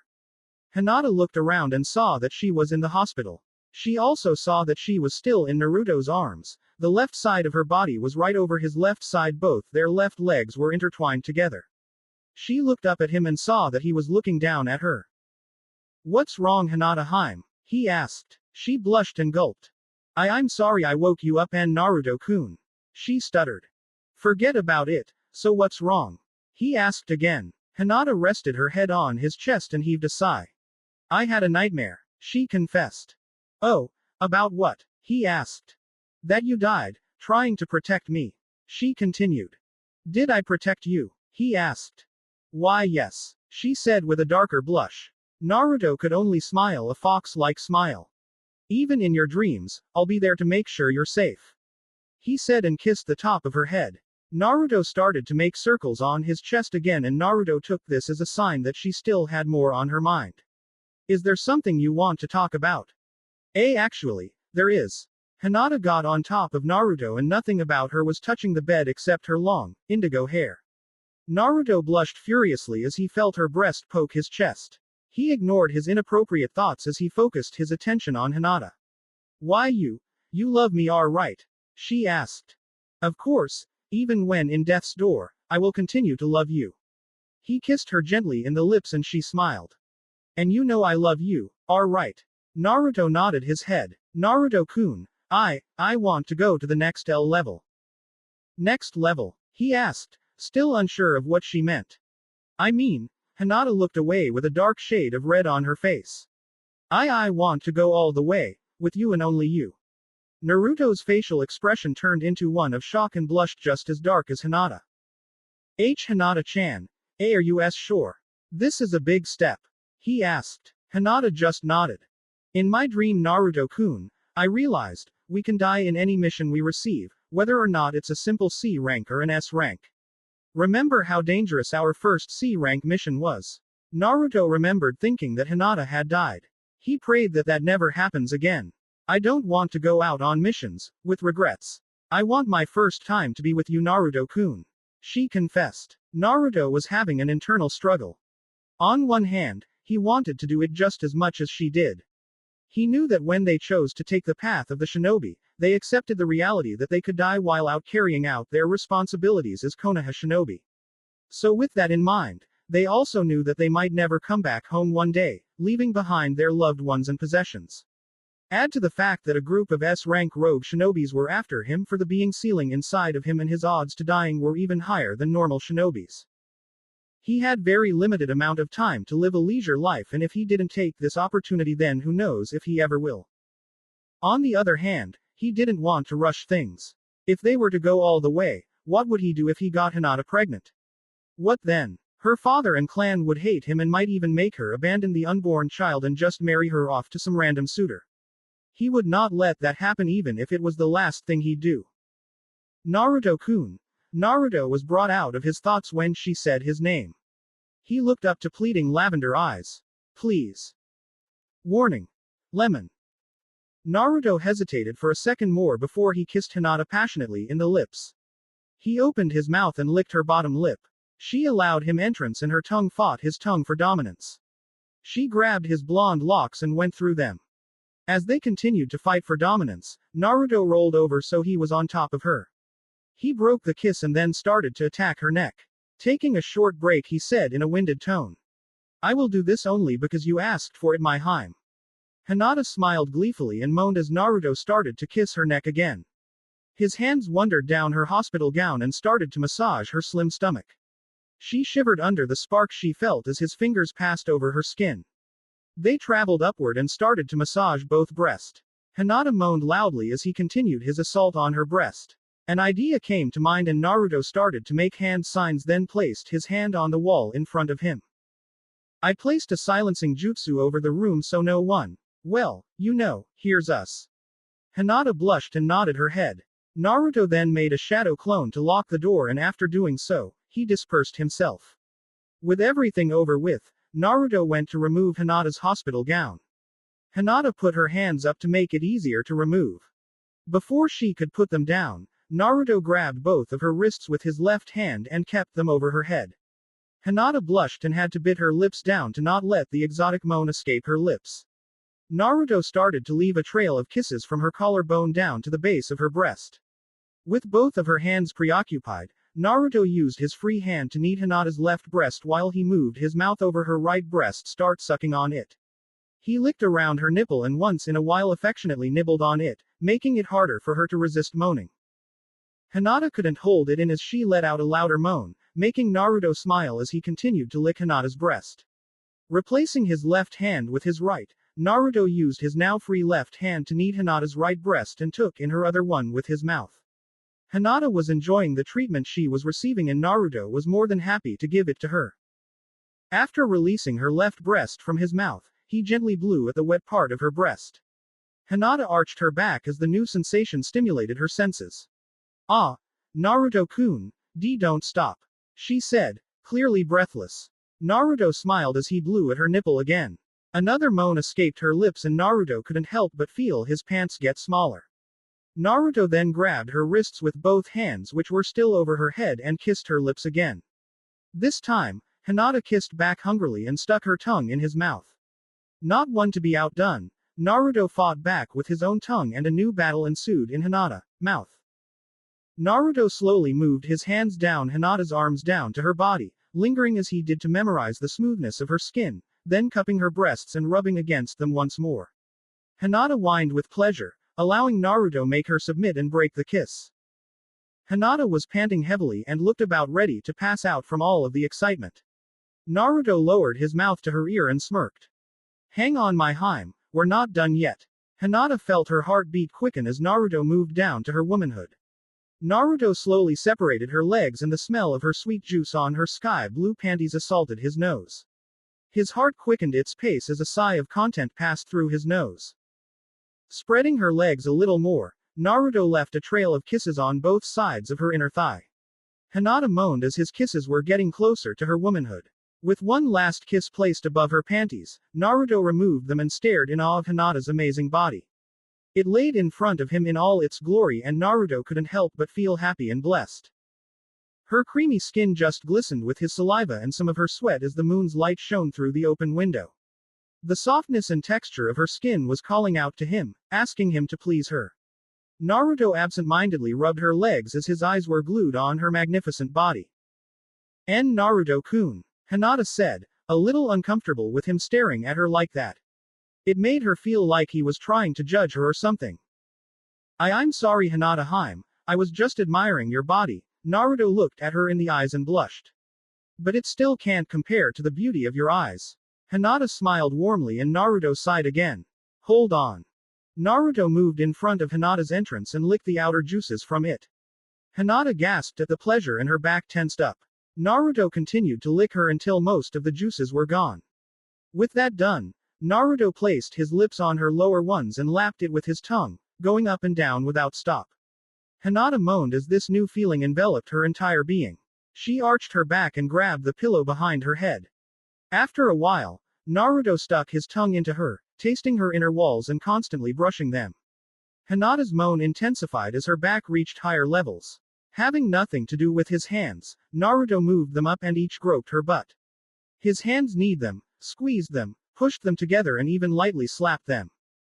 Hinata bit down on her lip as she felt herself nearing her climax. She wrapped her legs around his head, hoping to prolong the inevitable and bring even more pleasure to her.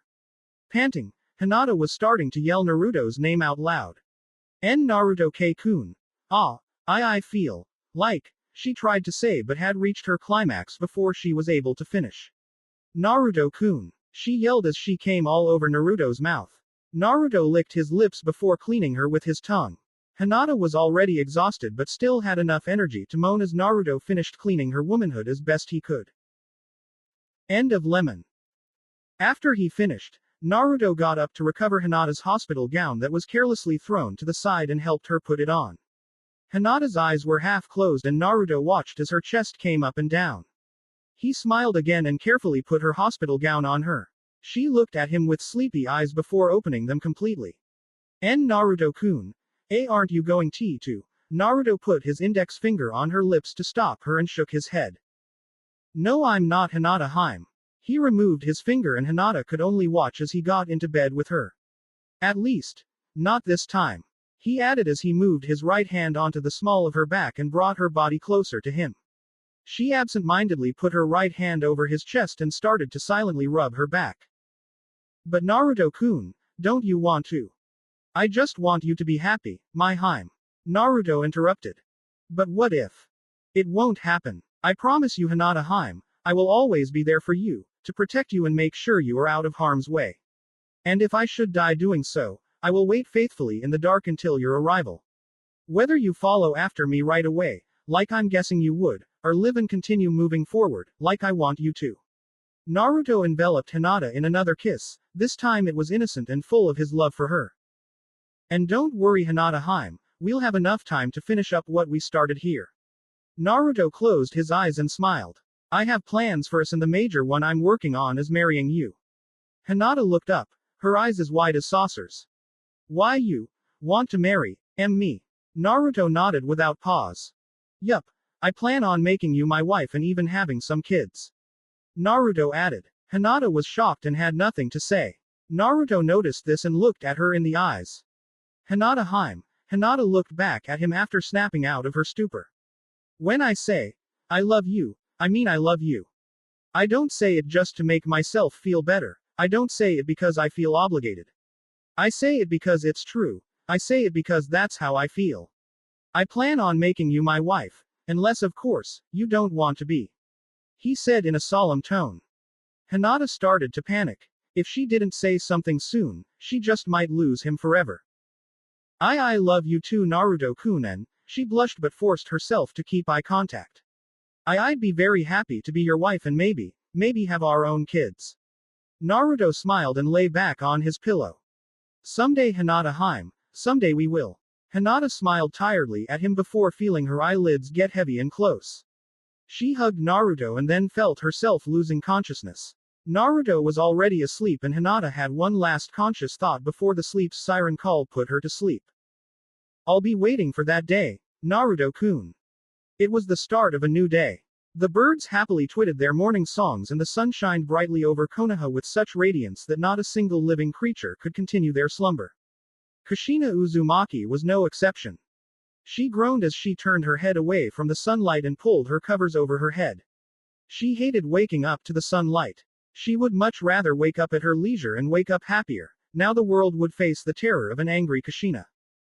With an angry sigh and a heave of her covers, Kushina sat up and tiredly rubbed her eyes. She moved her legs to the side and jumped out of her bed, only to fall forward as her legs suddenly gave in from under her. She closed her eyes and prepared herself for the hit.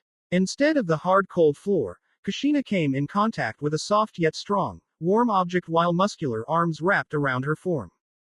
She looked up and saw Minato's face smiling back at her. Kushina couldn't help the blush that appeared over her pale skin. Minato's smile widened and his cerulean eyes disappeared behind his eyelids. There's that blush, he teased. Kushina pouted and pushed herself away from him, but with her legs in their current condition, she fell back on the bed and grunted. She mumbled incoherent words under her breath as she sat up again. Minato still had his smug smile on his face and Kushina felt angered and happy at the same time. She hated her morning self. She was always moody and unstable. The only reason Minato hadn't left her was because of the fact that he was always so damn happy. Kushina's sweat dropped as Minato's smile still didn't waver after just staring at each other. Where the hell does he get the energy to be so damn happy in the morning?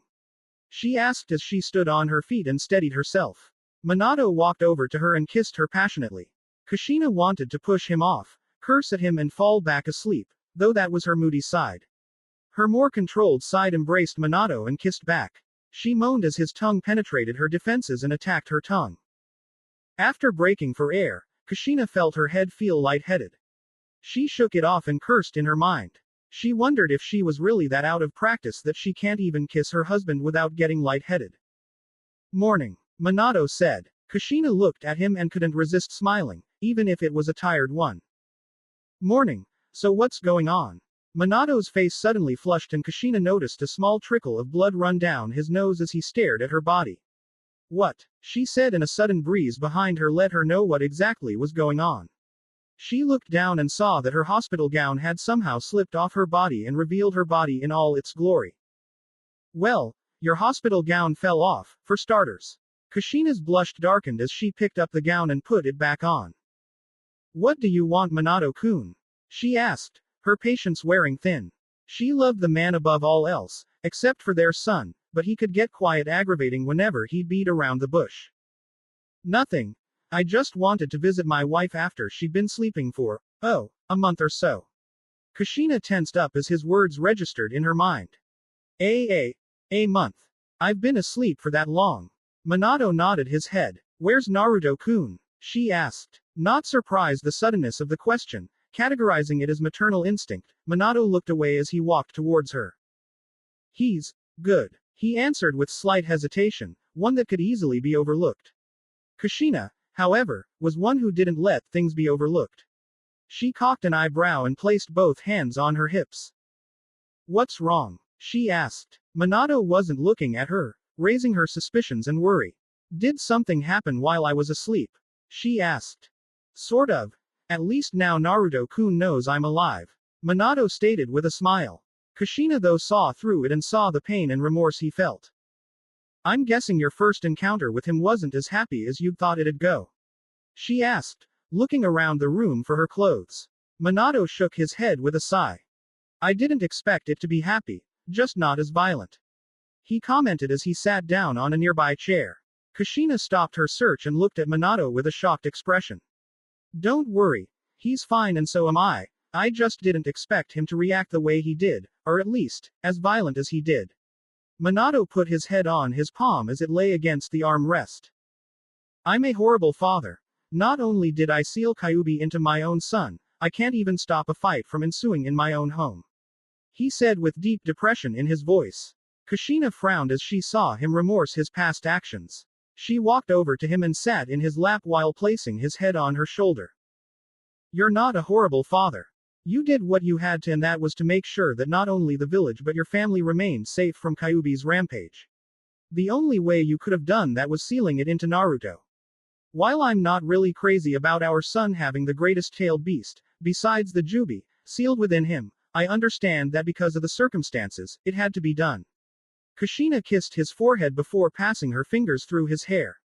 Thank you, Minato said with a smile. Also, Minato-kun. It's not your house anymore. Kushina commented with a giggle. Minato sighed as he wrapped his arms around her waist. That's what Jiraiya told me. So when exactly did you buy it? He asked. Kushina giggled again and started to swirl some of his hair in her finger. A week before Naruto-kun was born. You remember that one morning while you were working and were so tired you fell asleep for an hour or so. Minato nodded his head slowly, wondering where his wife was going with this. Well, I snuck in and made you sign some paperwork that legally made me the owner of the house.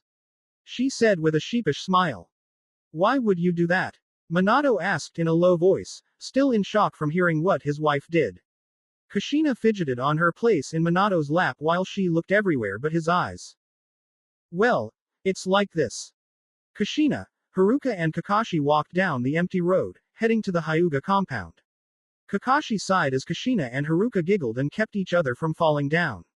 He shook his head as Haruka slurred trying to tell Kushina something. Both were obviously drunk and couldn't make heads or tails of the sky or the ground. Will you both be quiet for a moment please? Kakashi asked, also wondering how a 15-year-old Anbu was given the job of escorting two drunken women. With a sweat dropped, he felt the drunken breath from both women on his neck. Ah, come on Kakashi-kun, lighten up. Kushina said in a slurred voice. Haruka nodded in agreement as she drank more sake straight from the sake bottle. Hey Kushina-chan, wasn't your anniversary with Minato-kun yesterday? Haruka slurred, making Kushina's face to contort into a thoughtful expression. Yes, at least, I think it was. What's today?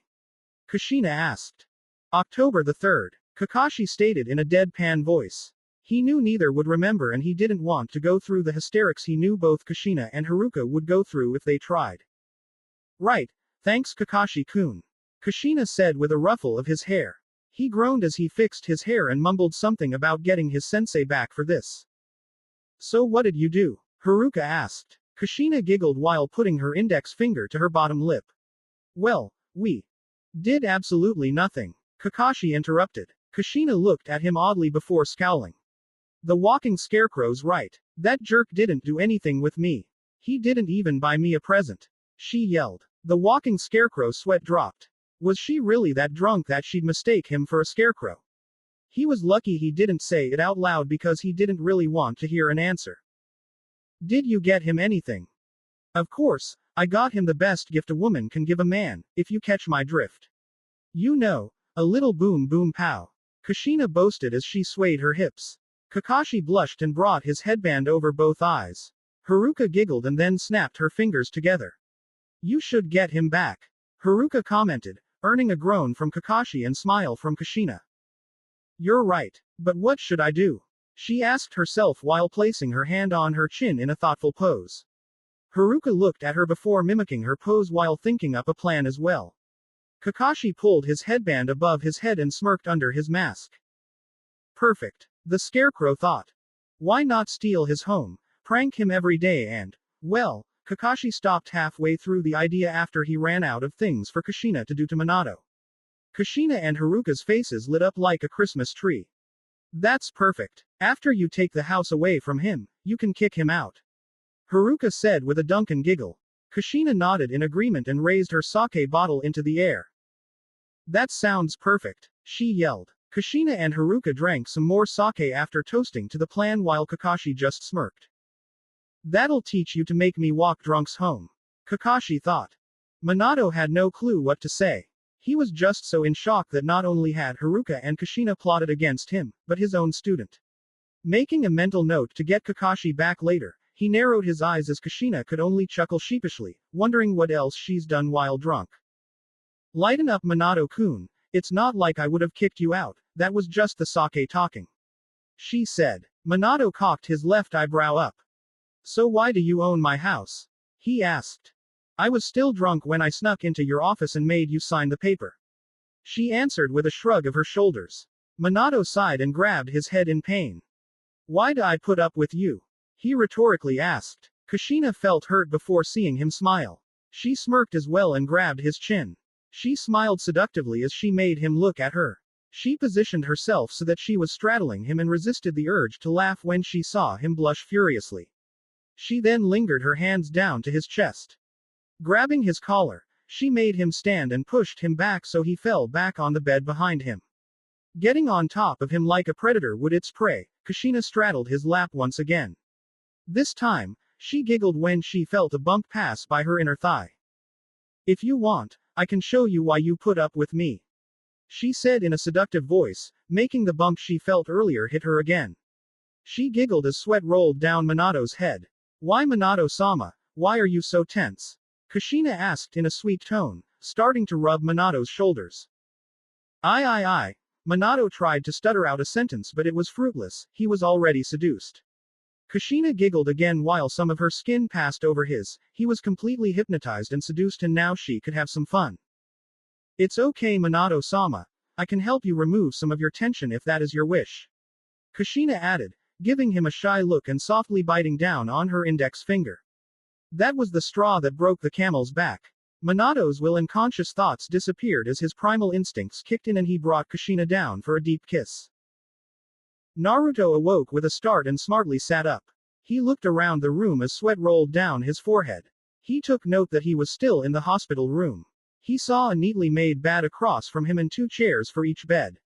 He also noticed that the exit door was still closed and so was the one leading to the bathroom. A thought suddenly occurred to Naruto as he analyzed his body's condition. Why the hell was he in the hospital? A flush was heard from the bathroom and Naruto looked up and stood up. He walked slowly over to the bathroom and took a step back when it opened. Hinata stepped out with her eyes closed and sighed. Naruto then remembered why he was there and images of last night's events passed in his mind in a flash. He blushed and looked away after he and Hinata looked at each other. Hinata also blushed and looked away but still made her way towards Naruto. Naruto looked up and saw that she was within arm's reach, so he reached out and gave her a hug. Good morning, Hinata Haim. How'd you, sleep? He asked, still a little bit out of it. Hinata smiled as she stood on the tips of her toes while trying not to fall over. She gave him a quick peck on the lips before hugging him back. Thank you, Naruto-kun, she said as she snuggled her cheek against his shirt. Naruto looked at her with a puzzled look. What do you mean, Hinata Haim? What are you thanking me for? He asked. Naruto then felt Hinata lean more on him until she wasn't even supporting herself anymore. Naruto picked her up bridal style and she smiled at him.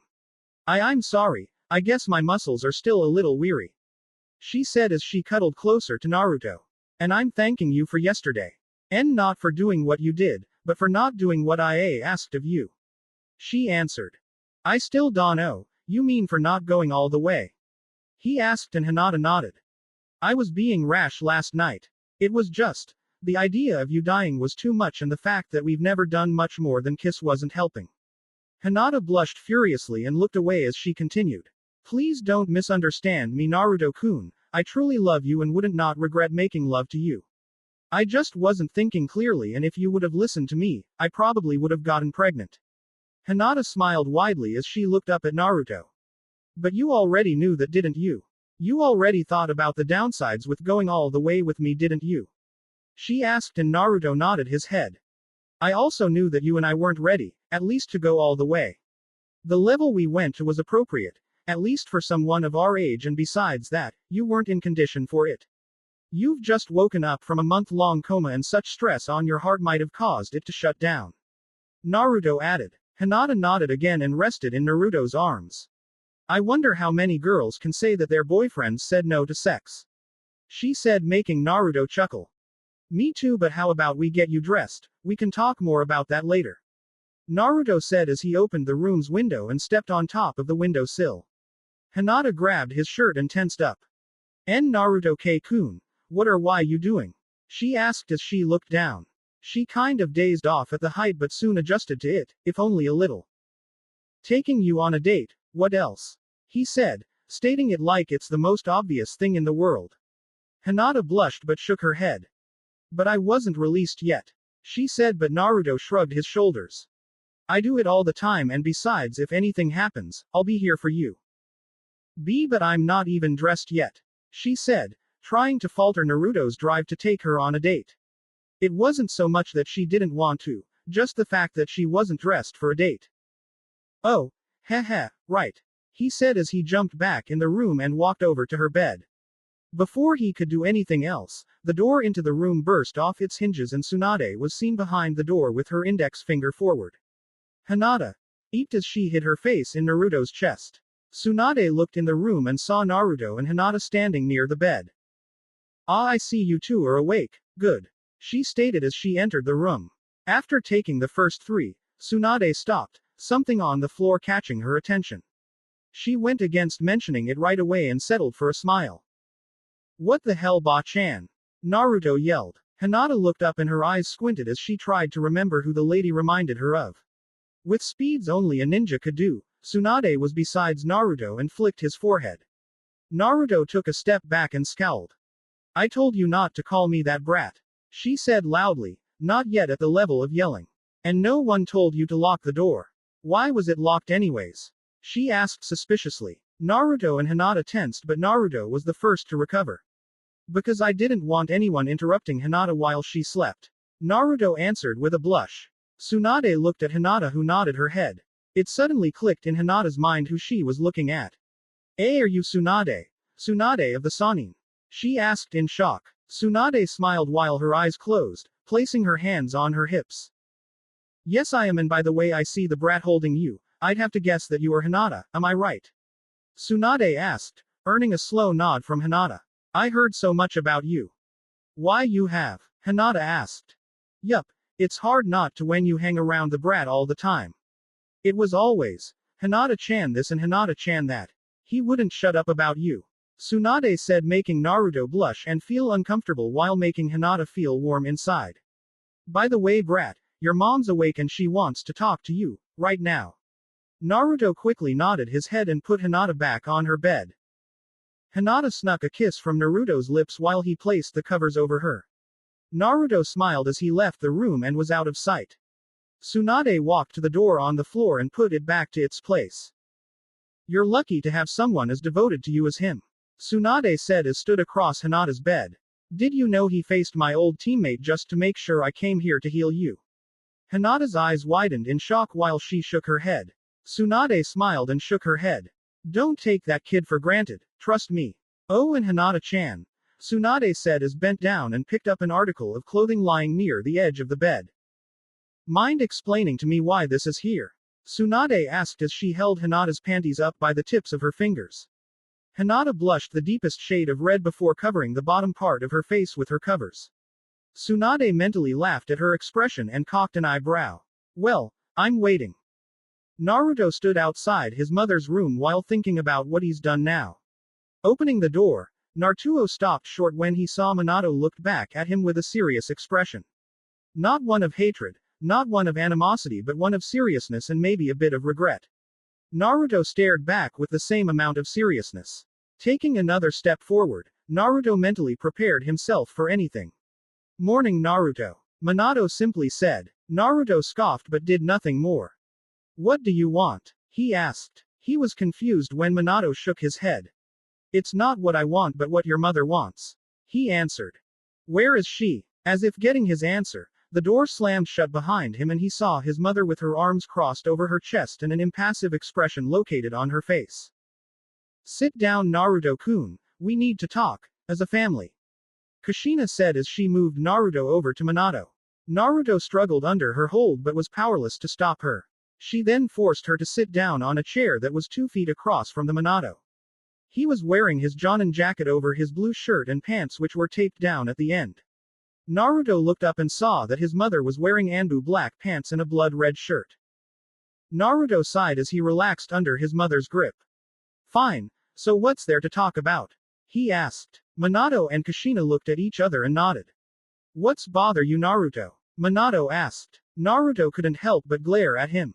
It was against his nature to be so cruel to someone he hasn't even met before, but it was also because of that angered him. He was his father, he's supposed to be there for him, but instead, he goes and gets himself killed, and besides that, he seals the Kyuubi in him. Relax, kid, I say, hear them out. Naruto heard Kyuubi say. Not you too. Naruto thought but heard no comment after that. He growled and fidgeted in his seat. You are. Naruto finally answered. Minato was saddened by this answer but didn't show it. Naruto-kun, how dare you say that to your... Don't you dare finish that sentence. Naruto yelled, shocking Minato and Kushina. Don't call this man my father. He continued. First of all, you don't yell at me. And second, this man is your father.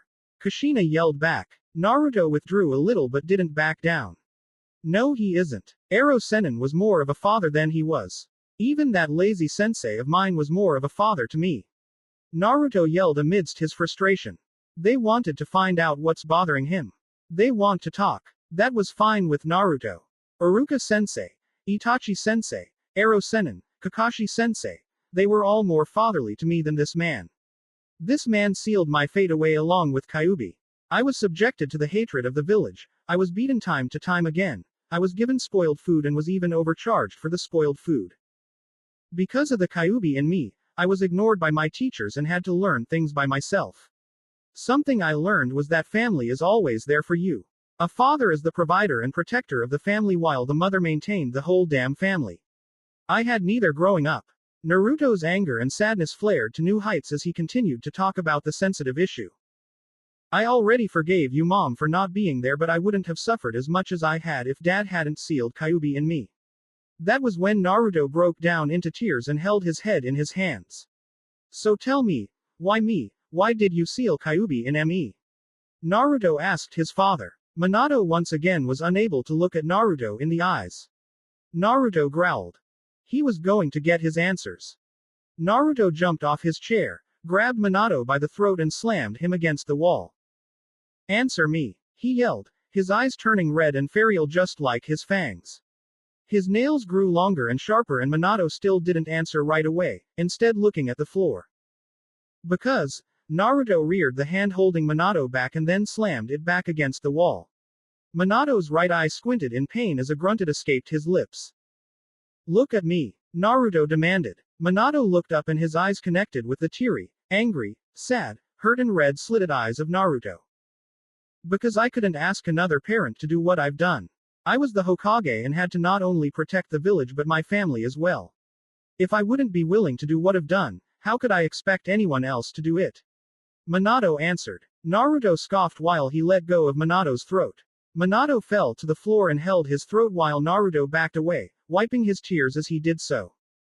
That's not a good enough reason, Naruto said with his head down and his bangs over his eyes. He walked over to the door and opened it but didn't step out. He gave one last glance at his father who was being helped up by his mother. I hate you. I don't think I can ever forgive you, was the last thing he said, after which he left the room and slammed the door shut. Those 8 words devastated Minato's world. I hate you. I don't think I can ever forgive you. Hate you. Silent tears rolled down Minato's face as he stood up straight with his head forward and his bangs over his eyes, similar to how Naruto was. Kushina had her own tears trailing down her cheek while she gave Minato a comforting hug. It's okay Minato-kun, I'm sure he'll be able to forgive you one day. I think for now, he just needs time, Kushina said in a vain attempt to comfort Minato. I failed as a father, Minato whispered in a broken voice. Kushina held him tighter and prayed a miracle would happen, anything to help her family out. Outside the room, Naruto had his back against the wall, sitting down with his knees up against his chest. He had his head buried in his arms which were crossed on top of his knees. Naruto-kun. Naruto looked up to see a worried Hinata. She wore a blue long-sleeve shirt with dark lavender capris. She moved to have her back against the wall and slowly slid down until she was next to Naruto. Naruto instinctively tilted his head to the left, right on top of her shoulder. Are you okay? She asked. Naruto shook his head. Want to talk about it? Naruto shook his head again. It's okay, I'm sure you'll tell me when you're ready. Naruto nodded his head and snuggled against her neck. Thanks Hinata-hime, you're always there for me, he said. Hinata smiled as she moved her right hand to hug Naruto from the side. 1 week later. Hinata was walking down the shopping district of Konoha with a bag of groceries and frown on her face. She closed her eyes and sighed half-heartedly. It appeared that just being associated with Naruto made life just a little more complicated than it should be. Her frown was replaced with a smirk as she didn't let that bother her. The love and affection he gave her were worth all the hardships that followed. Hinata looked up at the sky and saw the passing clouds move in front of the sun, creating a giant shade that covered the majority of Konoha. A faint breeze passed by, Hinata's hair moving in the direction of it. With her right hand, Hinata moved the wandering strand of indigo hair back behind her left ear. Hinata-chan. Hinata turned around to see a woman wearing a blood-red shirt with black anbu pants, a katana tied to the pants and black shinobi shoes. As the woman stood, her long, red hair moved past her shoulders and onto her back. Her light blue eyes looked at Hinata with an impassive stare. Hinata-chan, have you seen or heard from Naruto-kun yet? Kushina asked in a monotonous voice. Hinata got worried by Kushina's lack of emotions in her tone. While it sounded normal, serious, Kushina was anything but. Hinata knew Kushina was panicking and fearing for the safety of her only child. Naruto had mysteriously disappeared on the same day his mother and father confronted him and he yelled at them. Hinata regrettably shook her head.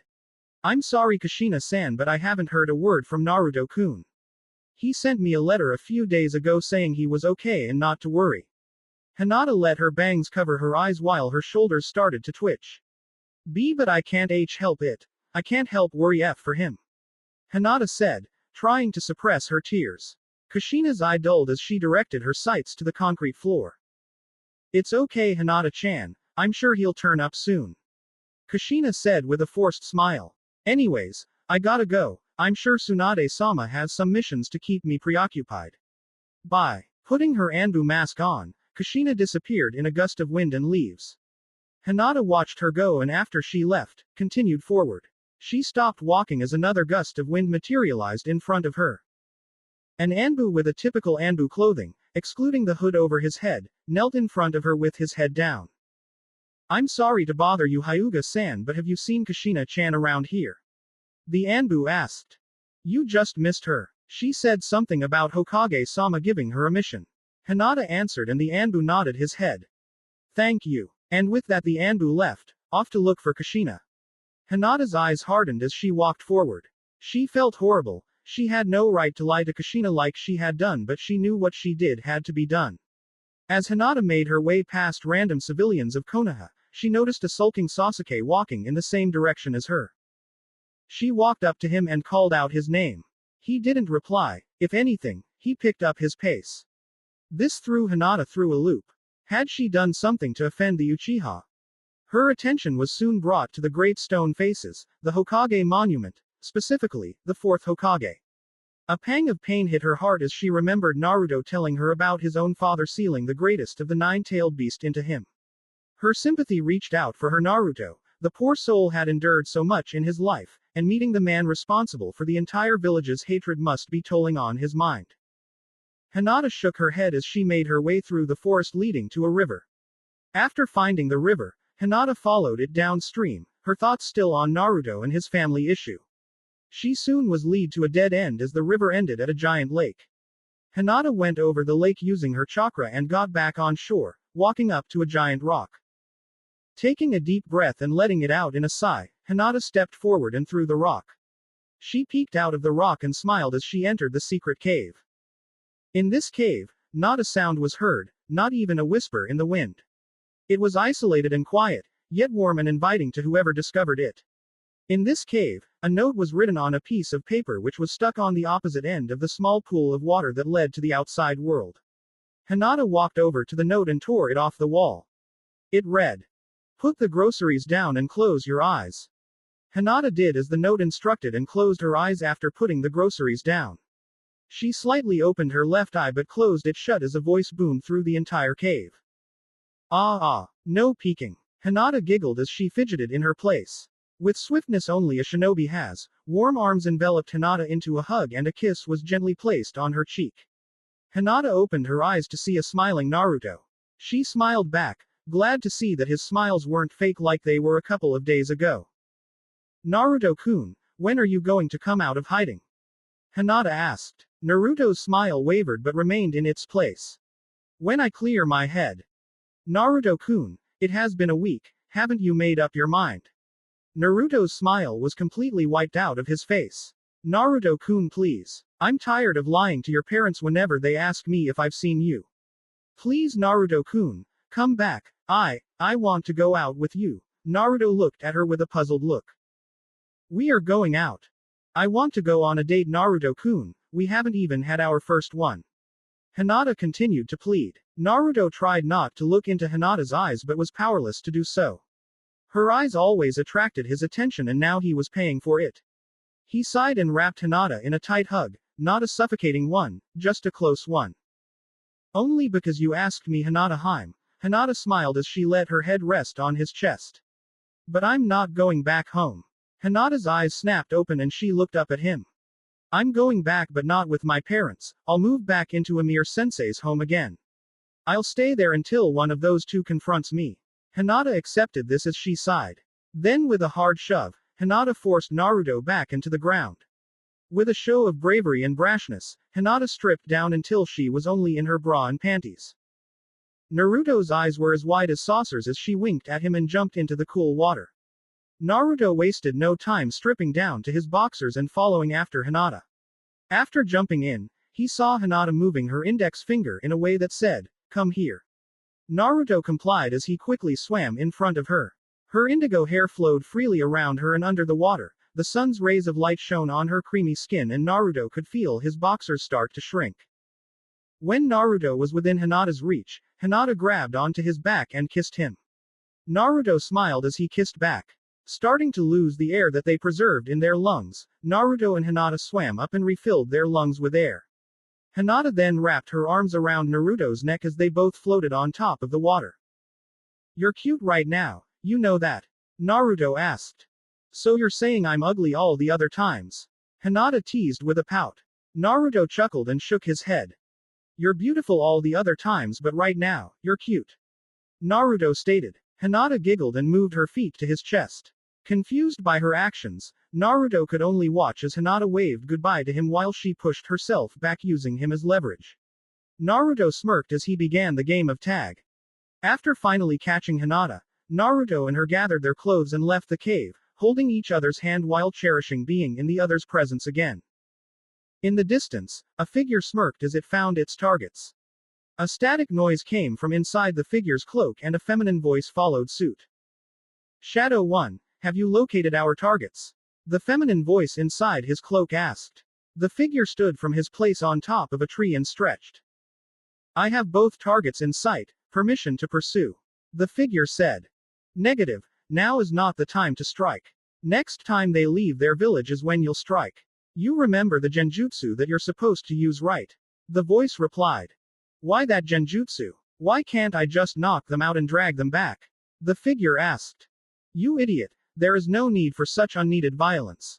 We need them back alive and unharmed, or do you not remember what Master asked of us? The feminine voice asked impatiently. The figure groaned as he sat back down on a branch. So I'm supposed to wait for who knows how long until those two leave for a mission. The figure whined. Yes, you know that Master has these two at the top of his list. With these two in his collection, he will be satisfied with us and not kill us. The voice reminded the figure. The figure groaned one more time before sitting back and scoffing. Whatever. Remember, if you fail, Master will kill us. The figure didn't answer, already knowing that information. Suddenly, something caught his attention and he grinned as he saw a couple walking to Konoha, following the trail and holding hands. Looks like I get to practice that genjutsu a little more. The figure said as he stood tall and jumped down from the tree he was on, slowly stalking the unsuspecting couple.